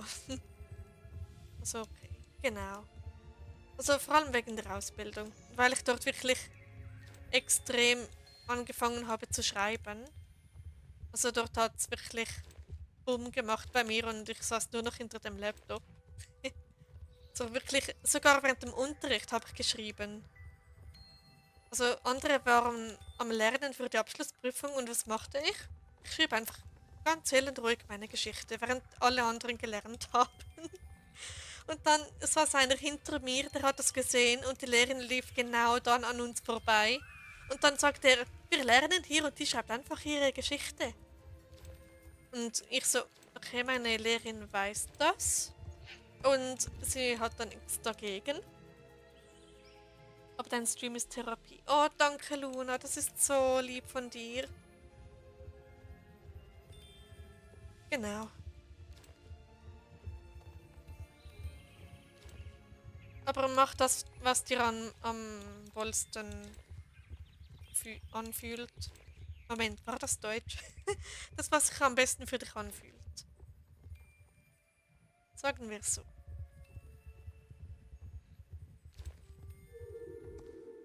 Das war gerade etwas speziell. Ist das wegen dem Halloween-Event? Birch hatte ich heute schon, genau.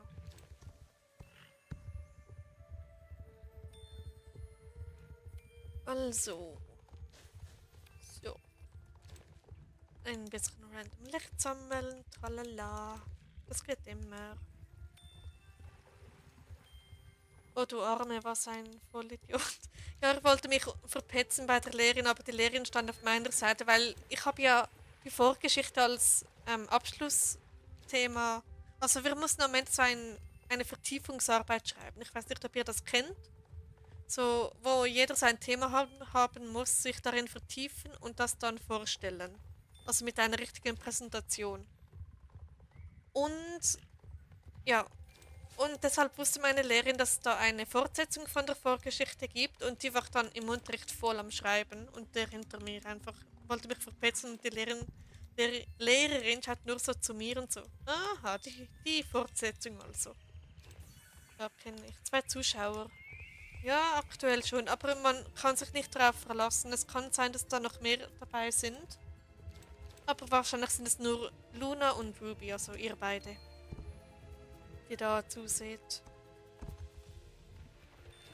Ist doch auch schön. So ein bisschen untereinander, ein bisschen so sein, ein bisschen quatschen. Das ist doch immer schön. Jetzt sind es drei.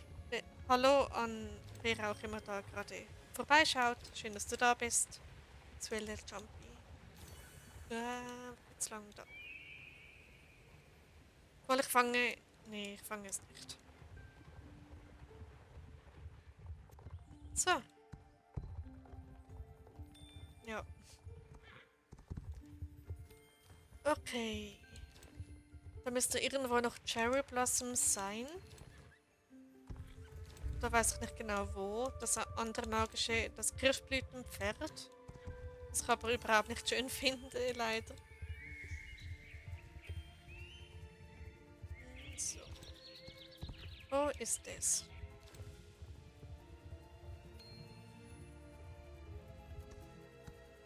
Ich durfte in der Grundschule immer zeichnen, damit ich leise bin.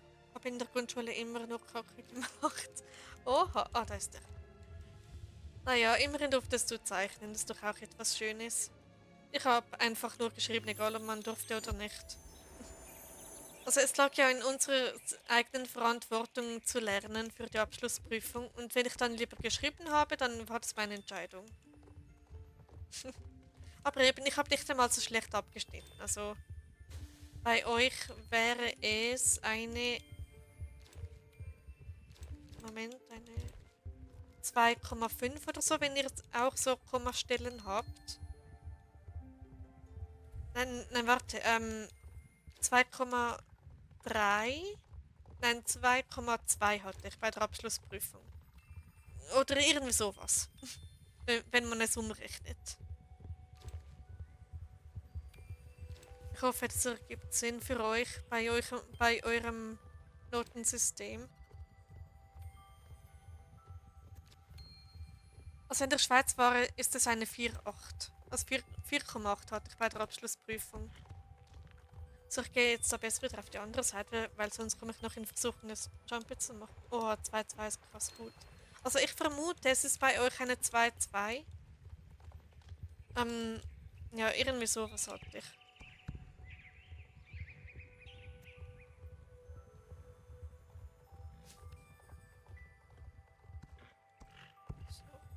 So. Aber es ist doch auch gemütlich, einfach so ein bisschen reden, daneben an Licht sammeln und ja. So.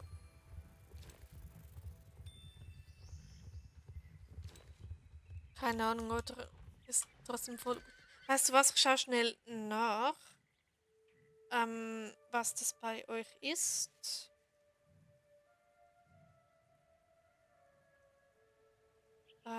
Was ist eine 4,8? Eine Note 4,8 in Schweiz. Umgerechnet in Deutschland. Ich hoffe, der kommt raus. Hast du einen Freund oder Freundin? Ähm, naja, ist kompliziert. Eigentlich habe ich einen Freund, aber. Okay,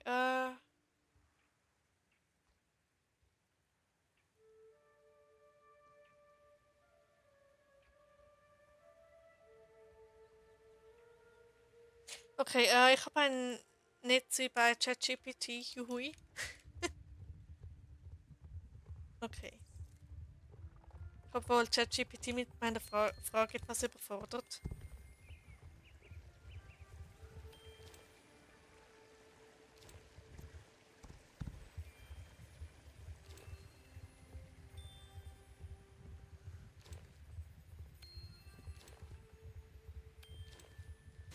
Genau.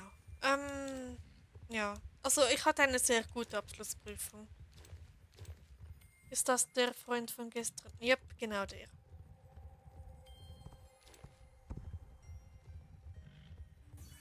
Also ich sage immer Freund in Anführungszeichen, weil dem kann man nicht Freund sagen. Und eine Beziehung besteht auch genau. Vertrauen ist die Basis jeder Beziehung, jetzt egal ob freundschaftlich oder Partnerschaft. Ähm, und ich kann ihm einfach nicht vertrauen. Schon so lange nicht mehr.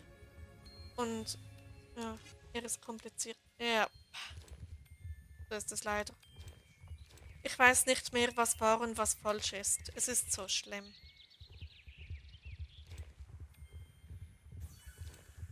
Genau.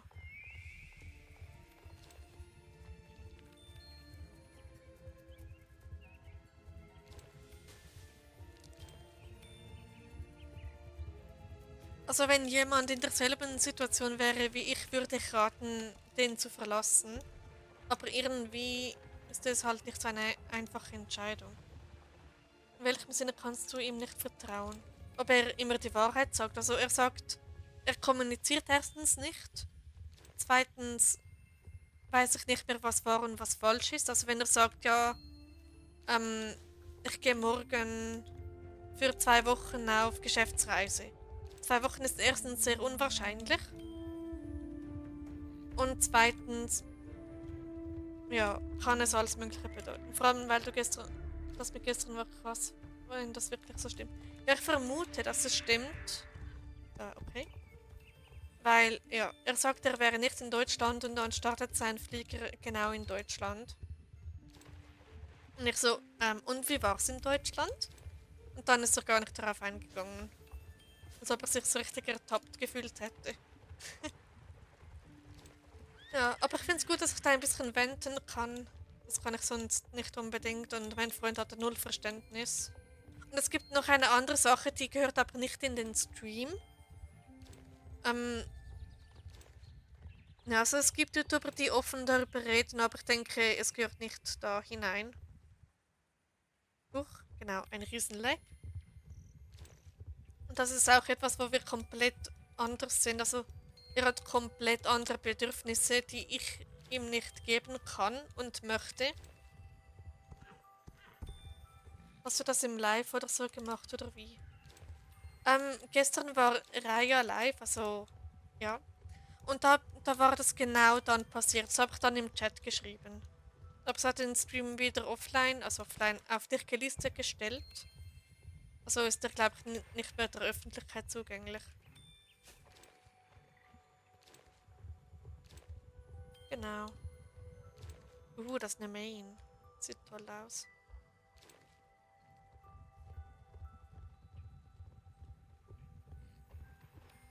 Ah, die Leute vom Jumpy. Hallo. VG und VS. Oh nein, da ist jemand hängen geblieben. Oh, das ist ärgerlich. Oh, ach so. Ja. Also, ich habe ihn sozusagen live beim Lügen erwischt. Sagen wir es so. Weil ich konnte sein Flugzeug tracken und deshalb wusste ich, dass er in Deutschland ist. Und ja. Obwohl er sagt, er wäre nicht dort. Also bitte.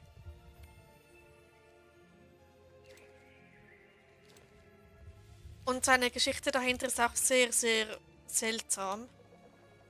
Ähm, also, dass er scheinbar jetzt plötzlich einen Nebenjob hat, von dem er mir erstens nichts gesagt hat.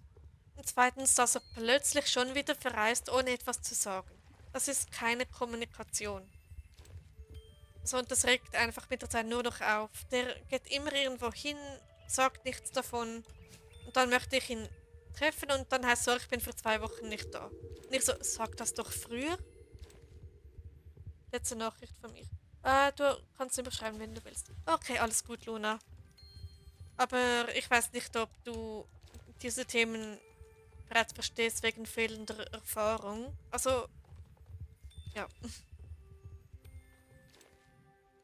Und sorry, Luna, dass ich sie überlesen habe. Tut mir leid. Aber schön, dass du mich jeweils daran erinnerst. Das ist echt doof. Ja. Oder habe ich das schon vorgelesen? Egal.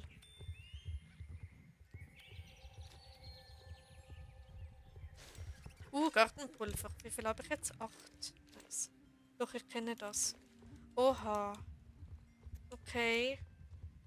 Ja, es ist überhaupt nicht lustig. Erfahrung mit Belügen habe ich. Okay, dann, ja, ist echt verletzend. Yep. Vor allem, es ist einfach das Vertrauen, das einfach zugrunde ging. Und das schon seit knapp einem Jahr. Alles gut kann mal passieren.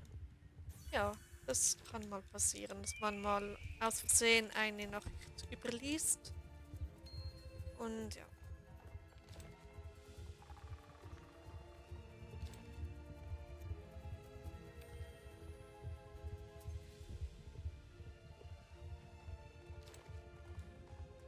Oder was ich jetzt auch noch machen könnte, anstelle von Licht sammeln, obwohl Licht sammeln sehr produktiv ist eigentlich, wäre auf einem anderen Account weiter questen. Könnt ihr mal bei Chris Starfield vorbeischauen und schauen, wie es diesem Account geht. Und sonst bei Sonja Soundheart oder so. Ja, das sind so die beiden Accounts, die mich aktuell am meisten interessieren. Von all denen, die ich habe. So.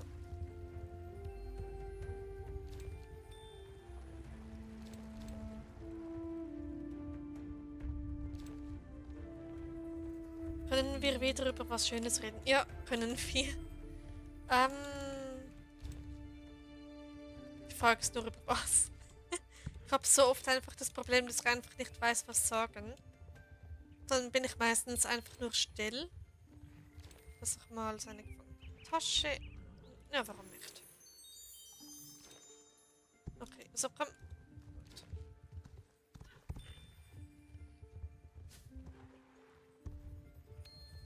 Hast du vielleicht Laubhaufen?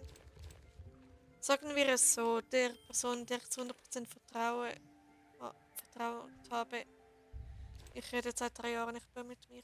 Oh nein. Okay, wir reden jetzt über was Schönes, Luna und Ruby.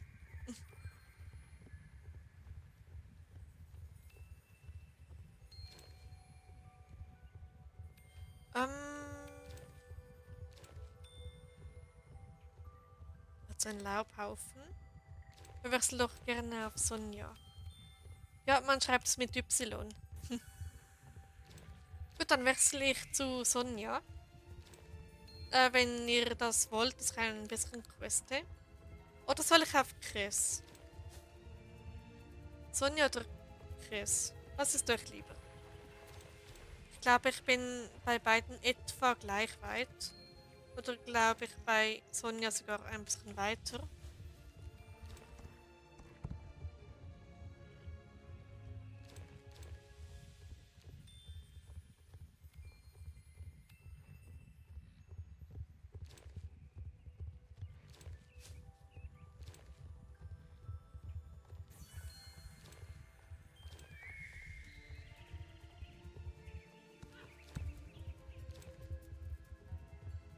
Okay. Ist Chris ein Junge? Keine Ahnung, ob es richtig geschrieben ist. Ja, er ist ein Junge. Also, er kommt auch in meiner Geschichte vor, also habe ich ihn eigentlich von meiner Geschichte ins Star Stable geholt. Mir ist egal. Okay, dann möchte ich bei Chris unbedingt vorbeischauen. Weil ich war dort schon länger nicht mehr drauf. Ähm, okay, dann mache ich das mal. Dann ist er fertig mit Leveln und so. Und dann, ich hoffe, man sieht das sonst nichts. Und wenn, ist auch nicht so schlimm. Okay, jetzt habt ihr kurz einen Black Screen. Dann wechsle ich kurz einen Account. Stream. Nein. Okay. Gut. Zum Glück habe ich mein Hintergrundbild stumm geschaltet. Also, einmal ausloggen. Dann spiele ich bei dem Jungen, weil Junge halt. Genau. Ich glaube, das stimmt so.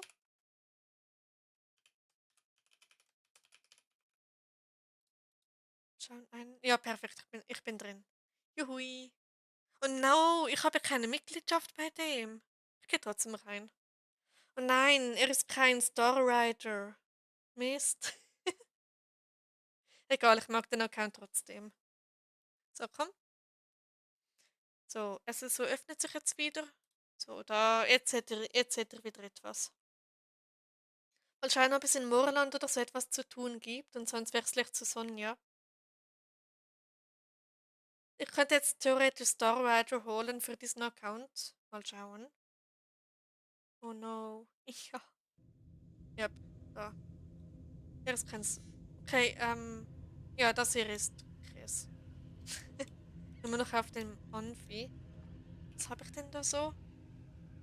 Spielplatz skalpieren. Oh, er ist schon Level 12. Also, ich würde sagen, die beiden sind gleich weit wie, also Sonja und Chris sind beide gleich weit.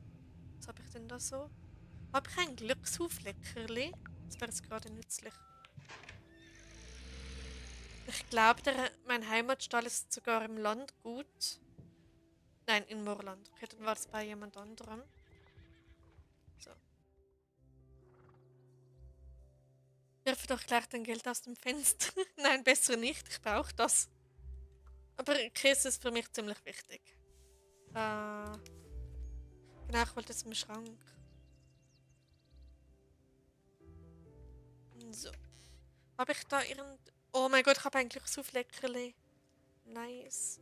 Aber die Frage ist, ich hätte dann noch ein paar wenige Quests. Soll ich auf Sonja oder auf Chris spielen? Was ist doch jetzt lieber?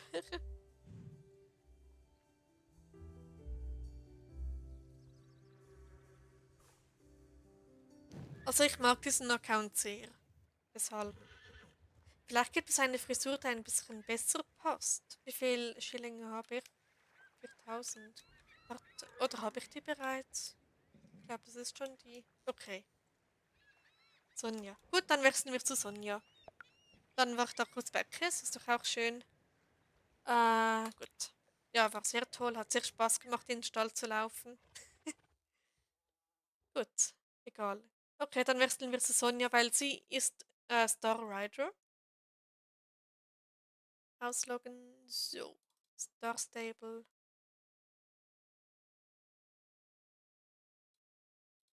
Okay. Das müsste.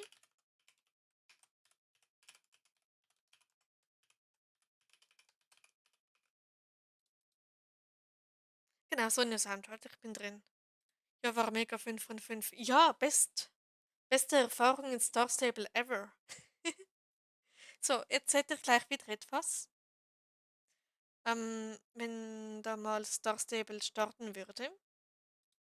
So, perfekt. Eine filmreife Erfahrung war das. Könnte man fast schon so sagen. So, okay, mal schauen, wo ich da bin. Das klingt nach. Okay, Golden Hills bin ich. Okay, was macht. Ja, im Stall 2 Meter laufen. Ja, super, oder? Macht doch viel Spaß. Klaus Geschichte. Bürgermeister, okay, da meine ich schon in der richtigen Umgebung. Okay, es ist ein bisschen weiter als Chris. Frag nicht, aber magst du Fisch? Zum Essen oder als Tier? Halt zum Essen nicht jeden. Aber ich hab so. Allgemein Fisch habe ich schon gerne.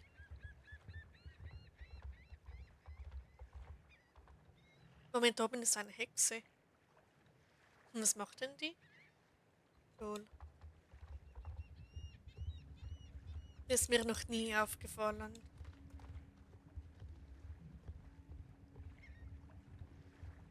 So. Okay, hallo Klaus. Ja, zum Essen. Ja, habe ich schon ziemlich gerne. Aber wie gesagt, nicht jeden Fisch habe ich gerne. So. Such nach den Spuren am Südstrand. Okay.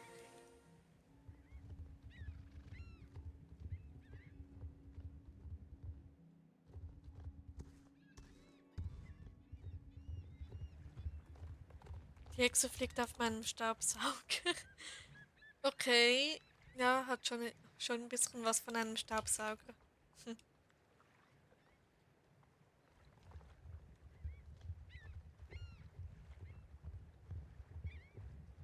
Und jetzt sieht man da die Sterne und alles. Ist schon viel schöner als so ziemlich ständig Abendstimmung zu haben, obwohl es schon also später Abend ist. Okay, was haben wir da Schönes? Entlang der verschwundenen Spuren. Okay.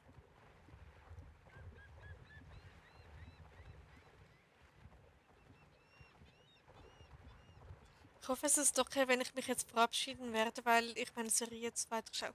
Alles gut, Ruby. Dann viel Spaß bei deiner Serie und gute Nacht später und noch ja, einen schönen Serienabend. Und bis nächstes Mal und danke, dass du da warst. War sehr toll.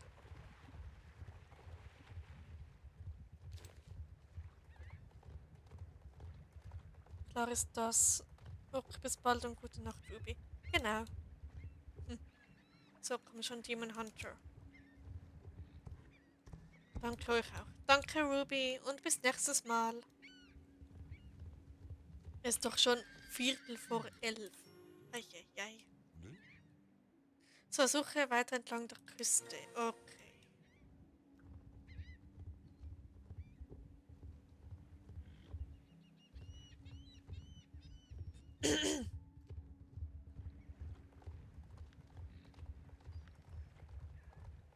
Also, was gibt es da hinten Schönes?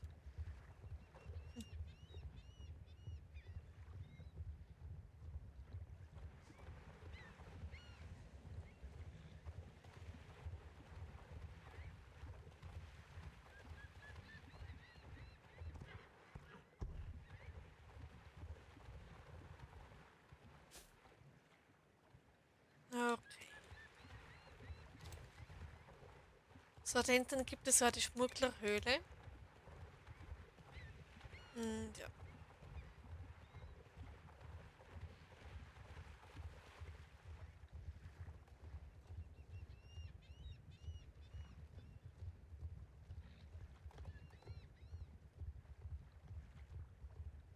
Und da wären wir schon.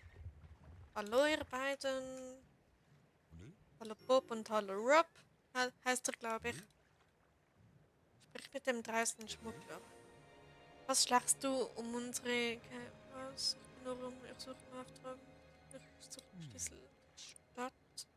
Ich glaube, du hast ihn, weil du nur ein Bein hast. Ja, okay. Das war einfach. Lange machst du eigentlich noch? Ich denke nicht mehr lange. Vielleicht noch ein paar weniger Quests und dann höre ich, glaube ich, auf. Weil jetzt schauen auch noch... Jetzt schauen auch nur noch sehr wenige zu. Also, und questen kann ich auch privat.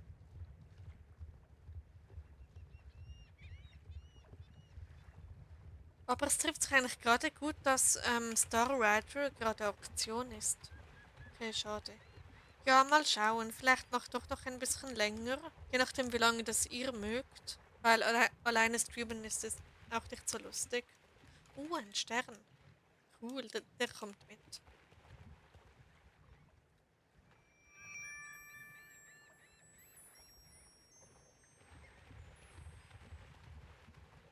Naja, der Stream geht auch schon wieder fast 4 Stunden.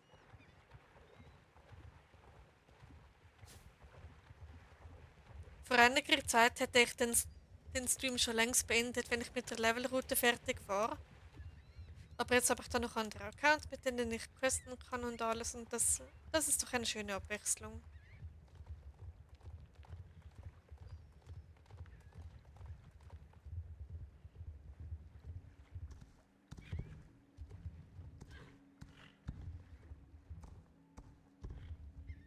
So.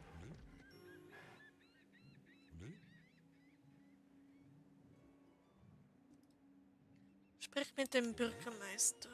Ich habe ihn am Strand gefunden. Ja, das ist er. Genau, einfach mal lügen. Okay, wo geht's jetzt weiter? Eine seltsame Funkklippenbezirk. Das ist Reitarena.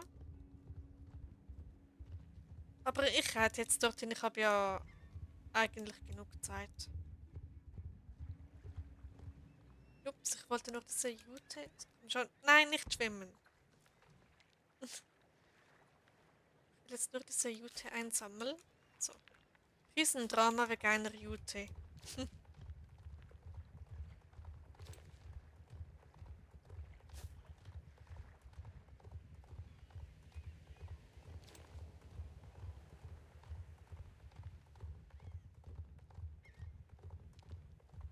Keine Ahnung, was ich schreiben soll. Alles gut, Luna. Du musst überhaupt nicht schreiben. Ähm, uns kommt schon noch irgendetwas in den Sinn.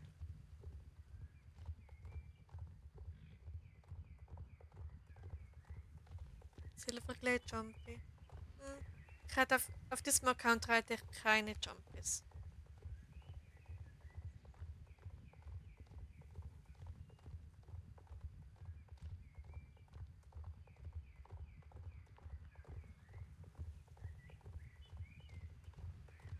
So. Hoppala.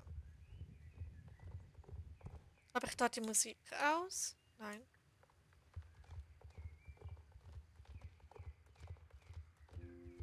Also das Halloween-Event habe ich auf diesem Account heute bereits gespielt. Also von dem her, ja.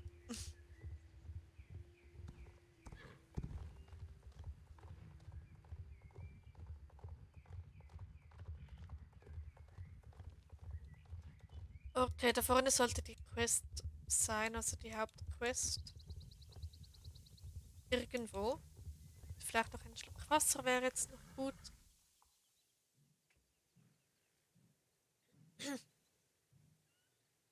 Okay. Und weiter geht's. Und da ist Alex.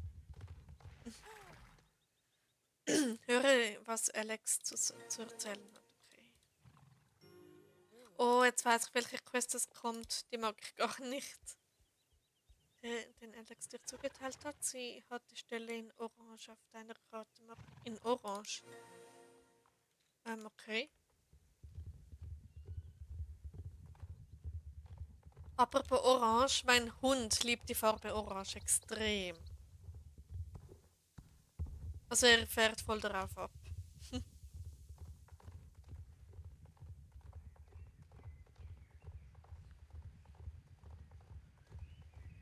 Ich glaube, es geht da lang. Ist Ducky eigentlich noch bei dir? Ja, das ist er. Er ist da neben mir. Immer noch im Chill-Modus. So.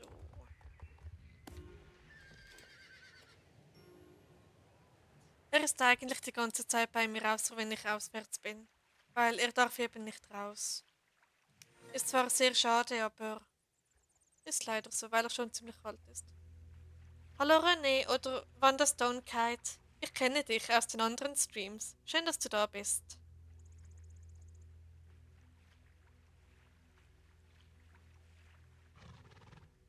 Genau.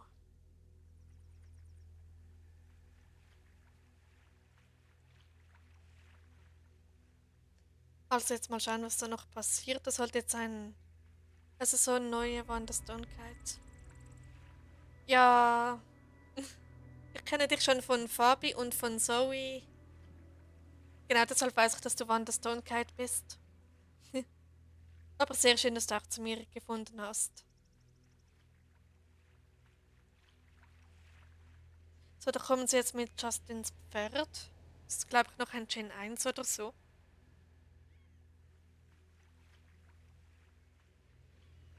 Okay. Leute, ist das ein Apfelschimmel? Von Alex. Ähm, ich glaube, ich weiß nicht, ob... Stimmt, ja. Ich glaube, er hat was. So, was machen sie jetzt mit diesem Pferd? Und da stehe ich ganz unauffällig.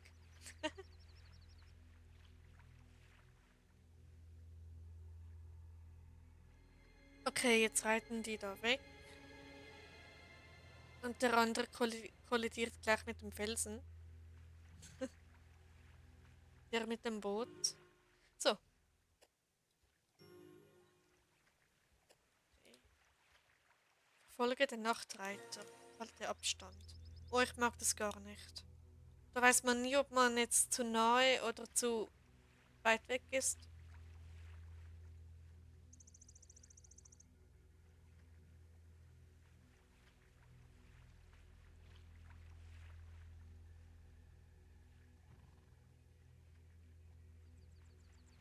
Also, das ist jetzt eine Quest, die ich nicht so mag.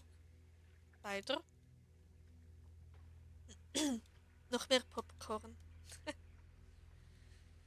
Genau. Bin ich jetzt zu weit weg oder... Weil es kommt eine Meldung, wenn man entweder zu weit weg oder zu nah ist.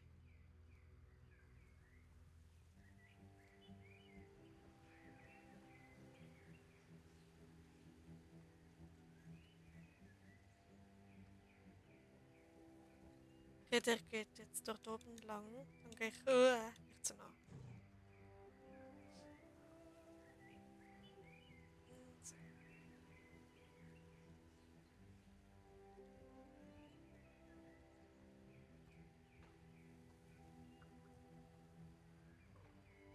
Also ich weiß jetzt, wo der hinreitet, weil ich habe das schon irgendwie 5-mal gespielt. Immer wieder aufs Neue.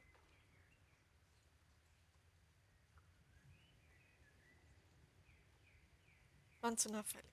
Ja, da musst du einmal nach hinten gucken und schon sieht er mich. Aber irgendwie macht er das nicht. Na gut, warum sollte er auch? Zum Glück habe ich die Quest mit den Wölfen schon gemacht, dass ich denen nicht auch noch ausweichen muss.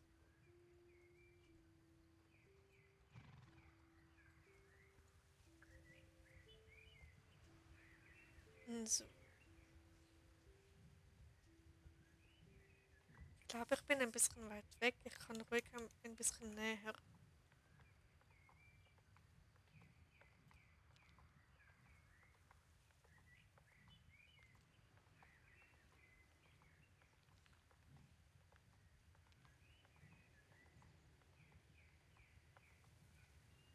Hey, hallo Paul. Oder warte, warst du schon mal bei mir und hast irgendwie einen anderen Namen gesagt? Kann das sein? Ich weiß nicht mehr. Aber schön, dass du da bist. Ich hoffe, es geht dir gut. Und ja,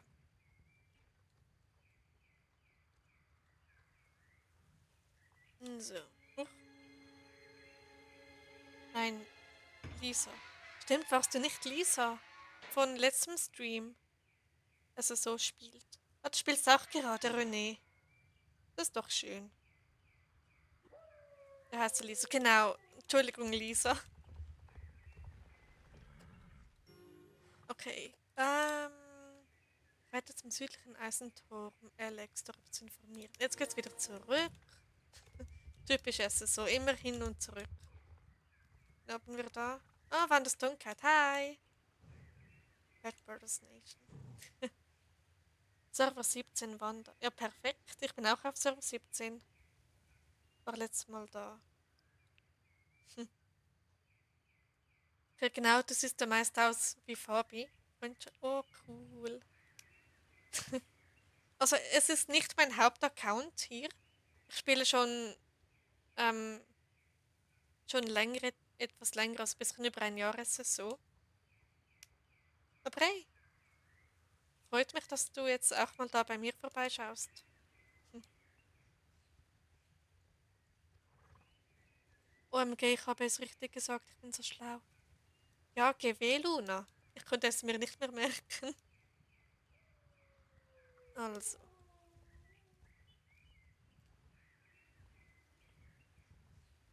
ich bin gerade etwas schüchtern, weil, ja, ja, okay. Wieder jede Menge Popcorn. Moment, wo gehe ich da lang? Ah, ich bin richtig. Gut. Und hepp.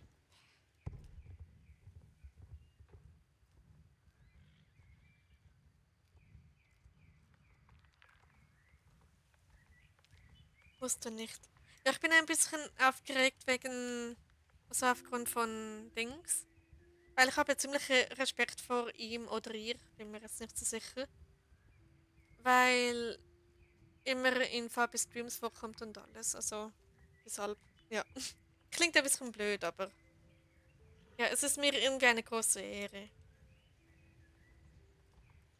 So, hallo Alex. Ich bin wieder da. Mach Alex einen Vorschlag darüber, was jetzt gemacht werden muss. Okay, was müssen wir jetzt tun? Triff Alex bei Jasper. Alex Level 26. Cool. Ich check. Okay. Also, weißt du, was ich damit meine, Luna, oder? Moment, ich habe 325 Starcoins. So, aber ich möchte diese Kamille. So.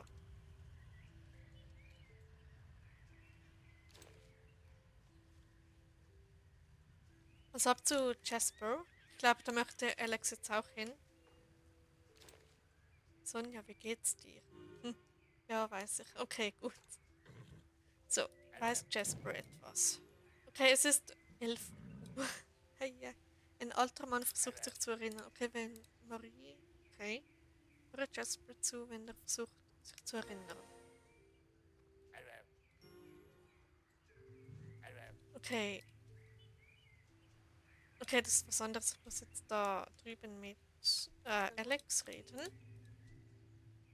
Pferd. Wechselst du jetzt das Pferd oder was meinst du damit? Sprich mit Bürgermeister Klaus im Fischerdorf. Gut, dann geht's ab zum Fischerdorf.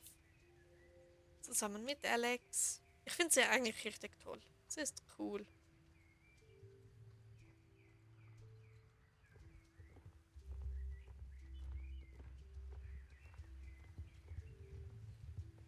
Also ab zum Fischerdorf.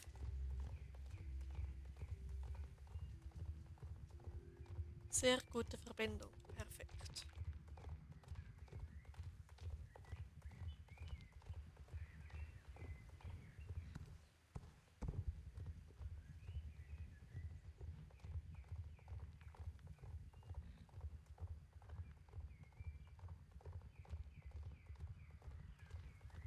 Ja, ja, so ist es. Level 2 Pferd. Okay, dann holst du jetzt Pferde, die Level 2 sind.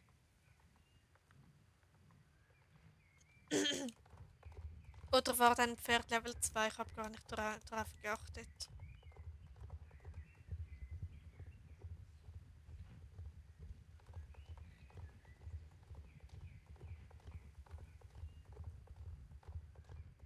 Vor allem, ich habe so viele Pferde, die noch unter Level 8 oder so sind. Ich habe irgendwie allein 3 Seiten im Stall, die alle Level 1 sind. Das ist so verrückt.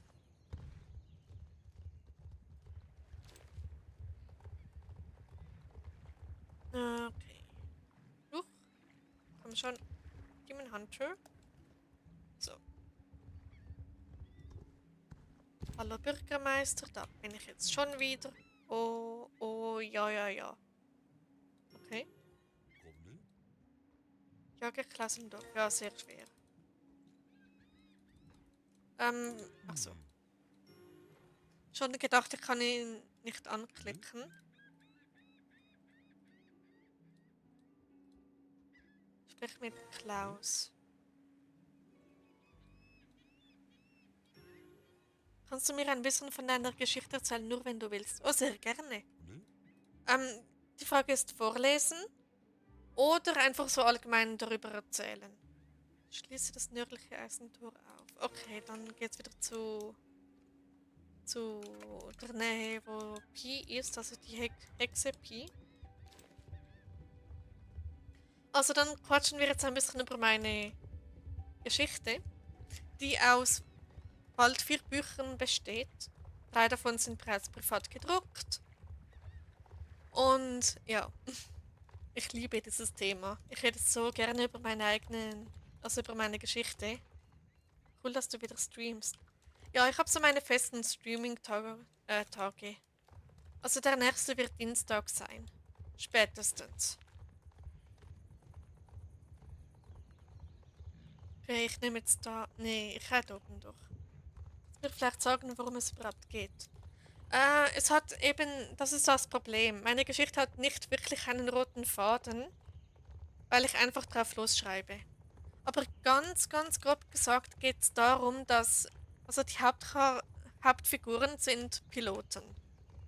Also, und die haben sich dann zusammengeschlossen und haben eine eigene Airline gegründet. Und die, ja, und da erleben sie diverse Sachen. Also auch private Dinge erleben sie da, nicht nur mit der Airline zusammen. Genau, also ganz, ganz grob geht es um das.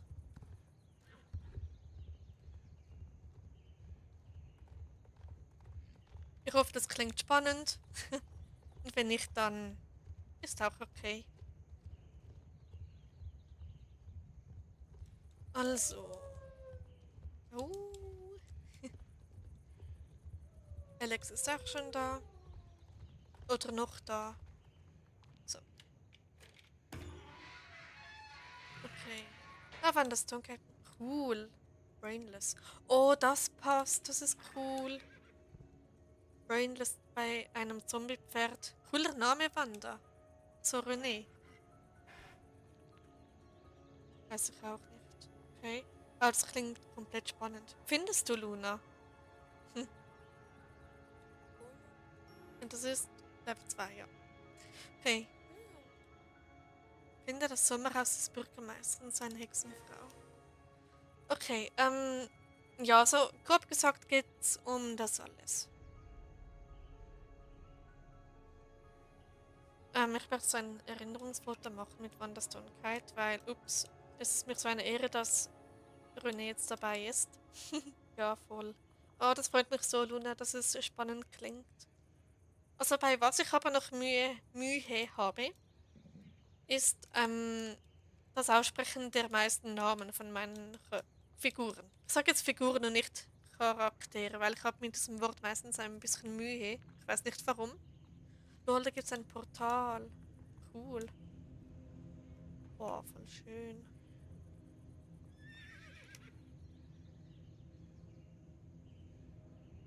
Oh, das ist cool. Wie das Pferd da schaut, so, Hm, Rennen. Okay, dann machst du gerade ein Rennen, ha? Na dann viel Spaß. Ich klinge inzwischen wie eine KI, oder? Weil ich einfach zu viel damit rede.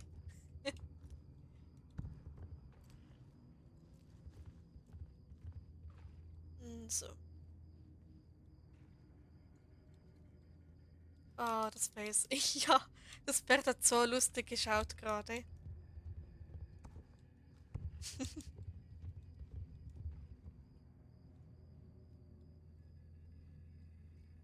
Okay, hallo Pi und hallo Justins Pferd. Da bin ich.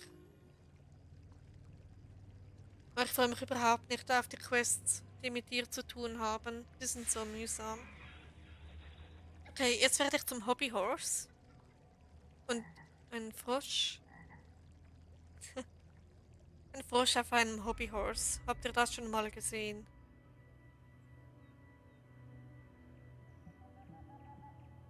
So. Okay, das war jetzt ein kurzes Abenteuer. Oh, ja.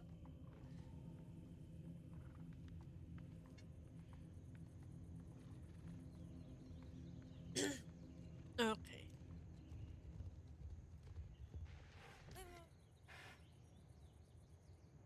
Ja, habe ich.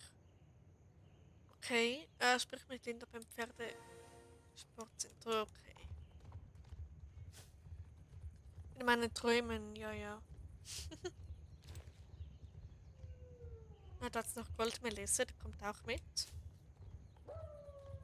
Ja, ist gut, Wolf. Ich mag dich auch.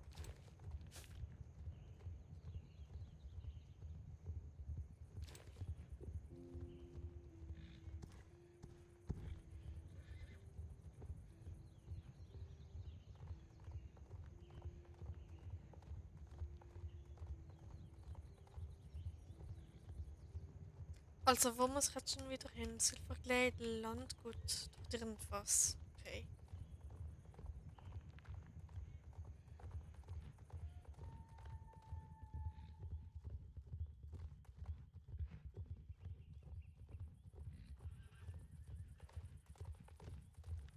Okay, das dauert jetzt ein bisschen, bis ich da angekommen bin.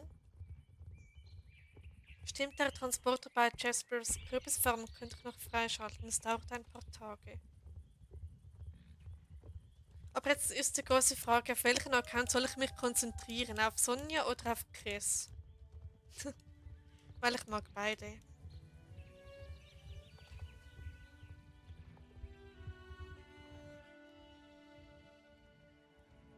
So.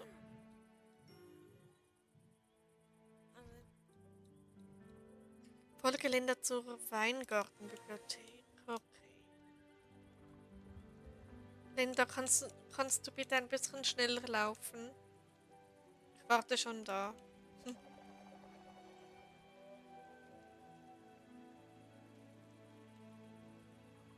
Gebe Leo jetzt Leckerlis. Oh, das ist doch schön. Da freut er sich bestimmt. Muss ich jetzt da rein oder was muss ich jetzt tun? Laufend. Folge Linda zu. Geh durch. Ah, ich muss durch. Okay, also rein. Ab ins Gebäude. Lädt. So, ich mag diesen Raum. Ich finde den richtig gemütlich. Konzentriere dich auf Sonja. Okay, alles klar. Sonja ist sowieso mein Wohlfühl-Account, also ja. Na komm. So, da hat's eins, da hat's noch mehr Bücher. Alles voller Bücher.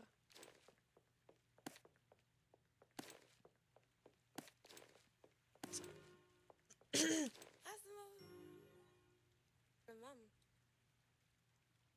Setzt sich und liest die 4 Bücher. Okay, vor allem setze ich mich jetzt gerade. Er freut sich sehr, das ist so süß. No, Leo ist so ein good boy. So, Ich würde auch gerne so schnell lesen können, wie ich es jetzt da in SSO gerade gemacht habe. Höre Linda zu, okay. Sehr interessant. Da hat gerade ein Pferd gewirrt und Sonja ist gerade mega erschrocken. Gut. Wo finden wir den Apfel? Okay, auch. Ja, er bekommt keine Leckerlis. Er ist nicht so der Typ dafür. So. Bring Linda zu Alex beim Märchentor. Es ist so gemütlich, wenn man etwas später spielt. Aber eben ein kleiner Fun-Fact über Aki. Er hat mal die Balkontür angepinkelt, war dann sehr stolz drauf und ich habe das gefilmt. Er ist so ein guter Junge. Er ist aber auch der Best Boy ever. Also, ja.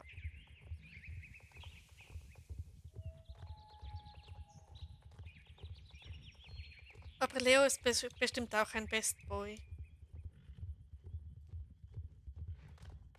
So, diese Kamele möchte ich noch einsammeln. So. Ich könnte mir wieder mal einen Kamillentee machen. Ich finde den richtig toll. So gemeinsamer Moment. Guter Junge, okay. Ja, er ist ein sehr guter Junge. Besonders wenn er einfach die Balkontür anpinkelt. Es war zu süß, ich war nicht einmal wütend auf ihn.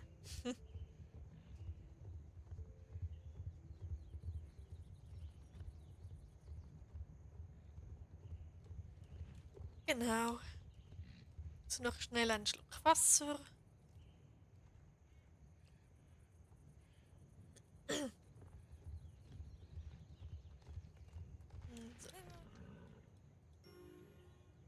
Gut, dann wären jetzt Linda und Alex vereint. Reite rüber zum Vogelscheuchentor und versuche es zu öffnen. Okay.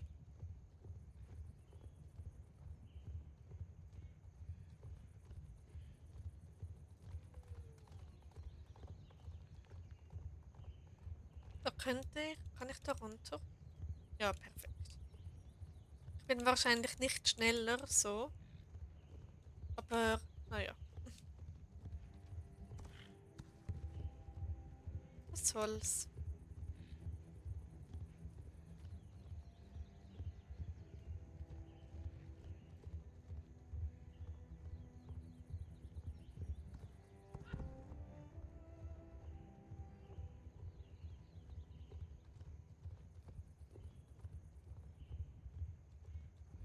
Okay. Ich weiß genau, dass wir jetzt das nicht aufkriegen, dieses Tor. Das brauchten wir eine Brechstange oder irgend sowas. Jetzt kann ich alles wieder zurückreiten. Das ist so typisch, es ist so viel hin und her geritte.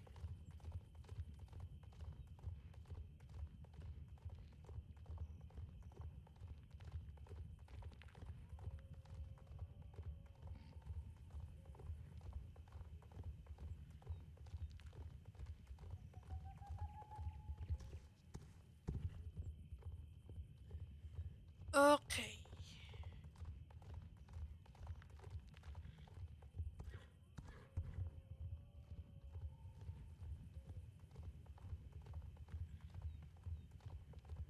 Ich bin gespannt, wann Liv wieder vorbeischaut.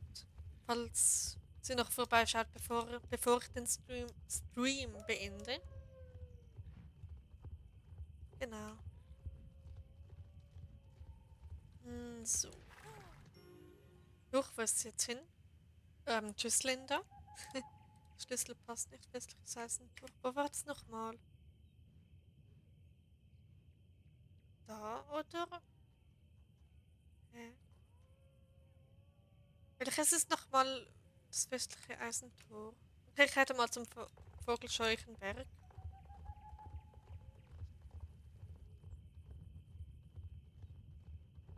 Was ist Viertel nach 11? Es wird schon wieder so spät und ich streame schon wieder seit 4 Stunden.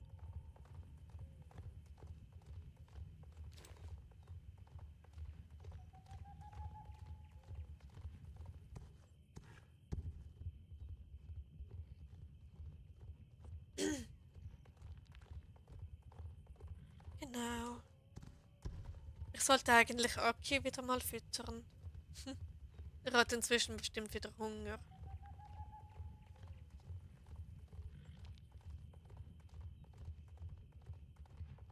Muss mal zu einer Person reiten, nur damit die einen Satz sagt und ich dann wieder zurückreiten darf. Oh nein, also dein Star Stable. Ja, ich sag mal, das ist typisch jetzt so. Okay, das war das westliche Eisentor. Sprich mit Klaus, jetzt geht's doch zum Vespa Fischerdorf. Aber ich bin seit 4 Stunden hier. Ja, finde ich cool. Es trudeln immer wieder neue Leute ein. Das finde ich auch mega toll.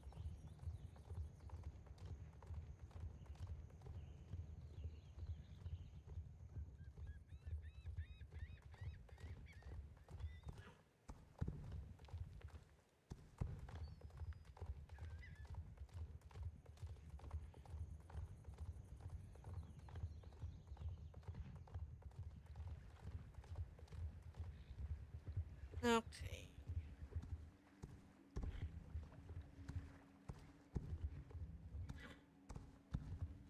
So, da bin ich jetzt schon zum dritten Mal, Klaus.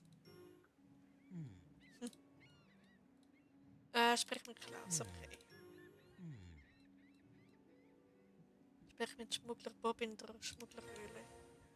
Okay, also zumindest bin ich noch nicht mehr oder noch nicht alleine da in SSO. Es waren 10 verschiedene Leute heute da. Ja, das ist schon cool. Und bestimmt auch solche, die gar nichts geschrieben haben.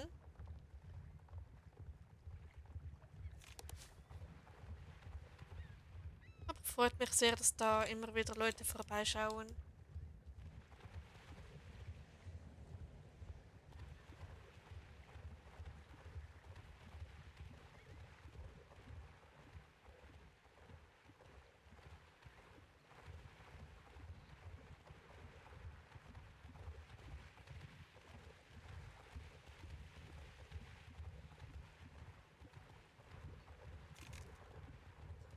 Also, Zeit was zu trinken, Wolki. Habe ich gerade vorhin. Ich habe ja da meine Wasserflasche nebenan. Und davor hatte ich noch ein Energy und ja. Es ist der Zeit bald was zu essen. Okay. Sprich mit Rob Bobs Schmuggelfreund. Okay.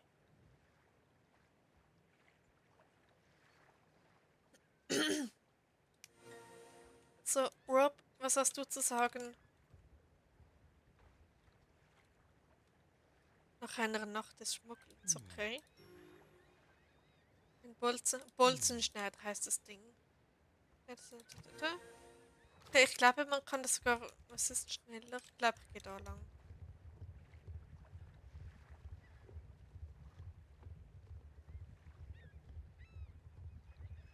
Okay, ich glaube, ich streame jetzt doch nicht mehr allzu lange, weil. Ja. Also langsam mag ich irgendwie nicht mehr wirklich. Und ja.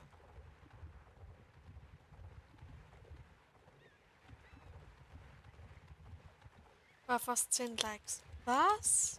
Okay, das ist neuer Rekord bei den Streams. Cool. Also ich sehe die Like-Anzahl hier nicht, deshalb überrascht es mich jetzt gerade. Die meisten haben so 4 bis 6 Likes und der ist fast 10. Das ist toll. Wenn, wenn du nicht willst, dann hör auf. Ja, wo reite ich jetzt da wieder hin? Ähm, ja, ich glaube, ich höre so langsam, aber sicher irgendwann mal auf. Betonung auf irgendwann.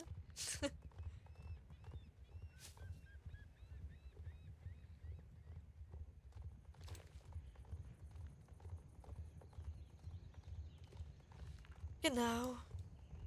Aber ich merke, dass ich jetzt langsam nicht hungrig, also hungrig schon auch, aber irgendwie vielleicht ein bisschen, wie sagt man dem, träge oder so. Ich muss absteigen. So, ja, ist gut. So, 10 Likes, herzlichen Glückwunsch. Danke, Luna. Du hast bestimmt auch dazu beigetragen. Und alle anderen auch, danke euch. Also Likes sind mir jetzt nicht so wichtig. Sie zeigen nur, dass das wertgeschätzt wird, was ich da mache. Und ja, das freut mich sehr. Okay, zurück zur Schmugglerhöhle.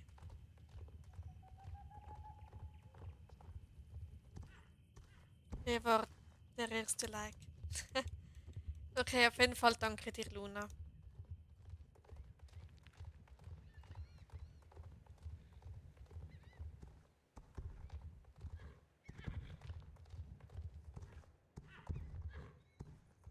So kann ich auch da runter. Ja, das geht. Perfekt. 2 Moos. Tipptopp.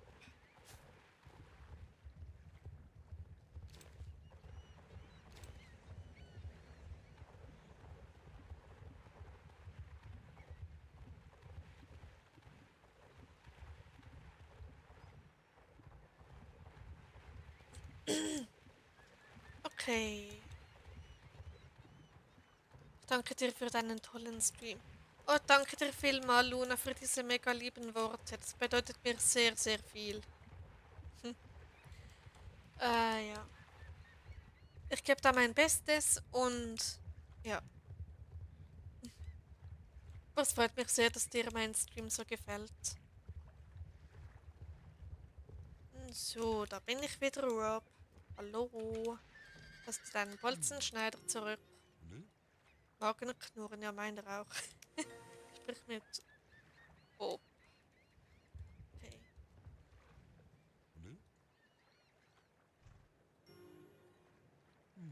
Du bald Level 13. Cool. Finde den Dings am Dings bist. Boot anbinden. Und jetzt, na super, jetzt ist er ins Wasser gefallen. Das war ja typisch. Ja, wie gut. Erzähle Rob, was passiert ist. Und tschüss.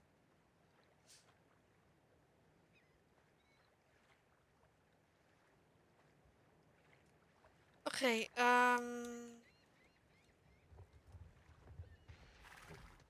Mampf, Mampf, gutes, gutes Kuchen. Tschüss. Moment, das ist jetzt eine Hauptstory. Ich suche das Vogelschwachental. Okay, ich mache es jetzt noch, danach geht's weiter zur Hauptstory. Suche Bob bei der Labyrinthküste. Yes. Küste, wollte ich sagen.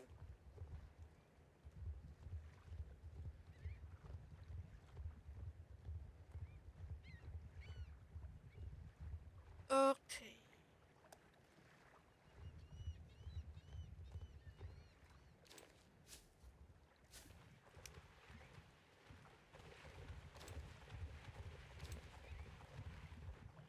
Ups. Genau, einmal stehen bleiben. Gut gemacht, Demon Hunter.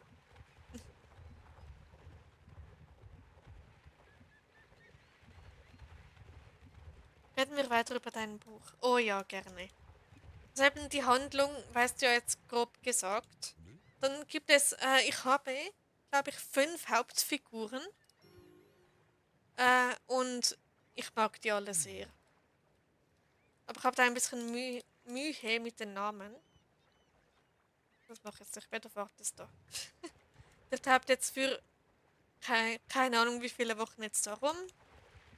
Aber naja, ist ein NPC, dem macht es nichts aus. Genau, also, über mein Buch. Ich habe ja 3 Bücher und bald entsteht noch das 4., weil ich so motiviert bin zum Wiederschreiben. Englische Namen. Nicht alle. Ich glaube, einen Namen gibt es gar nicht im Englisch. Oder ich weiß nicht mal, wie man den ausspricht. Oh, süße Emojis, René. Hm, so. Also, warte schnell. Also mindestens zwei englische Namen sind dabei.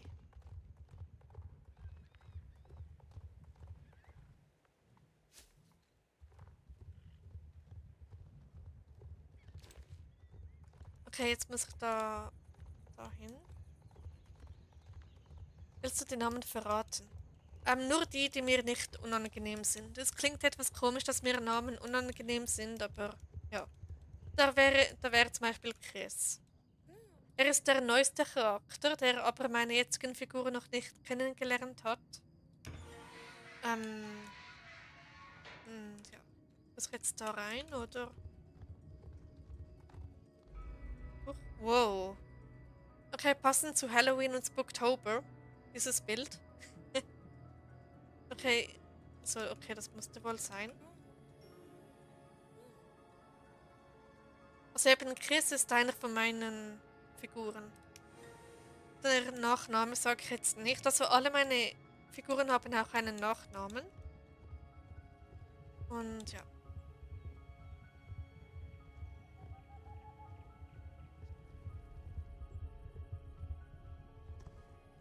Ich glaube, ich lese mal meine Bücher vor und nehme das mal auf. Obwohl ich zwischendurch immer wieder Sprachstörungen habe und ich weiß nicht warum. Also es wird ein bisschen ein spezielles Hörbuch. Aber es wird noch Monate oder gar Jahre dauern, bis ich mich getraue, das zu veröffentlichen. Genau. Haben die auch ein Alter? Ja. Die sind alle etwa gleich alt. Bis auf Chris, der ist etwas älter als die anderen. Und ja.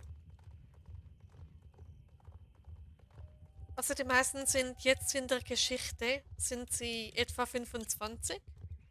Abonnieren. Danke, René. Danke vielmal. Das bedeutet mir sehr viel.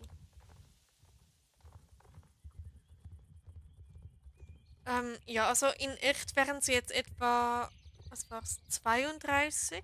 Also meine Hauptfigur ist jetzt 32 in echt. Also wenn der echt wäre, dann wäre der jetzt 32. Schon längst René. Ja, das finde ich toll. Also, wo muss ich jetzt hin? Da. Und wo muss ich jetzt lang? Hä? Laufen, suchen nach. Waledale. Okay, ich muss nach Waledale. Hm. Okay, Waledale Village war's.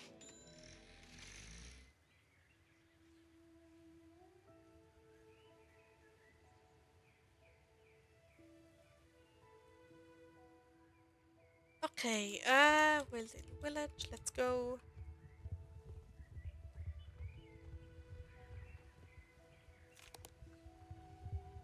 So. Ich will unbedingt eine Geschichte hören, ich liebe die jetzt schon. Oh, das ist so lieb von dir, Luna, aber es gibt da wahrscheinlich. Also ich muss sagen, sie ist ups, manchmal sehr brutal. Also nicht im Sinne von, ja, ist vielleicht besser, wenn ich das nicht erzähle. Und deshalb muss ich mir doppelt überlegen, ob ich sie vorlese. Also live mache ich es auf jeden Fall nicht. Zum Weingarten wieder, okay. Und ja, einfach mal, ich nehme mal für mich einfach das Hörbuch auf und mal schauen, wie das so ist. Und ja. Aber könntet ihr mal den ersten und den letzten Satz vorlesen, wenn euch das interessieren würde? Was machst du mal? Silverglade Landgut. Und jeder einen großen Schluck Wasser nehmen. So, okay. Ich glaube, es ist da im Gebäude drin. Das ist mir egal. Ja, lies mal vor. Okay, wo habe ich das Buch da? Ist es also der allererste Satz inklusive Vorgeschichte. Den habe ich heute schon vorgelesen, aber ich lese ihn jetzt nochmals vor. Ich stand da und wusste nicht, was ich tun sollte. Das ist der erste Satz. Und der letzte, okay, das ist ein Nachtrag der Autorin, das gehört nicht dazu. Bitte bleib so, wie du bist. Ändere dich nie. Moment, ist das jetzt mein zweites oder mein drittes Buch? Hä? Ich dachte, das Ende wäre etwas anderes. Oder wo habe ich denn das geschrieben? Habe ich das überhaupt geschrieben? Moment, das müsste theoretisch mein. Warte. Nee, das ist. Ist das mein zwei? Wie heißt denn das dritte? Oh mein Gott, Leute, ich habe ein Durcheinander bei meinen eigenen Büchern. Also ich habe ja jetzt. Hä?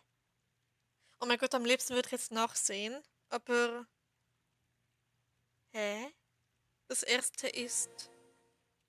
Moment, ich muss schnell selbst nachschauen. Was haben wir da? Band eins. Genau! Nee, hä? Ich dachte, das endet anders.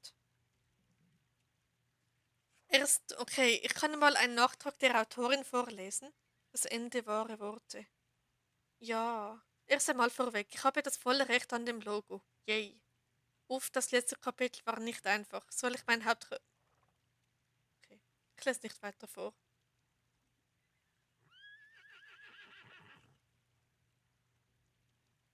Ich war ein bisschen über ein halbes Jahr an dieser Geschichte dran. Ich habe mich wieder so über meinen Schreibstil geschämt, als rührte ich sie sehr lange nicht an. Bis das Verlangen, übrigens klein geschrieben, so stark wurde, dass ich mich überwinden konnte. Da habe ich sie mal gelesen und war mehr als positiv überrascht. Aber da ging die Story nur bis Kapitel 7.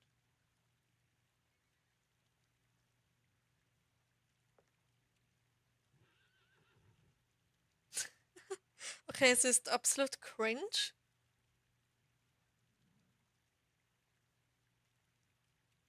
Ach so, Kapitel 7.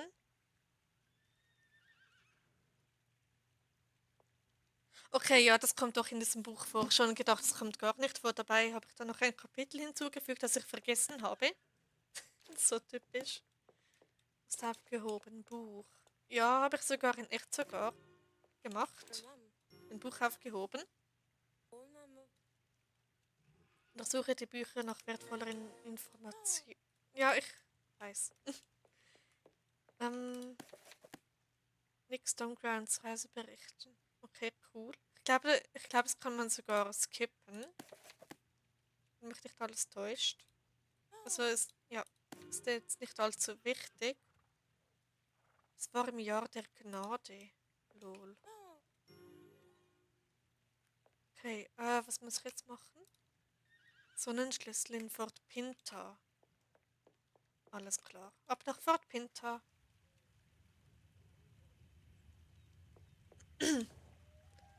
Also wenn ihr wollt, könnte ich auch mal einen komplett random Satz vorlesen. Wenn ihr mir eine Zahl zwischen 1 und irgendetwas um 200 dingst, dann könnten wir das mal machen. Fort Pinta. So.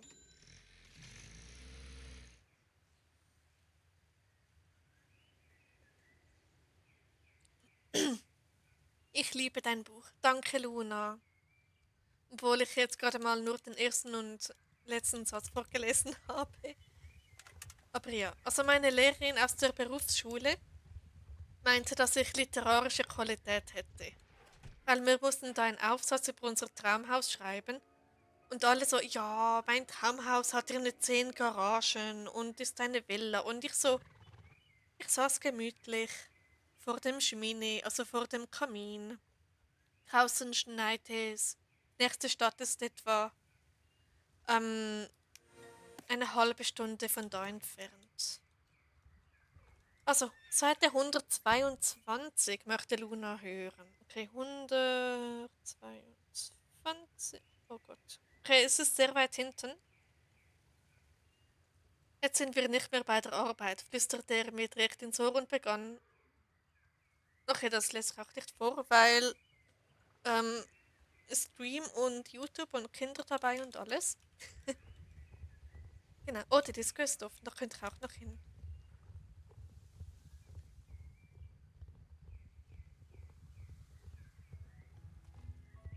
Okay. Gut, ich weiß nicht, ob dann meine Geschichte gesperrt wird, wenn ich sie auf YouTube hochlade. Aber das erzählt, worum es geht und das interessiert mich sehr. Oh, das freut mich. Also eben, das ist so die ganz grobe Zusammenfassung. Und ja, vielleicht kann ich mich überwinden, da mal ein Hörbuch daraus zu machen.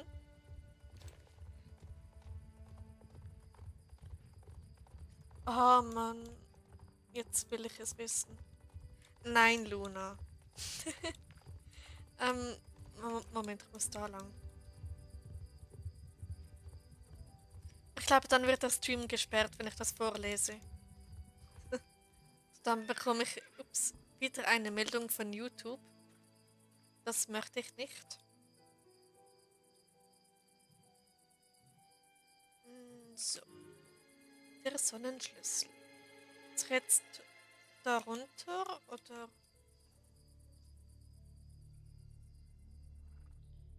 Okay, wollt ihr nochmal einen random Satz oder ist gut für heute?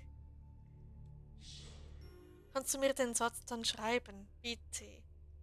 Ja, Moment, wenn du möchtest, kann ich es jetzt gleich machen, sonst vergesse ich es. Aber nicht. Ich möchte da in der Saison nicht herumstehen, weil ich diesen Ort ein bisschen. Beschützer, was war's? Rip, ja, keine Ahnung. Jora, Gara, Jora oder Jon? Jon. Nein! Okay, ich versuche das nochmal. Ich habe nämlich vorhin nicht aufgepasst. Beschützer, Rip, 1218. Ja. Ist mein. Ja. Wirst du es alles? Ja. Oh, ich hab's. Puh. Gut. Okay,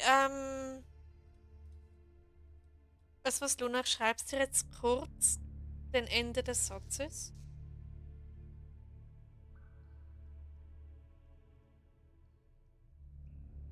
Begonnen. Jetzt muss ich kurz noch mal schnell nachschauen, was da eben gestanden war. 22. Ist bin ich zu weit. Komm. Da. Und.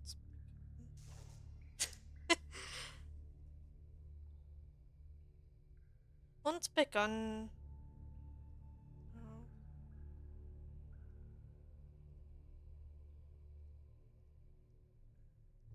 So, Luna, ich schreib's auf Discord.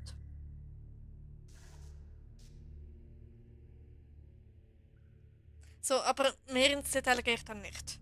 Seite 32 möchtest du jetzt sehen? 32, 32, 32. Da.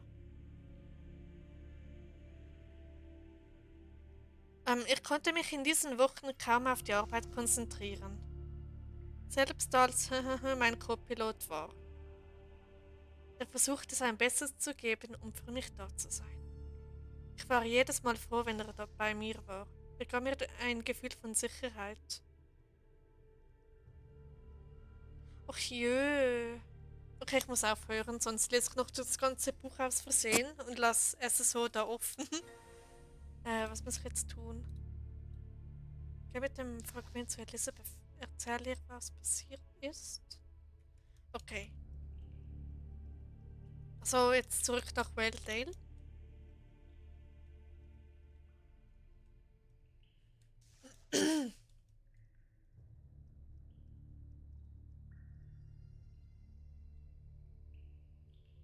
So, Demon Hunter, ich bin wieder da.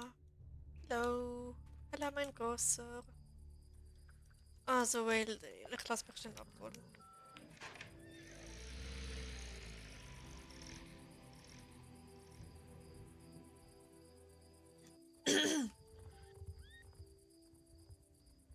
Welldale Village. So, genau. Also ich glaube, nach dem Stream setze ich mich hinter meinen Laptop und beginne das vierte Buch zu schreiben. Weil ich bin seit heute so motiviert. Interessant, Wolki, aber mag den Buch sehr. Ich will es haben. Ja, ich habe ja gesagt, das gehört nicht in einen Stream. Aber du kommst so langsam in das Alter, wo man sowas versteht, oder? Platziert das Fragment beim Brunnenstein.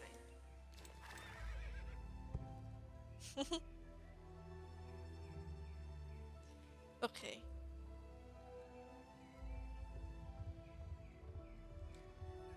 Naja, es existieren nur zwei Exemplare von meinem Buch. Also das eine ist bei meinen Eltern und das andere bei mir.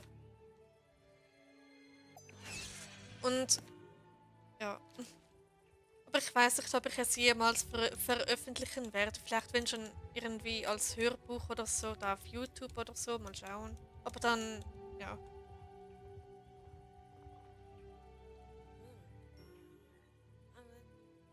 Aber ich hoffe, dass ich meine literarische Qualität nicht verloren habe, weil ich so lange nicht mehr geschrieben habe. Oh Gott. Oh, jetzt leuchte ich.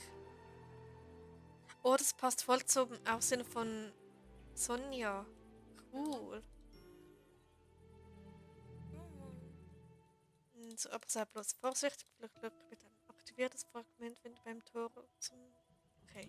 Klar verstehe ich, das ist doch komplett normal. Okay, gut, dass du es so siehst. Aber ich sag's trotzdem nicht hier im Stream.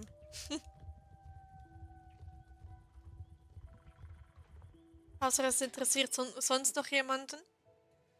Aber dann würde ich es nämlich sagen. Aber es ist jetzt nicht so wichtig. Also. Moment. Dann gehen wir mal Landgut, das ist am nächsten beim Vogelscheuchen. Westkopf-Fischerdorf wäre noch näher gewesen. Ach nö. Sowas verliert man nicht. Oh, stimmt. Das ist, meine Mutter sagt immer, das ist wie Fahrradfahren. Man verlernt es nie. Ich glaube, es trifft beim Schreiben auch ganz gut dazu. Es trifft aufs Schreiben auch zu. Genau. Kann ich jetzt das Licht... Nee, kann ich nicht. Okay. Benutze... Was steht da? Benutze es nur, wenn du am Tor zum Vogelscheuchental bist. Okay.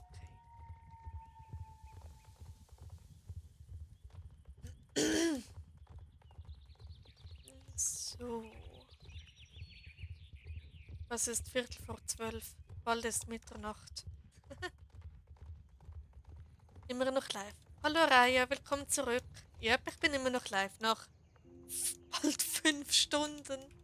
Es wird wieder so ein langer Stream. Es ist so schlimm. Aber ja.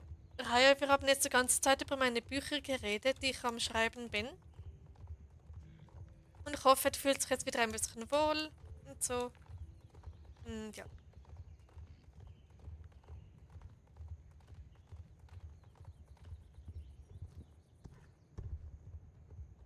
Wir hatten inzwischen hohen Besuch, sag ich jetzt mal. Und ja.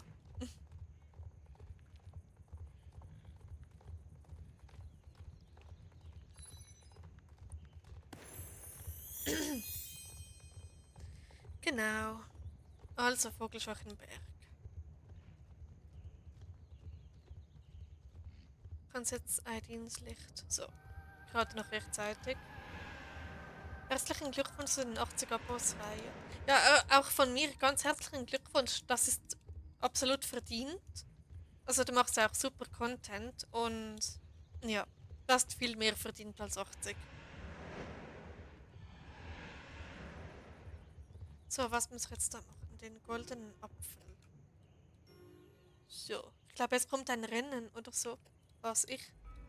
Ja, Luna hat gesagt, du hast jetzt 80 Abos. Und ja, also ich habe noch nicht nachgesehen, ob das stimmt. Aber auf jeden Fall Glückwunsch. Okay, okay, lauf. Gib mir einen Handschuh, bitte lauf. Ui, ich mag dieses Rennen gar nicht. Da ist mir das Halloween-Rennen lieber. Das habe ich gar nicht gesehen. Ja, das kann schnell einmal an einem vorbeigehen. Oh no, oh no, oh no. Oh, danke an euch alle. Sehr gerne, Raya. Wir unterstützen dich gerne. Nicht. Hey, ich habe da nicht einmal so viel Zeit zwischen den Checkpoints. So bin ich jetzt ein bisschen vorsichtig. Ich lese gleich, was er schreibt. Ich muss mich da jetzt extrem... Okay, ich glaube, es ist vorbei. Reite zum Reise, genau. Reite zum nördlichen ersten Tor, wo Alex auf dich wartet. Gerne hast du verdient. Oh ja.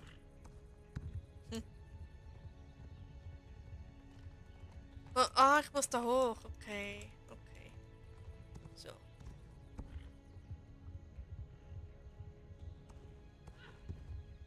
Irgendwie ist da gerade eine Musik.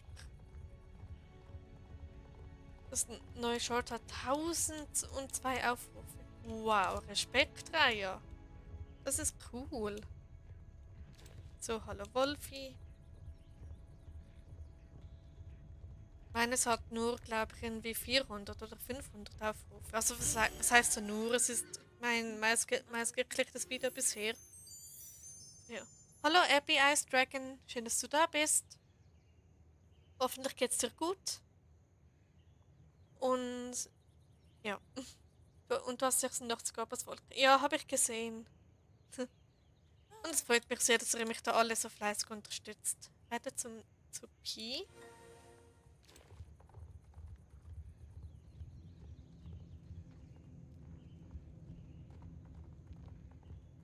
Also.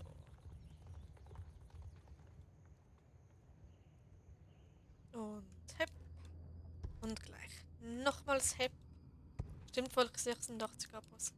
Ja, ihr seid einfach wirklich die Besten. Und ich bedanke mich wirklich bei jedem einzelnen dieser 86, die mich auf meiner Reise begleiten.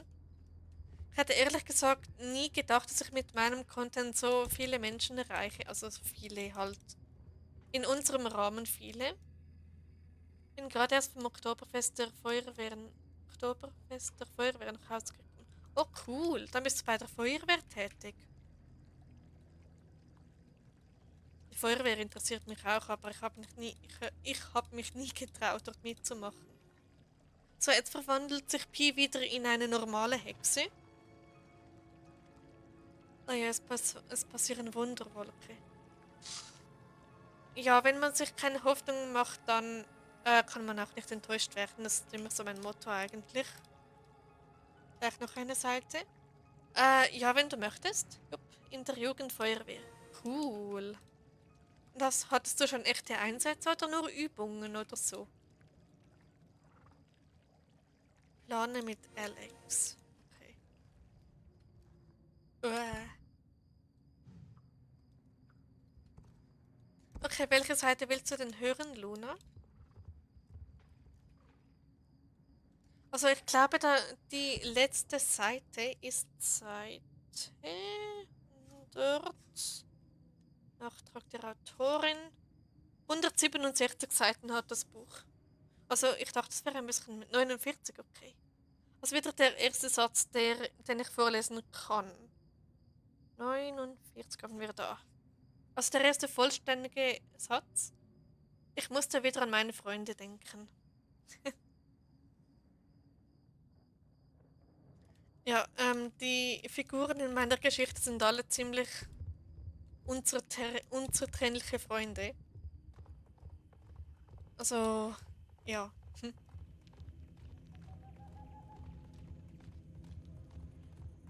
Okay, Alex, hello. Also wir dürfen nicht auf Einsätze, aber wir machen halt so Übungen wie Schläuche ausrollen oder Personensuche. Spannend. Und gefällt's dir, Abby? Man wollte bei, man wollte bei dir kann man gar nicht als nichts zu schreiben. Warte? Man wollte bei dir kann man gar nicht als. Ach so, danke, Raya. Hm. Meine Charakter sind auch unsere tägliche Freunde. Ja, ich glaube, das haben so unsere Figuren so an sich. Dass die einfach zusammengehören. Wo muss ich jetzt hin? Bis Kap Fischerdorf. Ich sichere Fluchtweg. Bitte, Kapitän Bruce. Hilfe mit dem Flucht. Okay. Aber zuerst kommt diese Goldmelisse noch mit. Ja, also ich bin seit 2 Jahren in der Feuerwehr aktiv. Oh, cool. 2 Jahre, das ist schon lange.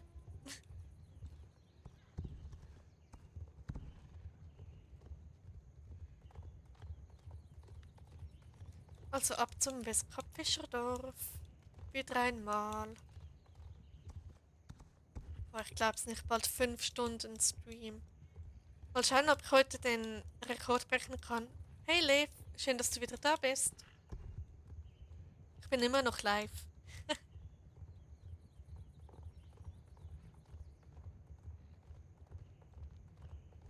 So.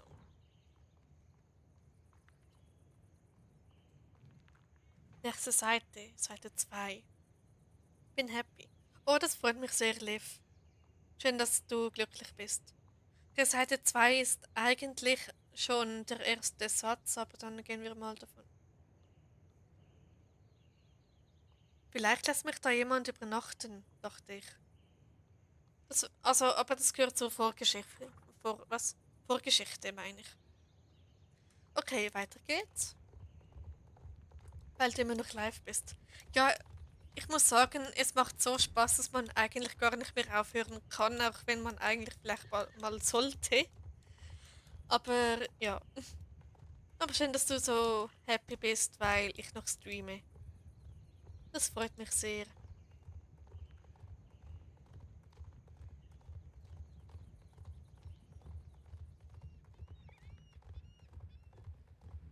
Okay, mal schauen, wie weit dass ich heute da komme bei der Hauptquest. Ich bin bald Level 13. Also Sonja ist bald Level 13. Bin schon wieder so hyperaktiv. Oha, also wird wohl nichts mit bald zu Bett gehen, oder?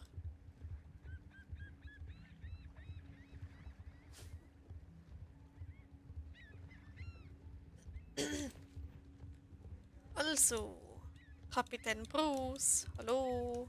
Ich will mein Zimmer aufräumen, aber das ist dann zu laut.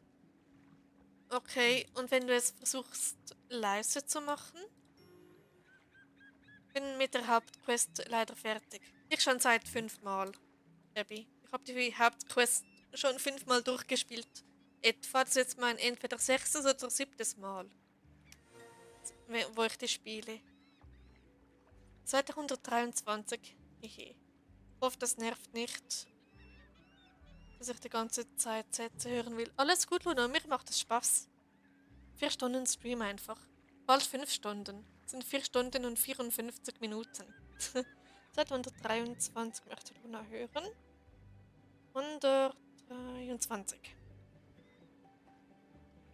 Ich stand auf und hob meine Arbeitskleidung vom Boden auf. Ja. Wie viele Accounts hast du? Ich sag mal so, ich habe ein paar. Nein, ich habe über 20 Accounts, aber nicht alle sind Star Rider.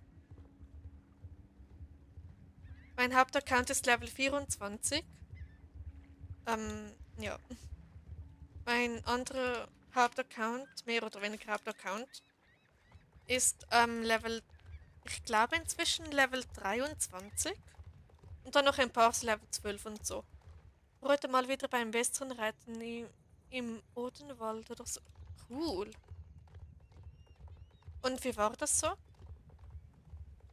Seite 124 möchte Luna jetzt hören. Okay, 124. Oh, das ist das Ende vom Kapitel 6. Bitte komm heute Abend wieder nach Hause, sagte er leise, bevor er mich wieder losließ. Och je, um was ging's denn da? Wohin ging der? Sorge um. Oh mein Gott. Okay, ich muss es beiseite legen, sonst lese ich es doch aus Versehen. Weil es mich jetzt schon wieder so gepackt hat. Okay, dieses Flachs kommt dann noch mit. Und, oh mein Gott, da ist auch noch Kamille. Ups.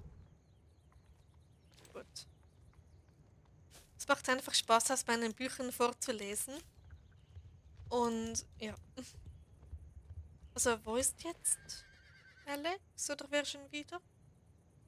Muss ich denn jetzt lang? Sprich. Okay, in diese Richtung, in die ich gerade schaue, ist sie. In Moorland, wirklich? Okay.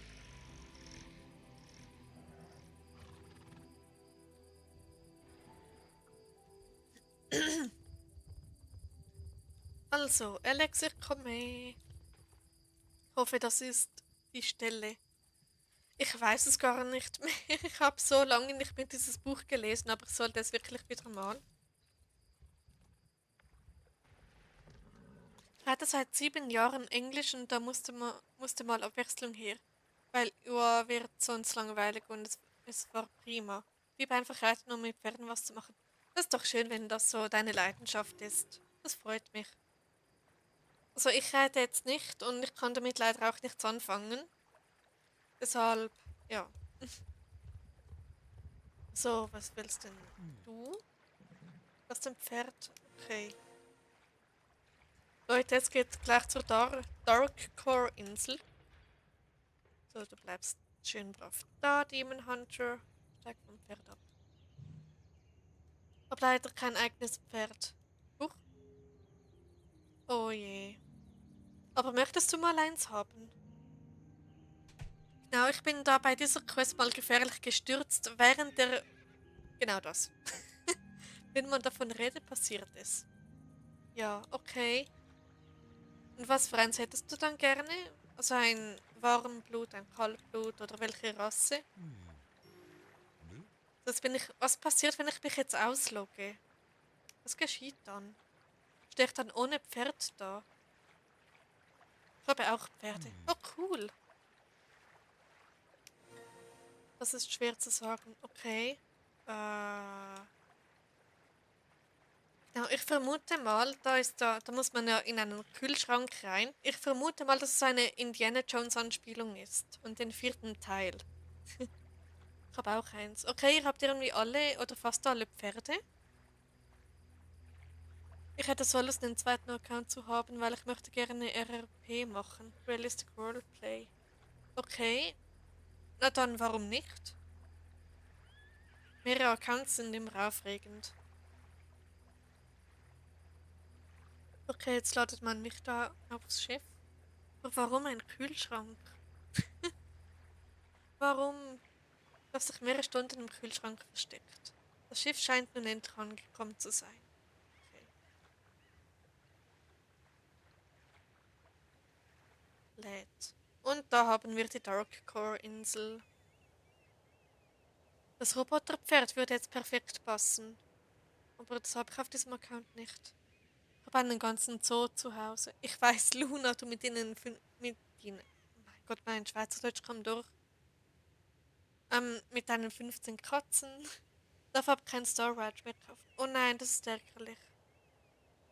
Cool, reite seit 9 Jahren. Oh, das ist schon lange, Lisa. Habe zwei Accounts, einen Anfi-Account und einen Star Rider-Account und das ist auch mein Main. Okay, da komme ich mit meinen über 20 Accounts.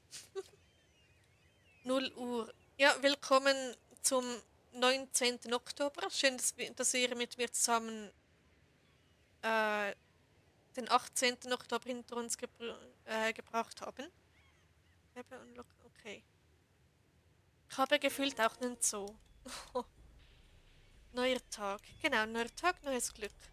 Poolreiter seit 11 Jahren. Oha. Moment, Luna, seit 11 Jahren? Okay, wo ist jetzt da? Ich warte jetzt da, bis der... Ich mag diese Quests überhaupt nicht. Und dann... Und ich reite überhaupt nicht. Kann ich da schon durch? Eigentlich schon, aber ich warte besser. So, komm.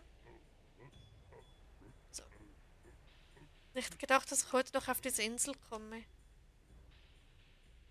Komm schon. Das war knapp.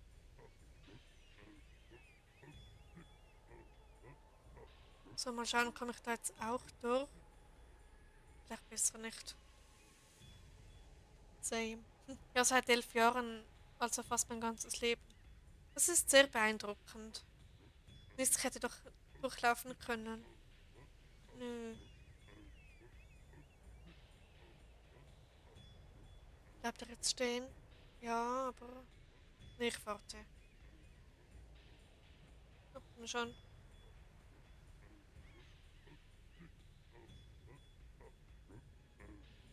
So.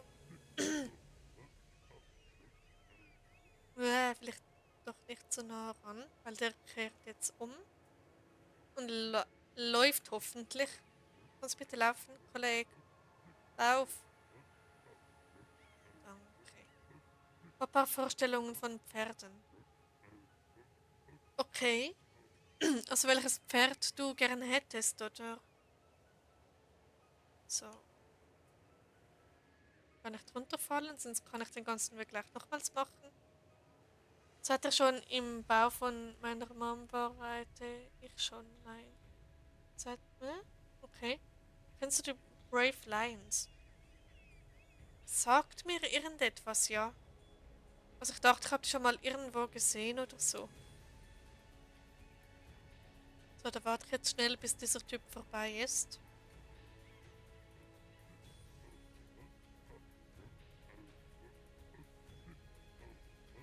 Ich klinge auch immer so, wenn ich herumstehe.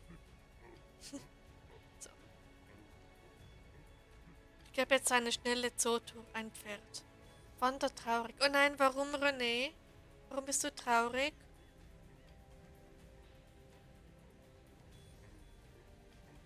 Bin Mitty ist ein riesiger Club. Okay, cool.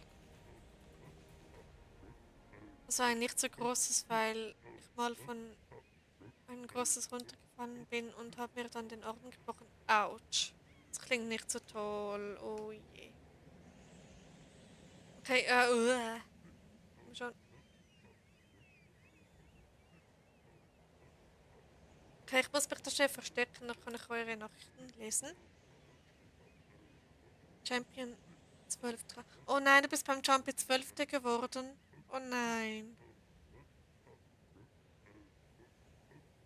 Ich bin noch, ich bin noch heute seit 9 Jahren, damals war ich 2. Krass, mit 2 schon reiten.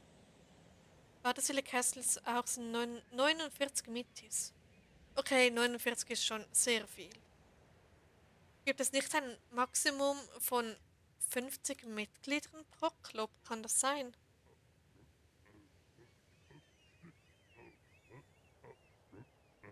15 Katzen, mehrere Kühe, 5 Alpakas, 4 Kaninchen, 3 Vögel.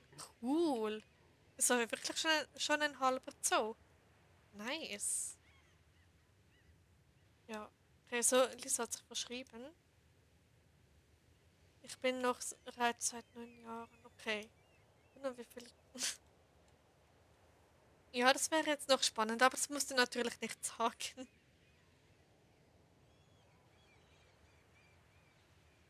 So, komm schon, komm schon, komm schon. Das ist, ist wow, einfach wow. Ja, ich habe so viele Tiere, vor allem Alpakas, das sind jetzt wahrscheinlich relativ selten. So, wo muss ich jetzt lang? Hier.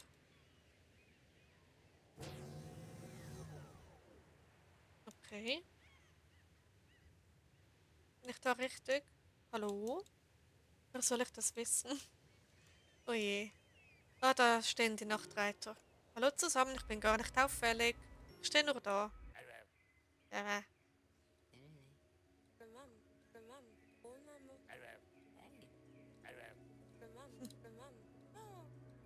Es ist schon ziemlich beeindruckend, Luna, dass ihr da wirklich einen ganzen Zoo habt.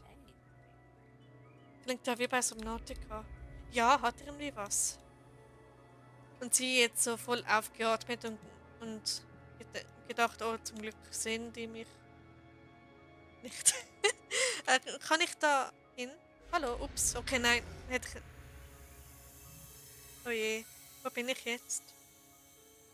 Bitte sag nicht, dass ich den ganzen Weg nochmal machen muss. Okay. Ist aber auch sehr arbeitsend, auch eine große Familie, jeder hat seine Aufgaben. Oha. Okay, na gut, da muss man schon die Aufgaben aufteilen. Hättest du Lust, mit einen der neuen Anda auszusuchen aus Fellfarbe und Name?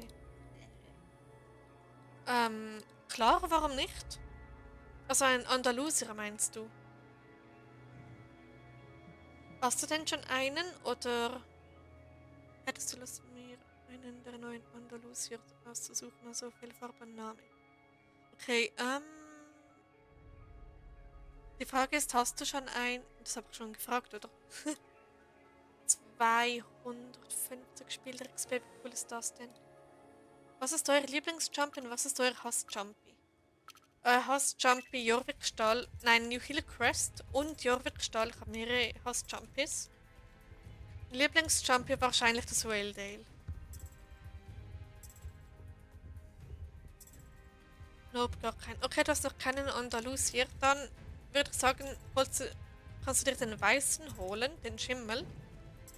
Und der soll Shadowfall heißen.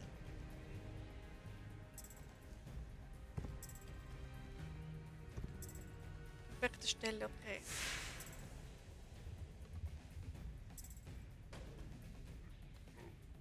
So, wo muss ich jetzt lang? Uäh. Nein, nein, nein, nein, nein, nein, nein, nein, nein, nein. Okay, ich habe es zurückgesetzt. Das ist schon mal gut.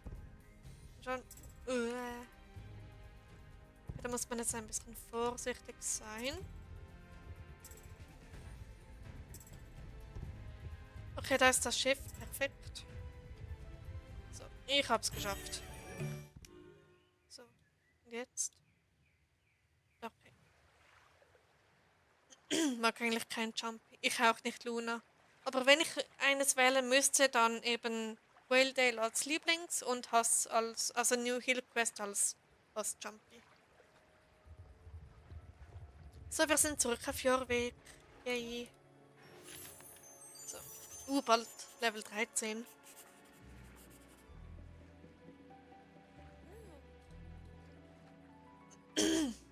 Sprich mit Alex, okay. Oh, Level Up.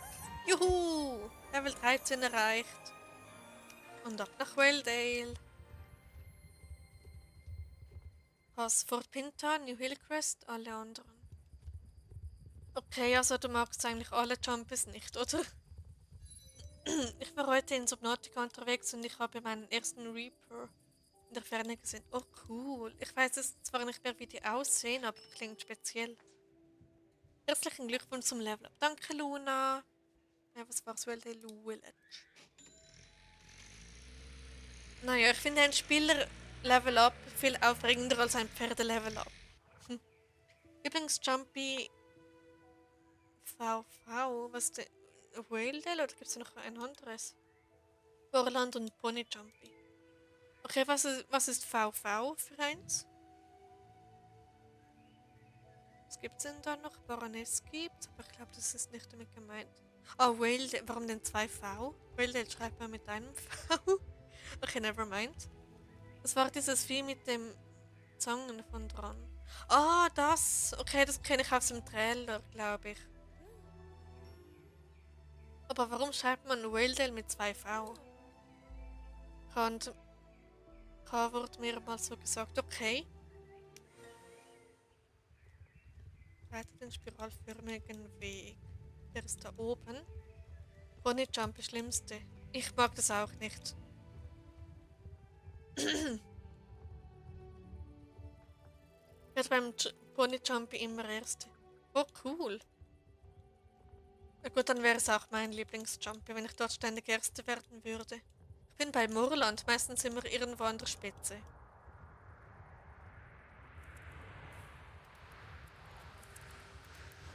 So. Nein.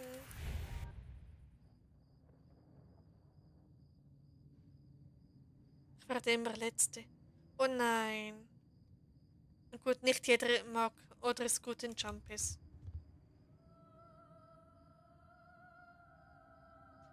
Hast du die Quest schon auf deinem Main-Account, wo Elisabeth...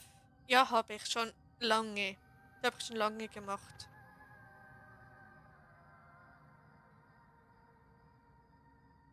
Und zwar mehr als einmal. Irgendwie, keine Ahnung, 5 Mal oder so habe ich das schon gesehen. Das ist so traurig. Ja, es war tragisch.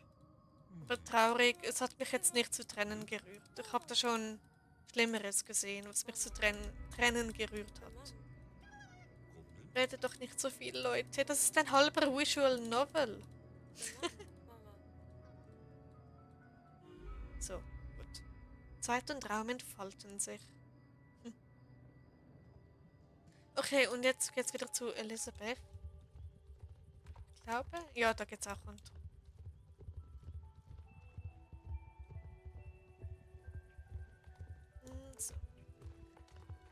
So. Kannst du was aus deinem Buch vorlesen? Ja, kann ich. Wenn es euch interessiert, natürlich. Nach der Quest ist bei Linda eine rote Blume an der Jacke. Oha, das ist mir gar nicht aufgefallen. Aber cool, cooles Detail. So, okay, wo geht's jetzt weiter? Albträume aus der Vergangenheit bei James. Also soll ich mal eine ganze Seite vorlesen, aber mit zensierten Namen, weil mir die unangenehm sind oder die meisten zumindest? Würde euch das überhaupt interessieren, außer... Okay, Liv sagt schon mal ja, Seite 98. Okay, wieder nur der erste Satz oder alles? Ich glaube nicht, dass ich alles vorlesen werde von dieser Seite. 98 haben wir da. Alles. Okay, was meint Luna dazu? Lies vor. Ich bin auch interessiert.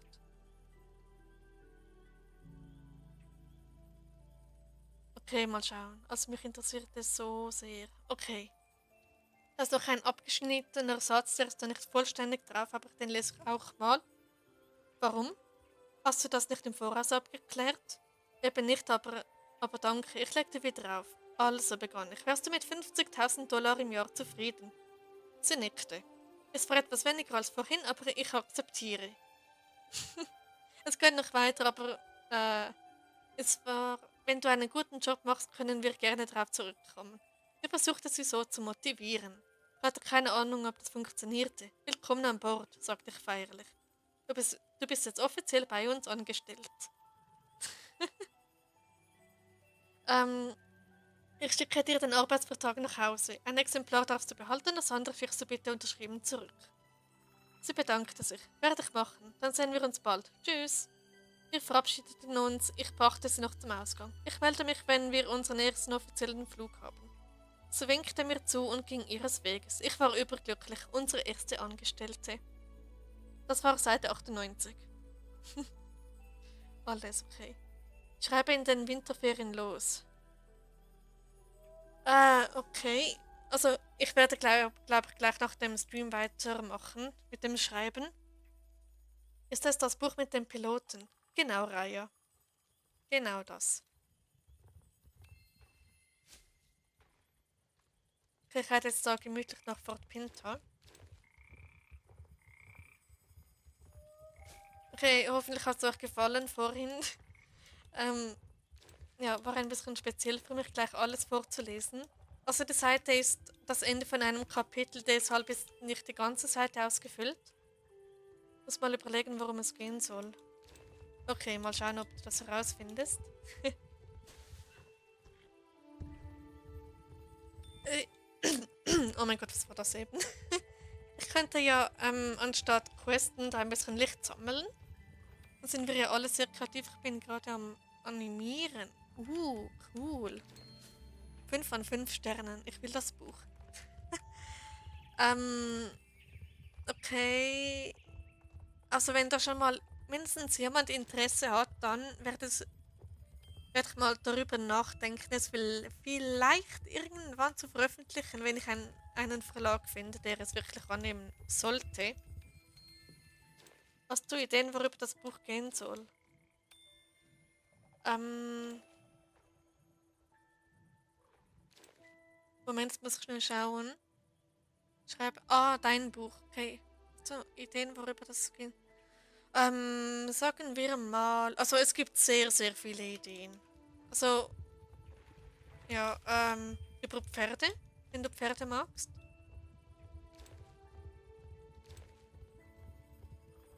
Also ist es für euch okay, wenn ich jetzt einfach noch ein bisschen Licht sammle, anstatt Questen? Weil sonst, je nachdem, was ihr wollt, werde ich da mich anpassen.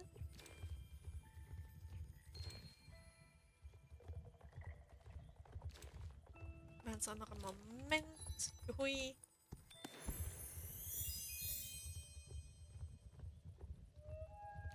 Eine Voraussetzung, es soll magisch sein, ein bisschen Fabelwissen. Oh, das ist leider gar nicht meins.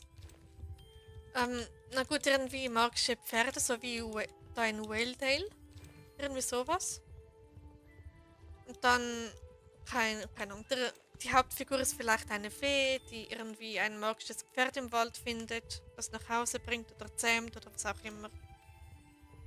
Keine Ahnung, ich hab's. Oh, schön. Und möchtest du es teilen, Liv?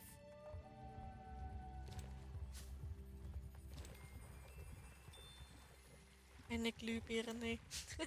Ja, die Glühbirne dient ja als Symbol von einer Idee meistens.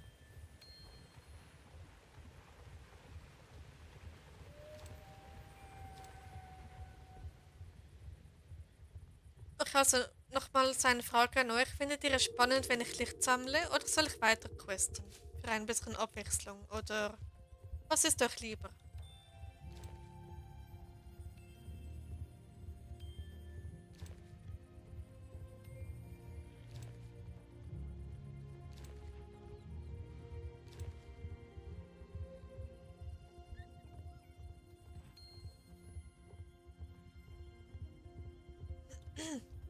So.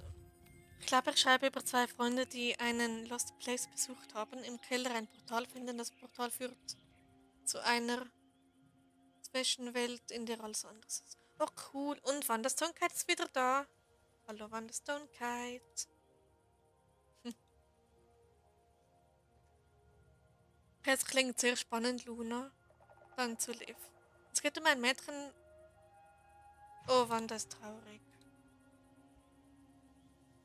Oh no. Komm auch. Das viel träumt. Einmal träumt sie von einer magischen Schule, der Rest bleibt geheim. Okay. Ja, sammle gerne Licht. Okay, dann werde ich, wenn die anderen auch da mit dabei sind, sammle ich ein wenig Licht. Oder chill es ein bisschen neben Wanda.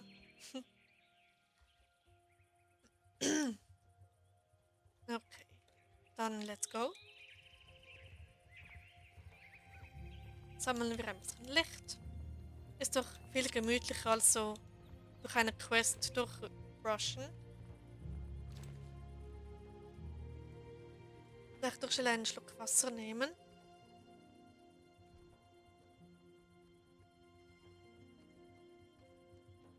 Ich bekomme dauernd Netze oder wahrscheinlich Netze, wenn ich den Stream schaue und es so spiele. Oha, dann ist sein Internet vielleicht nicht so stabil. Ja. Da war ein Labhaufen. Den habe ich gar nicht gesehen.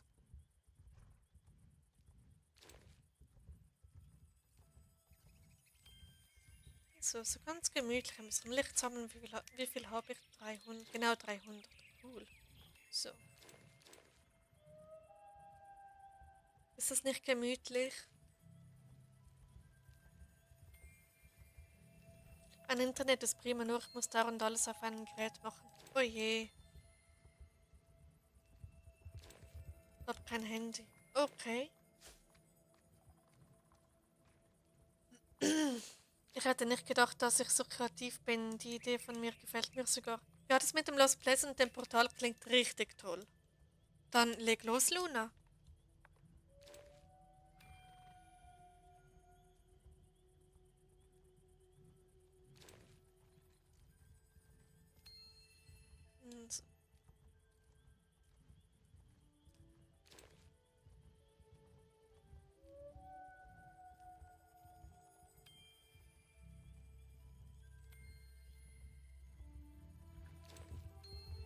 Und ich kann wahrscheinlich ruhig ein bisschen schneller galoppieren.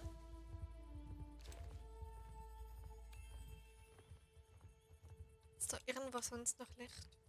Bei mir geht es in den Winterferien los. Okay, dann hast du bestimmt auch genug Zeit. Also Wolke, wirst du wahrscheinlich morgen nicht live sein? Sehr wahrscheinlich nicht.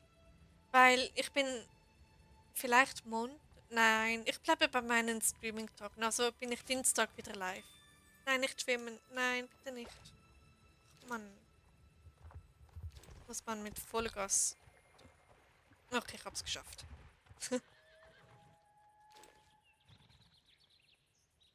Also dann wirst du morgen live sein, Raya. Also ich wäre auf jeden Fall dabei.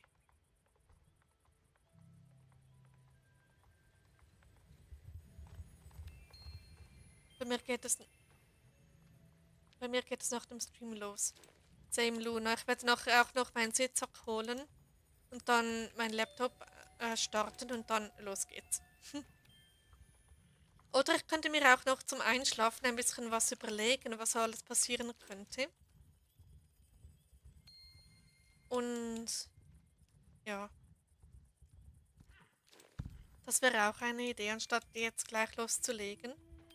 Wäre auch dabei, Raya. Schaffen wir einen neuen Rekord mit über 6 Stunden? Ja, okay, es ist ja bald 6 Stunden. Wahrscheinlich. Wahrscheinlich live. Mal schauen. Ich denke und den Zeichnungsstream.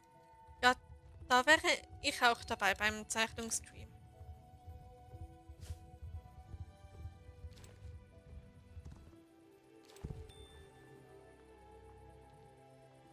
Okay. Ich glaube, Wanda Stone Cat kommt relativ gut mit. Das finde ich auch toll. So, diese Jute möchte ich noch. So, komm mit.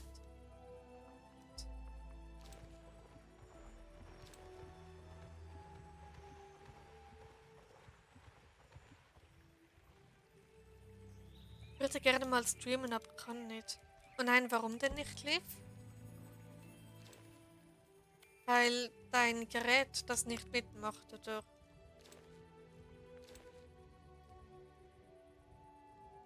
Ich glaube, ich schlafe erstmal darüber, überlege mir das durch genauer und morgen geht es los. Ja, ich glaube bei mir auch. Also, ich benutze meistens meine Geschichte zum Einschlafen.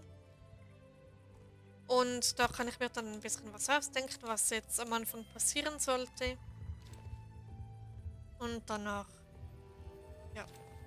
Und dann kann ich morgen aufstehen und dann geht's los. Also Raya, ich komme auf jeden Fall. Und ich auch.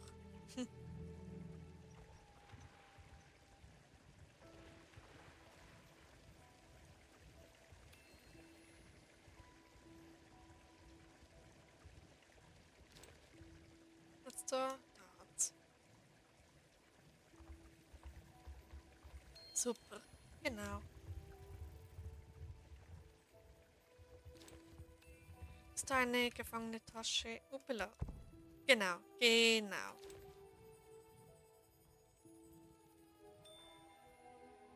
Hab nicht Google Chrome und am Tablet zu streamen. Ich glaube, naja. Okay. Naja, vielleicht kriegst du es schon irgendwie hin. So, dann gehe ich mal zum Runenstein. Mal schauen, ob ich da was einlösen kann. Der Stream ist so entspannend. Danke, Luna. Das bedeutet mir sehr viel. Und ja, für mich ist es auch gerade sehr entspannend. So, gut. Also ab zum Runenstein. Jumpy for Pinta. Ich hätte auf diesem Account keine Jumpies. Das habe ich mir fest vorgenommen. Nur auf meinem Hauptaccount. Aber du kannst gerne, Wandersong, du kannst gerne das Jumpy reiten.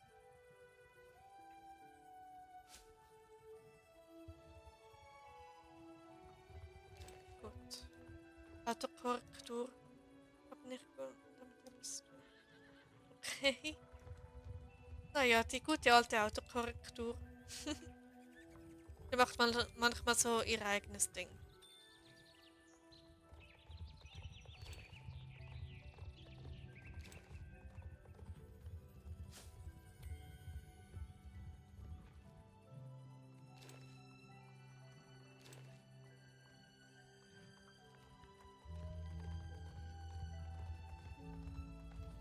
Okay, wie viel Licht habe ich jetzt? 347, okay. Darf ich meine ganzen Allergien auflisten? Wenn es nicht zu viel sind, dann warum nicht? Aber wir kommen jetzt auf dieses Thema. Okay, was haben wir da? Das Licht herangezogen. Dann haben wir Irrlichter. Ich glaube, die mache ich mal. Huch. Genau. Boah, kurz eingefroren.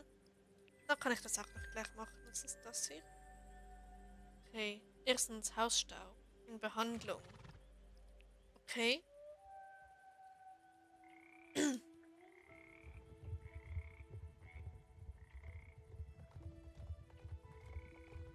Nussallergie. Okay. Moment.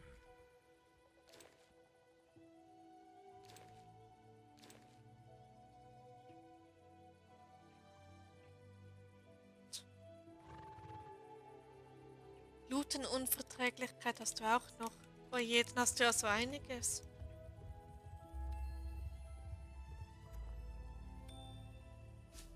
Dann kann ich immer abschalten und so sein, wie ich bin. Danke für deinen tollen Stream. Oh, sehr gerne, Luna. Ich freue mich so, dass du so bist, wie du bist. Und dass du auch so sein kannst, wie du bist. Ich habe das Problem manchmal auch, dass ich einfach nicht ich bin. Und ja, dann Fructose- und Laktoseintoleranz. Oh je. So etwas, das gar nicht so einfach mit der Ernährung lief. So, es gab jetzt 30 Licht, oder? Ja, wahrscheinlich. Und Asthma. Oh nein, das ist nicht so schön. Okay.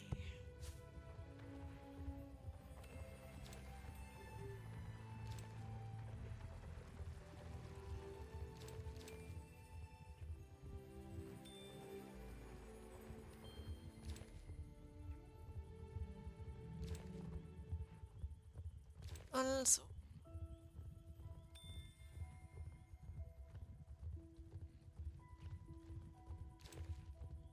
Meine Tante hatte Asthma, aber als sie erwachsen wurde, ging es weg. Ja, das kann sein, dass es weggeht. Also ich hab's zum Glück nicht. Aber ja. Aber es ist bestimmt nicht lustig, wenn man das hat. Wo geht dieses Irrlicht hin? Ja, komm, komm schon, bleib stehen. Okay.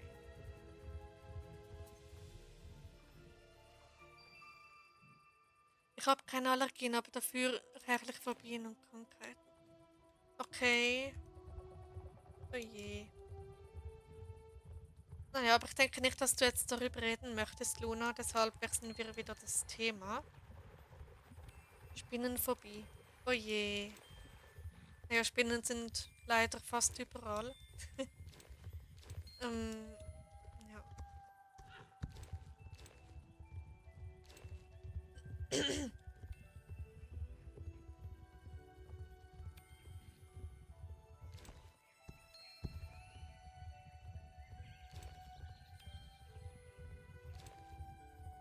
Same live. Okay, also Luna hat auch Angst vor Spinnen.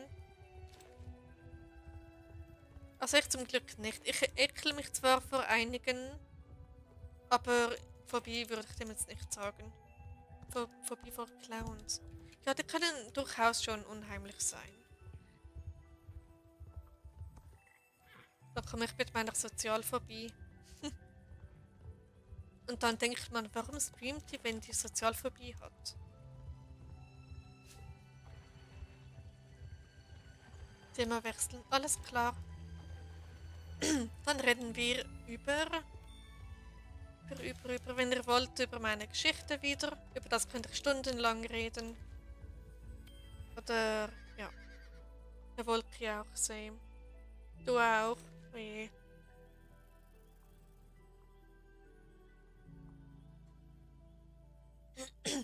Weil sie ihre Sozialphobie mal im Griff hat. Ja, da bin ich schon sehr stolz drauf. Also wenn ihr mich vor ein paar Jahren gesehen hättet, uff. Dein Buch. Ja, genau. Wollt ihr mal den Klappentext hören? Also das, was auf der Buchseite steht. Natürlich mit zensierten Namen, weil unangenehm.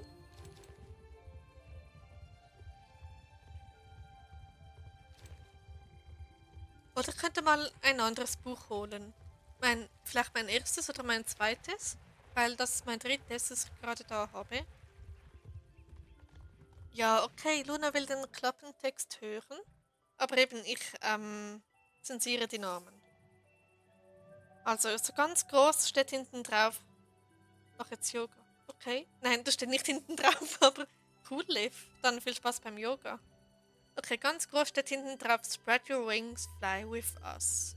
Das ist der Slogan von der Airline, die sie gegründet haben.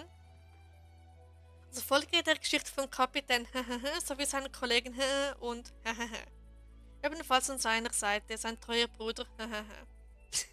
Das klingt so komisch, oder? Nach Pensionierung gerät die Führung außer Kontrolle. Viele verlieren ihren Job, darunter auch Dings und Danks. Da kommt einem der beiden eine Idee. Sie gründen gemeinsam mit so und so eine eigene Airline. Wird diese zum Erfolg führen? Sind die drei der großen Herausforderung tatsächlich gewachsen? Finde jetzt gemeinsam mit ihnen heraus. Der dritte offizielle Band der Buchreihe so und so. Das wäre der Klappentext. So fertig, ob mehr. Ob mehr. Was?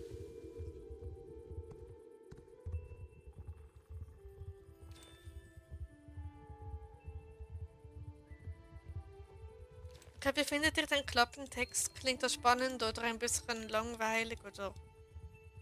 Seid ganz ehrlich. Das ist krass gut. Danke, Luna. Und das ist nur der Klappentext, also das, was auf der Rückseite steht. Jumpy Wander 3. Nice, Glück. GW. GW Wanderstone Kite. Dritter Platz ist sehr gut.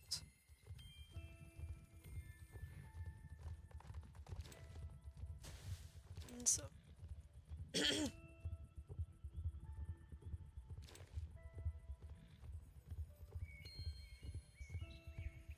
Genau. Also ich glaube, meine Lehrerin hatte da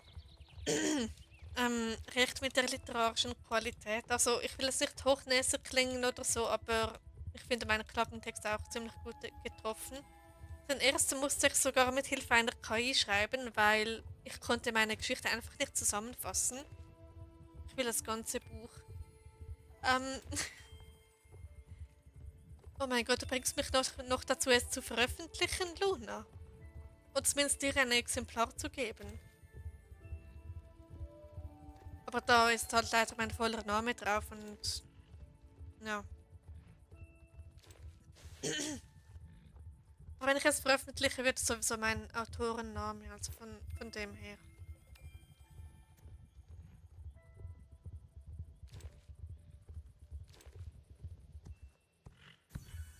Oh, ein Irrlicht.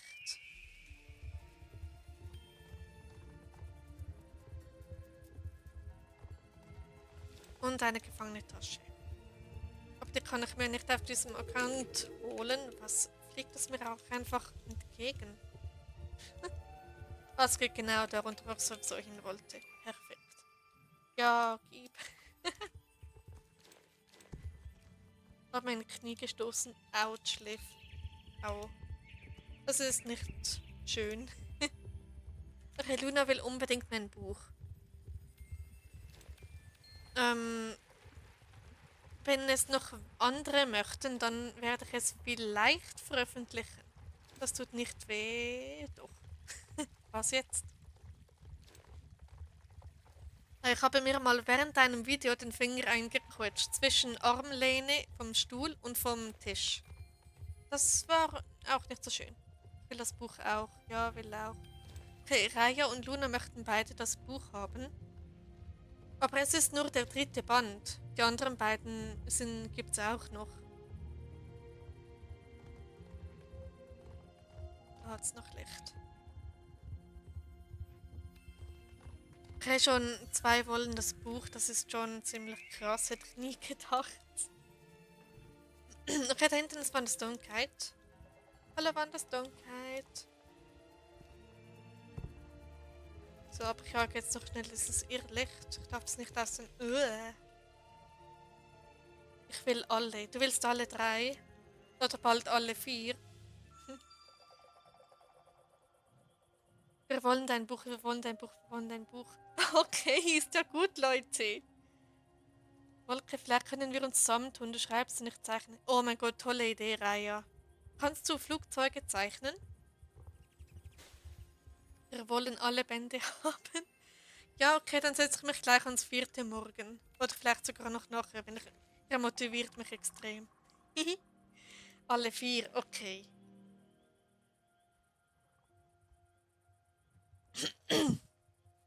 Also sagt ihr das jetzt, weil ihr mich wirklich unterstützen wollt? Oder weil ihr wirklich am Buch interessiert seid? Was ist es davon? Ups. Oder war es beides? Ich mache wieder so komische Geräusche, ich glaub's ja nicht.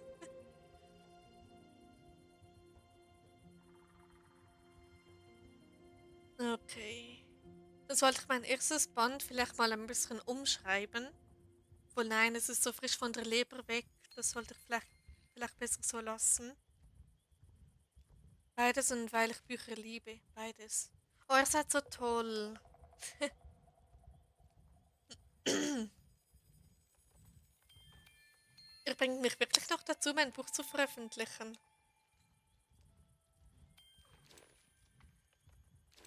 Weil werde ich unterstützen. Oh, das ist so lieb von euch.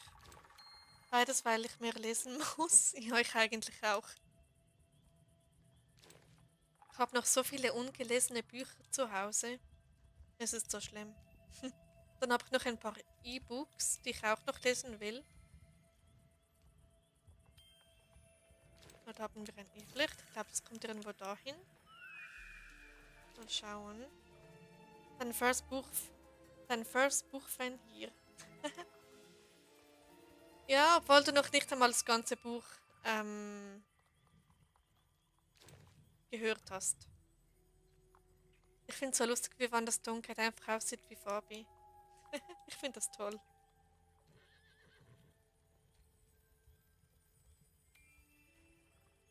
Okay, dann soll ich mal die anderen beiden Bücher holen. Wir alle sind Fans. Oh, ihr seid so toll. Nur eben die Namen zensiere ich aktuell noch, weil mir die unangenehm sind. Obwohl es eigentlich ganz normale Namen sind. Ich weiß nicht, warum die mir unangenehm sind.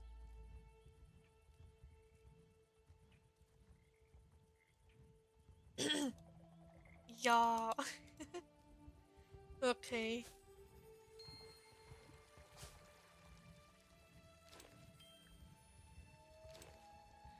Okay, dann wollte ich, dass ich meine anderen Bücher schnell hole. Dann bin ich aber kurz AFK. Und ja, also ich glaube, er schreibt wegen dem ja, dass ich jetzt meine anderen beiden Bücher holen sollte. Ich bin dann nicht einmal eine Minute weg. Es sind eigentlich fast hier um die Ecke. Also ziemlich nah. Ja, okay, Leute. Dann bin ich ganz kurz AFK. Und ich mute schnell mein Mikrofon und dann komme ich gleich wieder. Bis gleich.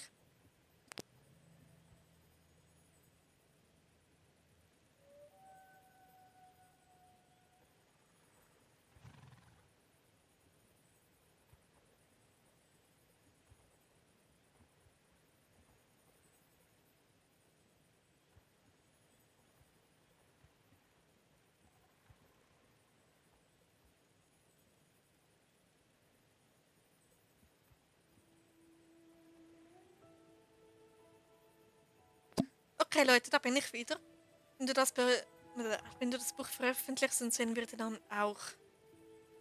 Oder sehen wir den Namen eh. Stimmt. Wenn du das Buch. Okay, ja, stimmt. Aki macht den Stream weiter. Genau. Mein lieber Aki. Mein Liebster verwendet einen Nickname. Also die Namen im Buch, wenn ich die veröffentliche, dann seht ihr die natürlich. Aber ich sage aktuell, sind sie noch unangenehm.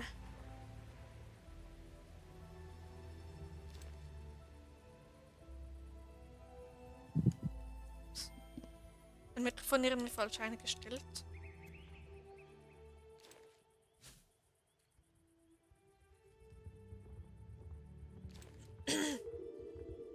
Immer diese Halloween-Geräusche. Oh, ein Irrlicht. Dem folge ich jetzt. Also ich habe jetzt die anderen Bücher geholt und die Vorgeschichte war auch noch dabei.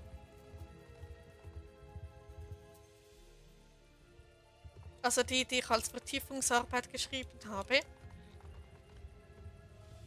So. Upla. Also, Airborne und Rule the Skies heißen sie. Und, okay, das ist leicht cringe. Die Vorgeschichte. Okay, das ist im Prinzip. Ist jemand gut im Hintergründe zeichnen? Frage an euch alle. Geht raus an euch alle. Ist da jemand von euch gut darin? Also ich leider nicht. Okay, Liv auch nicht.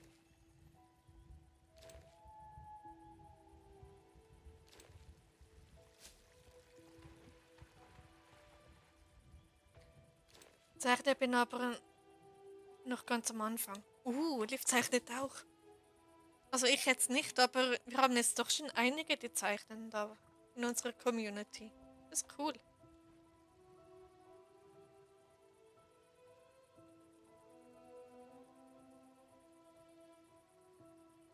Okay.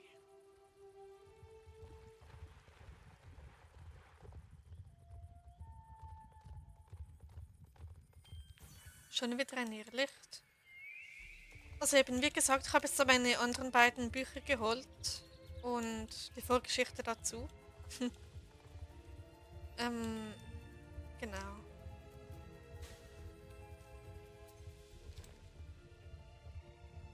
So, bleibst du stehen, Irrlicht. Bitte. Gut.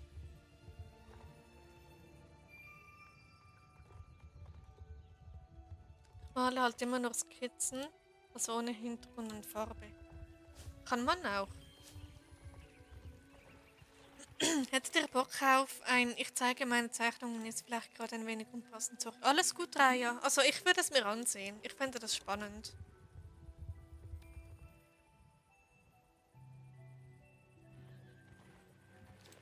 Okay.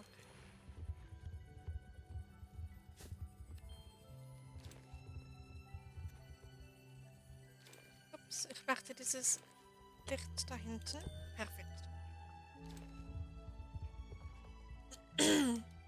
Würde die gerne sehen, aber geht nicht über den Chat. Da würde es mir auch anschauen. Jupp, und ich bin da auch dabei.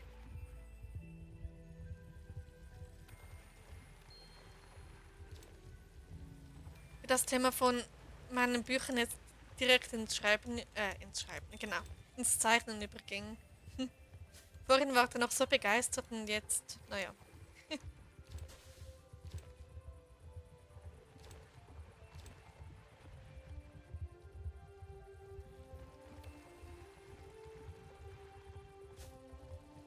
Oh mein Gott, Leute, ich bin bald bei meinem Rekord vom offiziell längsten Stream, den ich je gemacht habe. Und ihr seid live dabei. Ich gedacht, dass ich tatsächlich bis 1 Uhr noch streame.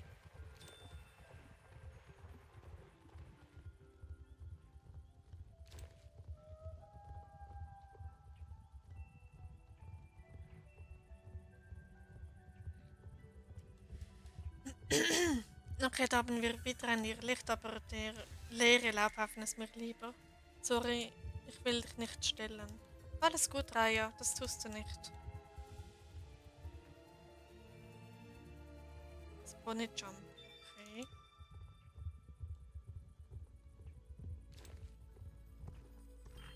So.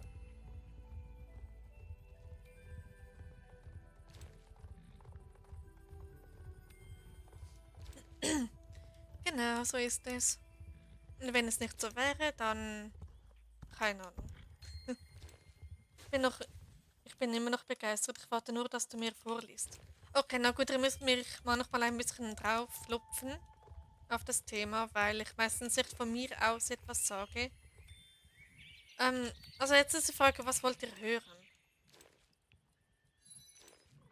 Das erste Buch, das zweite Buch oder mehr aus dem dritten Buch? Oder nur den Klappentext oder nur den ersten Satz oder den letzten Satz des gesamten Buches?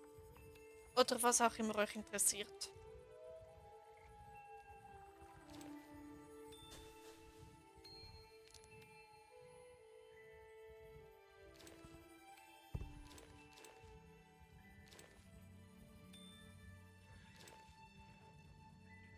Alles von Anfang bis Ende.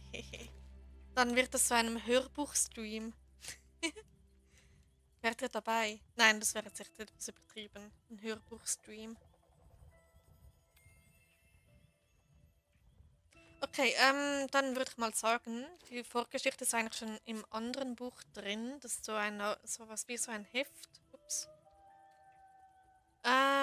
Also wollt ihr etwas aus Airborne oder aus Rule the Skies hören? Oder aus Spread Your Wings?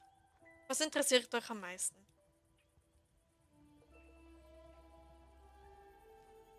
Hast du schon was getrunken? Ja, wie gesagt, ich habe da meine Wasserflasche nebenan. Und ich hoffe, ihr habt auch etwas Schönes zu trinken, am besten Wasser. Ist am gesündesten. Und ja, vielleicht nehme ich gleich noch mal einen Schluck. Das erste, okay.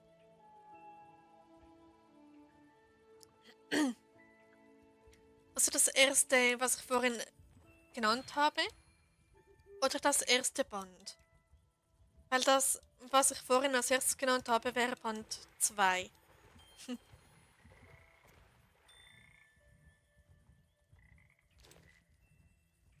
So, dieses Moos kommt noch mit. So.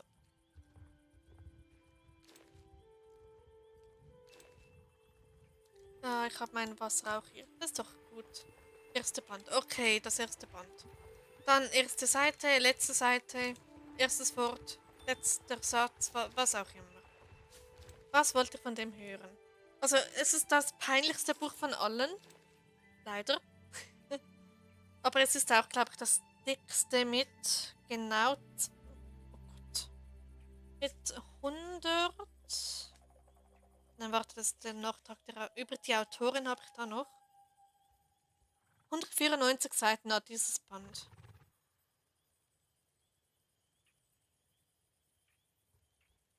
Och jö.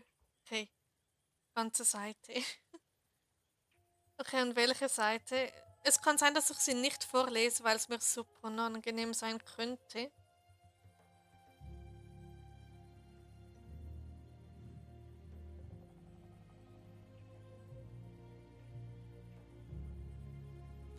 Genau, stimmt. Oh mein Gott, ich glaube, da wird es richtig atmosphärisch.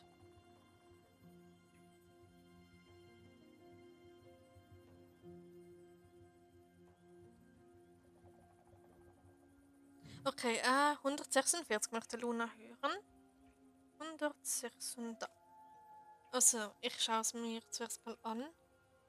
Lies den allerersten Satz von Kapitel 1 und den allerletzten Satz. Okay, aber zuerst die andere Seite. Was ist denn das für ein langer Satz? Wir setzen uns ins Auto, selbst nach all dieser Zeit wusste ich den Weg zu seiner Wohnung immer noch.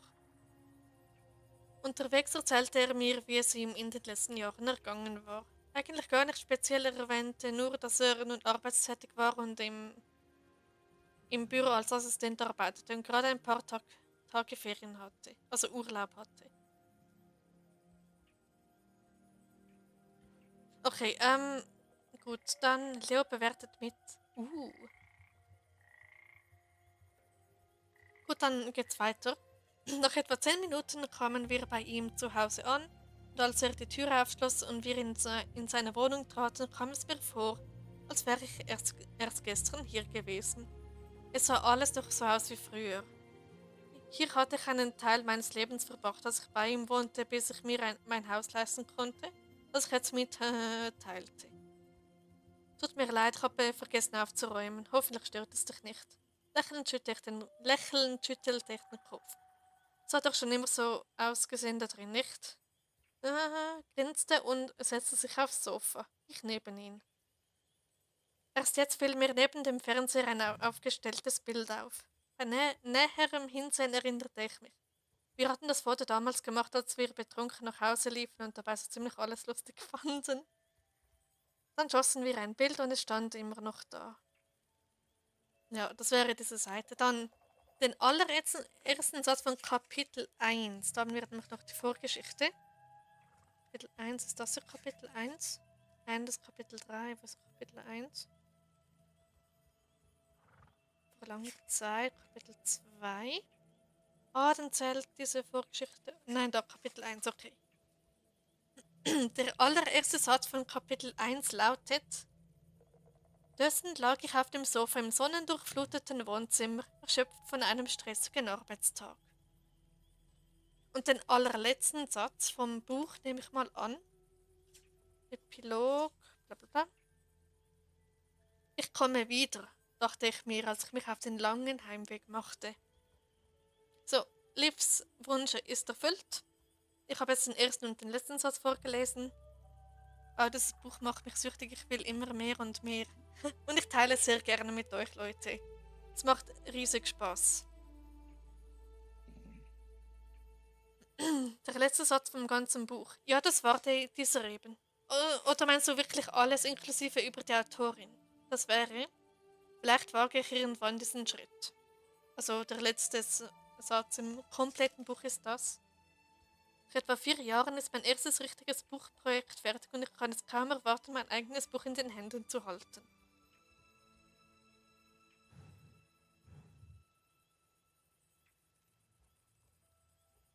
Okay. Nachricht zurückgezogen. Okay, was wolltest du denn schreiben, Liv? Gut, sonst noch irgendwie ähm, Wünsche, was ihr dann noch hören wollt oder so.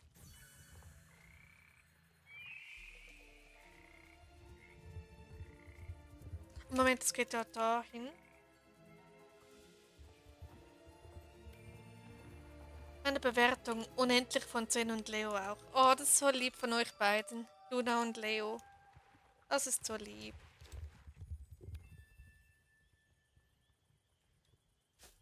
Naja, zwischendurch wird das Buch extrem peinlich. Deshalb weiß ich nicht, ob ich es neu schreiben sollte und die peinlichen Stellen auslasse. Oder ob ich es so wirklich frisch von der Leber sein lasse, so wie es ist. Und mal sehen, ob irgendein Verlag das vielleicht irgendwann mal annimmt. Ich finde das immer lustig, weil es komische Dinge ergibt beim ersten und beim letzten Satz. Ja, vor allem was in der Zwischenzeit alles passiert ist in dieser Geschichte. So, bleibst du stehen, ihr Licht? Ist gerade ziemlich schnell unterwegs. Sind wir da auf einer Autobahn oder wie? Es geht da runter. Wo geht das hin? Ah, geht das zum Bunker? Also zu dieser Falltür oder was es ist? So. Muss leider auf. Gute Nacht. Okay, gute Nacht, Luna. Danke, dass du da warst. Es war richtig toll. Und dann bis, würde ich sagen, spätestens Dienstag. Weil dann streame ich wieder. Wenn du dann auch dabei bist. Eigentlich guten Morgen, aber egal. Ja. Ich frage mich, was Peinliches schon in der Geschichte passieren kann, wenn der Anfang schon so gut ist. Ja, es ist eigentlich so, dass ich vieles verarbeitete, als ich diese Geschichte schrieb. Also es ist eigentlich das sind meine tiefsten Ängste, Wünsche und alles drin. Einfach verpackt in eine Geschichte. Und das macht es genauso spannend, aber wiederum so, wie kann man sagen, verletzlich oder irgendwie peinlich und so. Gute Nacht, Luna, schlaf gut, träum was Schönes. Genau, Luna. Gute Nacht. Ich bin natürlich da.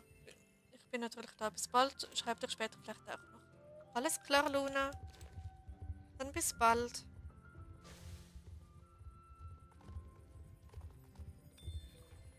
Okay. Danke, ihr auch, aber ich lieb. Wir dich auch, Luna. Hm.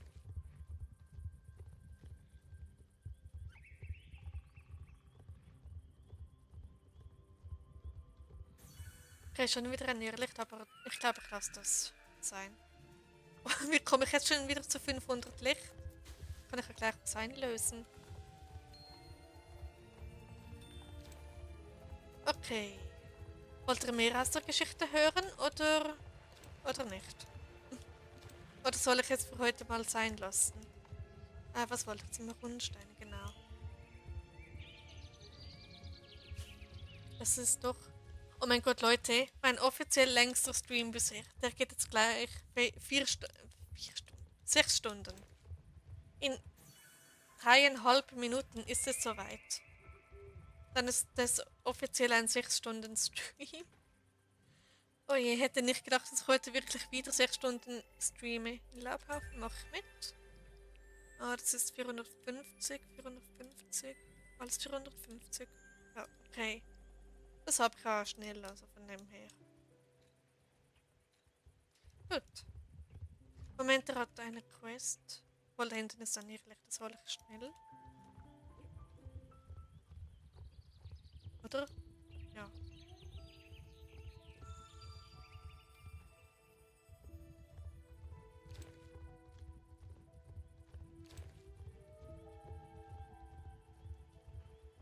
Okay, was möchte der?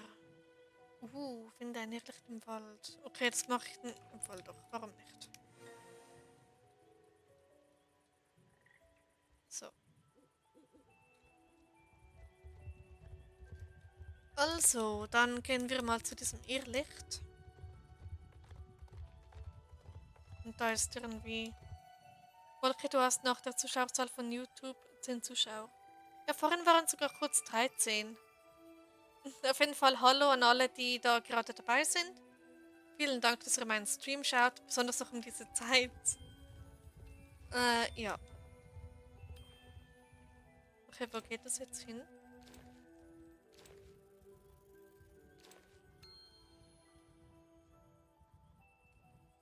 Wo gehst du hin, Irrlicht? Okay.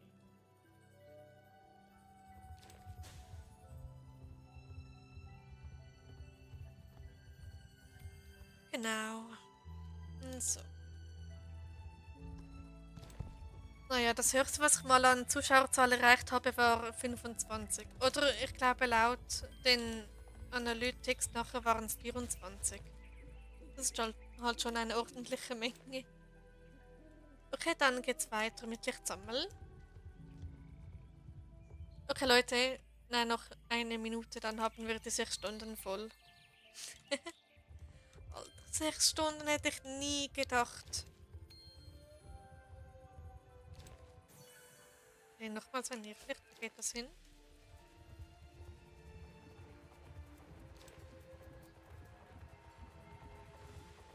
Okay, das war einfach. Nice.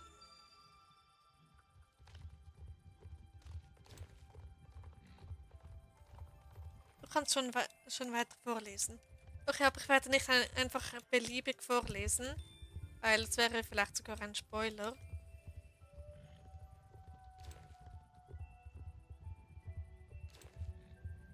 Okay.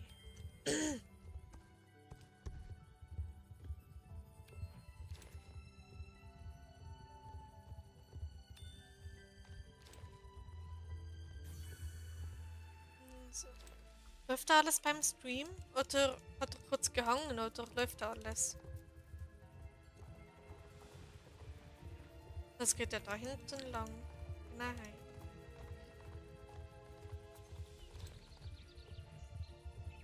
Sechs Stunden Stream. Ja, Leute, es ist offiziell mein längster Stream ever. Der geht jetzt 6 Stunden und 20 Sekunden. Wir haben die 6 Stunden erreicht. Yay! Premiere. Er streamt schon 6 Stunden. Aus Recht. Oh je. Okay.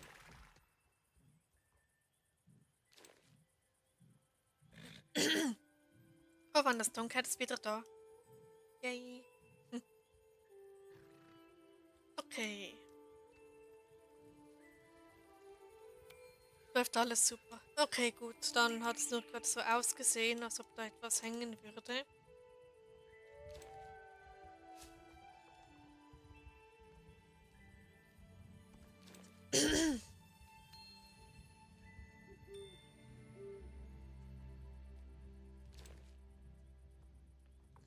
Genau.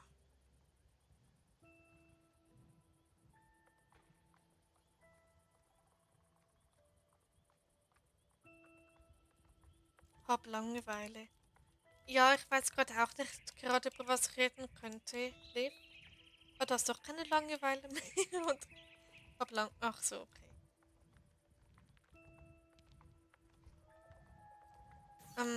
Ehrlich? Das kommt einmal mit.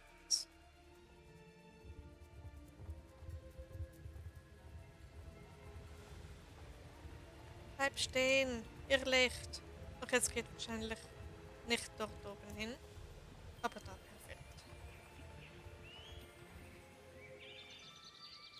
Naja, Liv, vielleicht wäre es gut, dass du, wenn du mal schlafen gehen würdest.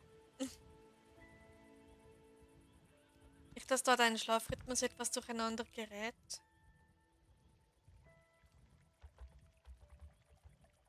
Halt drüber 6 Stunden. Es ist so verrückt. Es kann ich eigentlich noch weiter 6 Stunden streamen, bis dann YouTube mir den Stream abschaltet oder was auch immer dann passiert. Kannst du dir vielleicht die Kanäle von deinen Zuschauern anschauen? Da weiß ich nicht, ob ich das machen werde. Also ich sehe ja nicht alle, nur die, die öffentlich sind. Aber wie viele sind es denn jetzt? Immer noch okay. Ja. Aber ich denke, das mache ich, wenn schon privat und nicht als Video oder Stream oder so. Das wäre etwas komisch.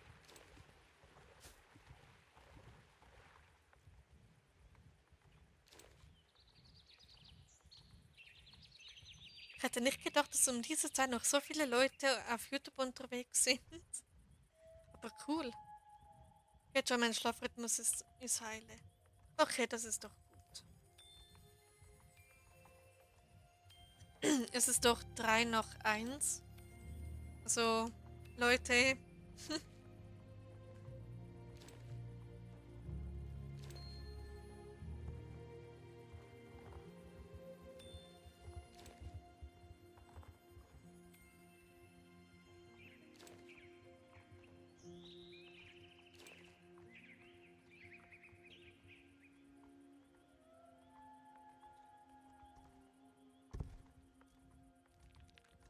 Okay, ich träume jetzt auch schon langsam vor mir hin.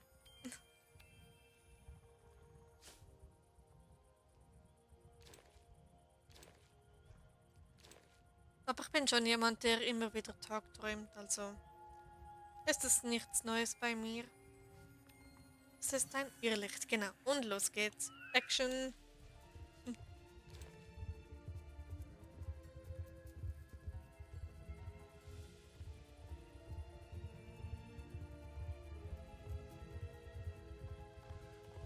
So, wo gehst du hin? Da. Okay. Und sonst so noch alles super bei euch? Warum springe ich da rein? Schafft ich das? Nein, okay. Schafft es? Nein, Wanderstunkeit schafft es auch nicht. Okay.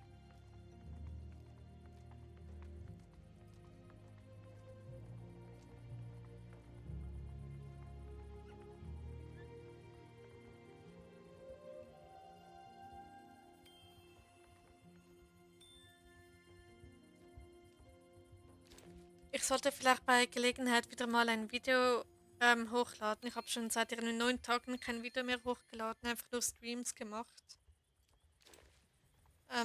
Ja.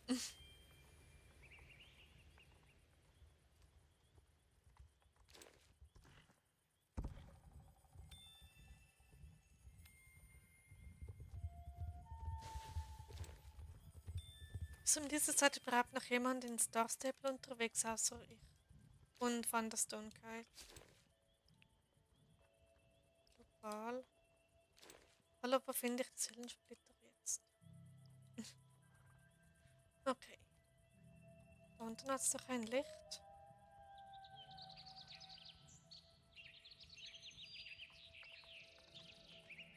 Okay, ich bin leider nicht gut im Stream beenden. Deshalb geht er wahrscheinlich jetzt auch schon 6 Stunden.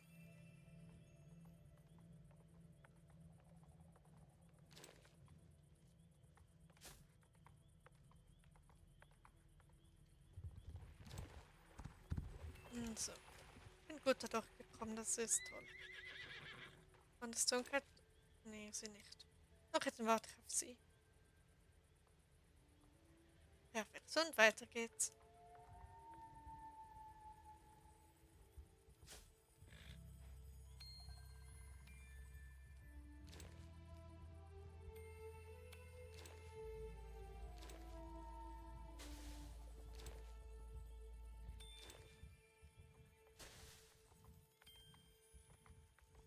Ja, es ist gerade ruhig bei euch. Und ich auch. Okay, same. Ja.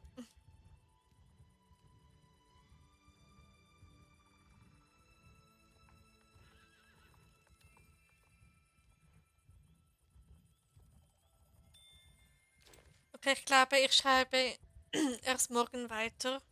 Oder ich beginne erst morgen. Und werde dann vor dem Einschlafen noch was ausdenken. Äh, okay, das klang gerade wie eine Großkatze. Speziell. Okay, dann hat es da noch zwei Lichter. So. Perfekt.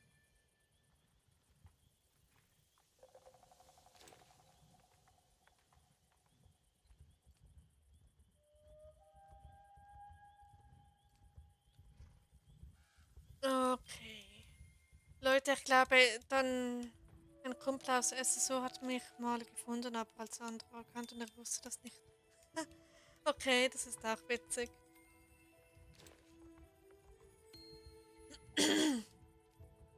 Okay.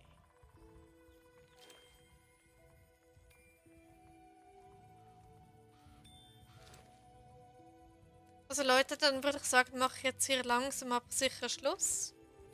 Es geht doch 6 Stunden. Und nee, ich mag langsam nicht mehr. Also eigentlich könnte ich doch ewig weitermachen, aber meine Vernunft sagt, jetzt hör langsam auf. Weil, genau. Okay, oder wollt ihr noch mehr sehen? Ich überlasse es euch.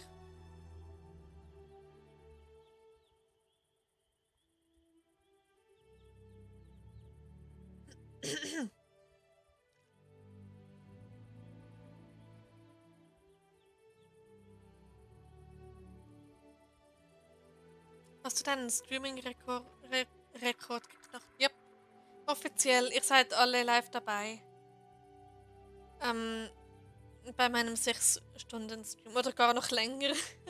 Langeweile kriegt. Oh no. Na gut, ich gehe dann mal langsam raus. Also ich gehe langsam auf. Oh mein Gott, was war das jetzt wieder für ein Satz? Na, ich würde sagen, ich beende jetzt hier den Stream. Weil jetzt genau wieder 2 Zuschauer reingekommen sind. Och nö.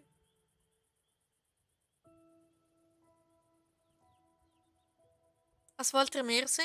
Oder soll ich noch ein bisschen Licht sammeln? Wie viel habe ich denn jetzt? Okay, ich habe schon wieder über 500. Dann gehe ich noch schnell das einlösen. Weil ich wollte ja meinen Stream beenden. Wenn du willst morgen streamen, ich kann ihn auch verschieben. Nein, alles gut, Raya. Ich werde am Dienstag wieder streamen. Weil ich kann leider nicht mehrere Tage hintereinander streamen. Das ist mir ein bisschen zu viel. Und ja. Deshalb mache ich jetzt. Oh, das. Ah, da bist du. Hallo, Raya. Hello. The King's Club. Da hinten ist doch jemand. So. Wirklich. Ich wollte mich jetzt gerade umdrehen und du hattest jetzt genau dasselbe vor. Wie gut. Okay, gehen wir schnell zu Wanderstonkeit, damit es nicht so alleine dasteht. Okay. So, Raya, kommst du auch zu uns? Perfekt.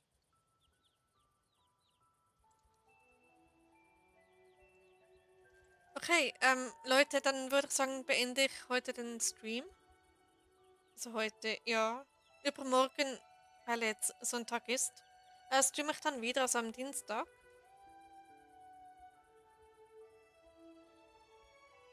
Und ja, dann vielen, vielen Dank, dass ihr alle da wart. Es hat riesigen Spaß gemacht mit euch. Das war super toll. Und dann, ja, ich bin echt nicht gut im Abmoderieren von Streams. äh, genau, dann würde ich sagen, euch allen gute Nacht. Auf bis bald, bye. Tschüss, René, Van der Stonekite. Mach's gut und gute Nacht. Gute Nacht, schlaf gut, träum was Schönes morgen und alle anderen. Genau, gute Nacht an euch alle und ja. Und dann sehen wir uns. Wann beendest du den Stream? Jetzt, Liv. Jetzt beende ich den Stream. Äh, ja. Und dann nochmals ein riesiges Dank an euch geht raus, weil ihr seid die Besten.